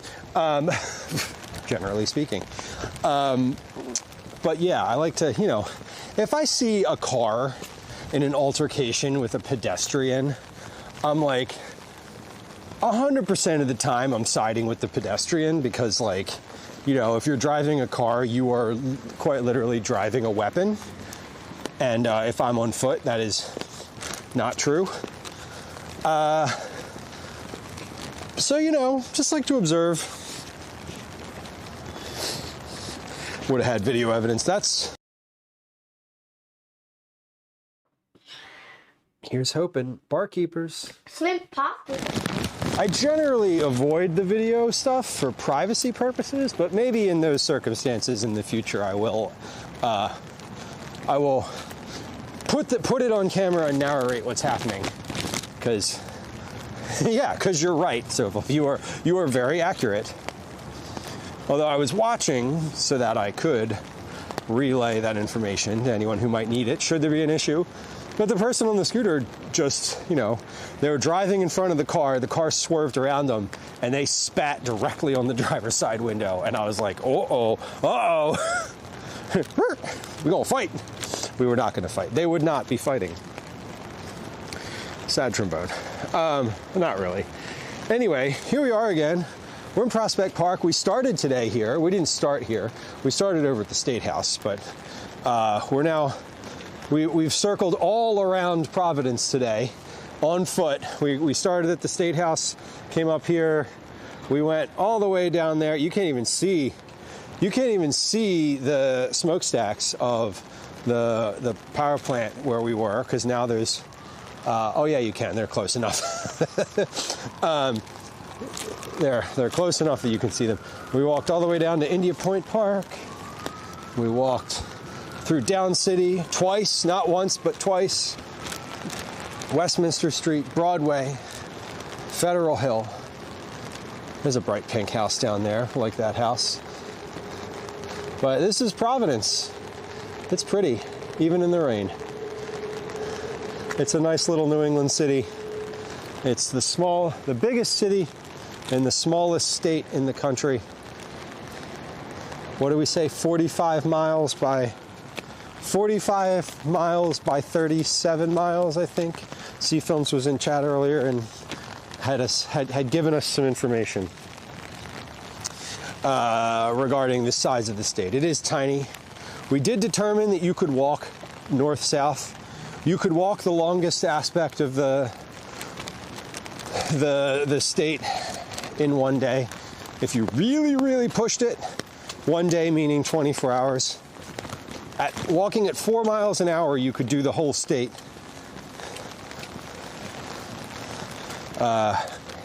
In about 12 hours if you didn't stop, which would be quite a feat. Quite a feat for your feet, specifically. And now we're walking downhill again, as I've noted in my quads, which are now like, hey, whoa, whoa, whoa, what are you doing? What are you doing? We like the flat. Why are you doing this? Well, quads, because we have to go downhill. Because we're not taking a lift back to where we were. We're walking, because that's the kind of stream it is. It's small. It is small. It's really small. The state of Providence, or the state of Rhode Island, is aggressively tiny. Aggressively tiny. It's basically, if you took Connecticut, it's like the same height as Connecticut, just a little, look at these steps in the middle of the city. The same height as Connecticut, just a little bit, it's like it's very small. Do I want to go down this way? I think I do. I think I want to try these steps. They look fun. Oh my God, popcorn. We love popcorn. I found out that recently, when I was up in Toronto, I found out that my friend James really likes popcorn. I didn't know that. He and his partner do like popcorn as a snack regularly, which my friend Megan, Command Megan, Meghan, in chat, also is like a big popcorn connoisseur. I think it's fascinating. Do y'all like popcorn as a snack? Do you like gravitate to popcorn? Clearly, Mix, you do. But I'm curious. I don't. Not that I don't enjoy it when I eat it, but I tend to not gravitate to it as a snack, wiping the lens, because it sticks in my teeth.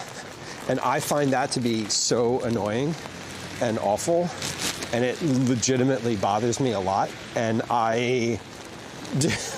quite literally, I don't eat very much popcorn because I don't want to have to like floss afterward. There was one time where I went to the dentist and I'd had this like sporadic gum pain, and the dentist like pulled a popcorn kernel or a popcorn, like, you know, one of the little flat pieces of popcorn that gets stuck in your teeth, pulled one of those out of my gums. It was below the gum line, and it had been there. It had literally been in my fucking tooth for like months. And it was like painful, sporadically painful, not like all the time painful. But the dentist was like, when was the last time you had popcorn? And I was like, honestly, I don't know. I don't know. Newport, Broccoli says. Newport? I have ridden my bike from Providence to Newport before. It's far, but it's definitely doable. It's a heck of a day trip to like ride your bike down there. You could walk to Newport one way in a day for sure. From here, you could take a trail, like a walking trail from Providence to Newport. There's a walking trail that goes all the way from the city all the way down, which is super cool.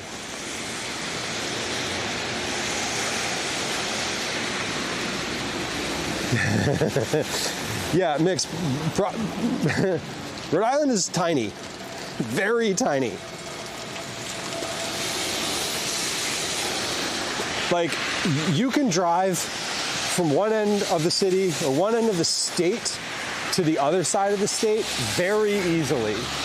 It like in an hour, a little more than an hour. Because once you hit the back roads and you got to go 25 miles an hour, then you're moving slow. But it's very easy to get around by car. And the thing that I love the most about the state of Rhode Island is the diversity of the landscape, and the fact that you can be in a city or at the beach or way out in the woods, all within an hour of each other is just genuinely really wonderful. Because if you are the type of person who wants to go hiking, for example, you can. Or if you like the city, or you like going to the beach. Maybe you like surfing and hiking. If you like mountains, you're out of luck. But if you like the woods, it's great. Popcorn's good for your kidneys? Is that a fact? Interesting. Yeah, it's half the size of Prince Edward Isle. That doesn't surprise me at all. It's really small, Mix. Like, I don't know why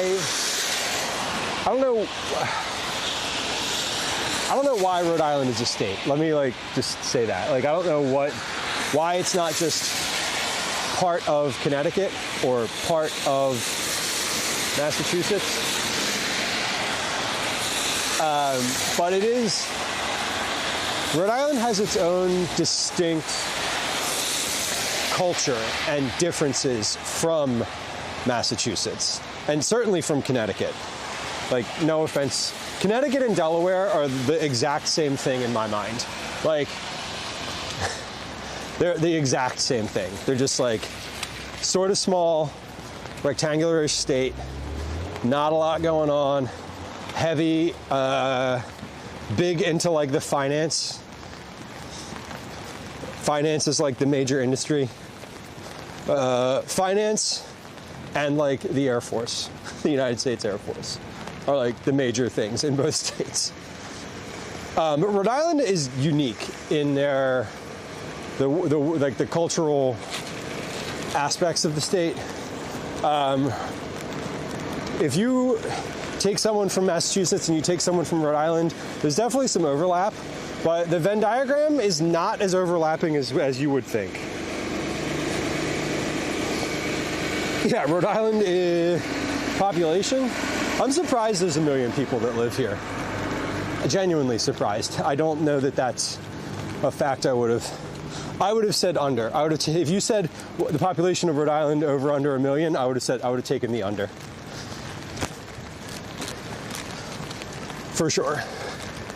But, you know, I would have been wrong.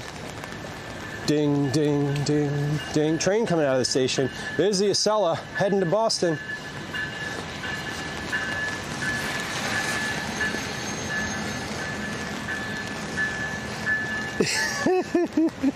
Yes, Mix, that is exactly right.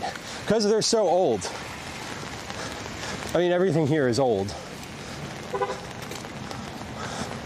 You know, we were looking at the old buildings on Benefit Street much earlier, and it's like, yeah, everything here is ancient, and it's sort of,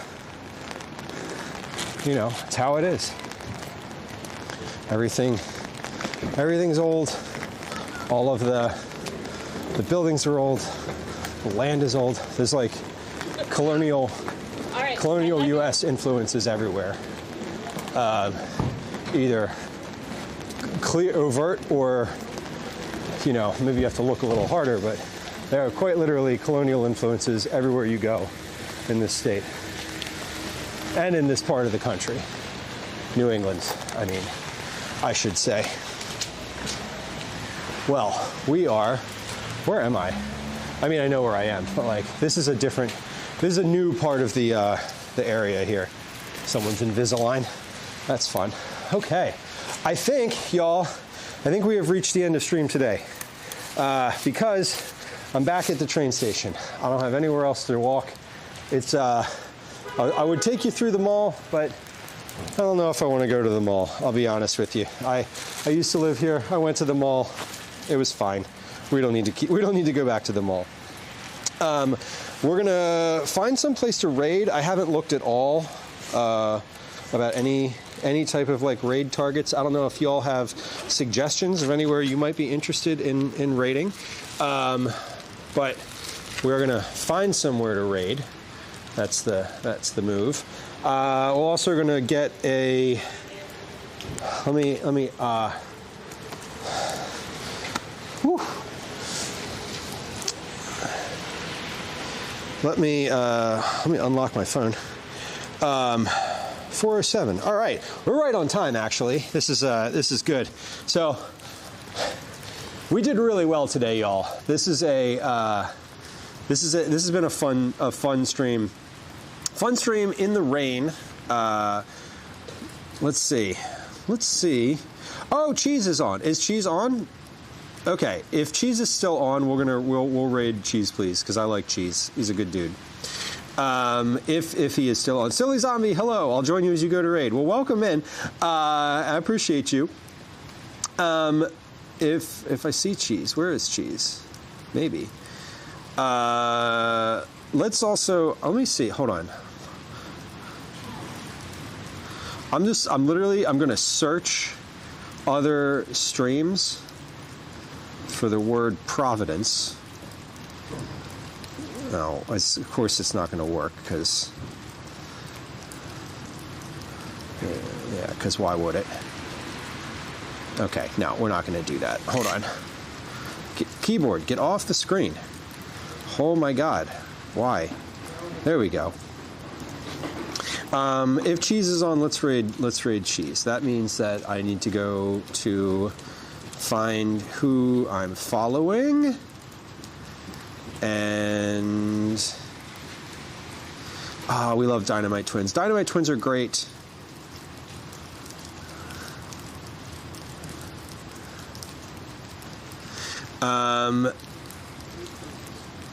Let's see.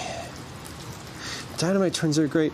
Okay, can we Oh man, there's so many good people on. Sunday is so fun. I should do more streams on Sunday so I can like raid other people. Who's on? I just want to like say some names of people that are online that I like.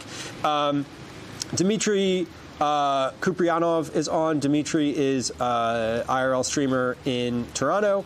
Lala Carpe Diem is on. They are a Lala and Tom are IRL lifestyle streamers out of the US. I was going to say they're just kind of all over the place. Quilpy is on. We love Quilpy. Quilpy is a lovely human. They're doing, I think they're doing an indie game today. Who else do we love? Black Rose Pixie is doing the Kitchen Gladiator Challenge today. I'm scrolling through as I'm looking for cheese because I think we're going to raid cheese. SoFluff, I know SoFluff is lurking on Astro Canuck's channel. Astro Canuck is doing Lazy Sunday Lego building. Ira Abba is a favorite IRL streamer. Ira is in London right now. London for the first time, it says, which is super cool. Oh, Cheese is doing music. Okay. Cheese has been working on his music stuff for a while, so I am very happy that we can go over there. Hippie Wayfarer is on. We love Hippie. There's so many good folks online. I hope that y'all enjoy. I hope that y'all are enjoying your afternoon on Twitch, wherever it is that you land. I hope that you enjoy going to see Cheese. Cheese is doing some music and guitar stuff, which we love. We're going to, hold on, let me, before I hit raid, I want to check the calendar so that I can tell you when the actual next stream is. I want to say that the next stream for me is going to be Wednesday, March 25th. We're going to be live this coming week on Wednesday and Thursday. So different days. Wednesday will be live for some kitchen stuff. Thursday will also be live for some kitchen stuff. I don't know exactly what we're going to do. There are some raid messages in chat, so let's grab those. We're going to raid Cheese, please. Cheese is a fellow food and drink streamer, but he also, oh, hold on. Let's, I'm going to mute. Hold on, Cheese. I'll be with you in a second. But he's doing currently music. Then he's going to play Elder Scrolls Online today, which sounds super fun. Thank you all for joining today. Mrs. H, I hope you have a lovely rest of your day. Be kind to yourself. Broccoli, thank you for hanging out. Camille, it's lovely to have you. I appreciate you. Sofluff, I hope you have a good one. Mix, enjoy your afternoon. Long Beach Skateboard Show sounds fun too. Ulumeka, we like her. Oh, nice. Yeah, her stream is fun. Not and Getty, thank you for hanging out. I appreciate you. We will be live again, like I said, on Wednesday this coming week. Until then, I hope you have a lovely one. If you're watching on YouTube, please like, please subscribe. If you're watching on Twitch, follows are silent. There's no alerts, there's no sounds, there's no chat messages, and I'm not going to say hi to you. If you're lurking right now, please hit the follow button and come on back. This has been a fun afternoon. We're in Providence, Rhode Island. Not much to look at behind me, but like this is how it is. I'm at the train station. I'm just going to hang out here till my train comes. I hope you have a good one. We'll see you soon. Bye. Bye. Bye. Bye. We have raided Cheese, please. All right. We're raiding Cheese. We are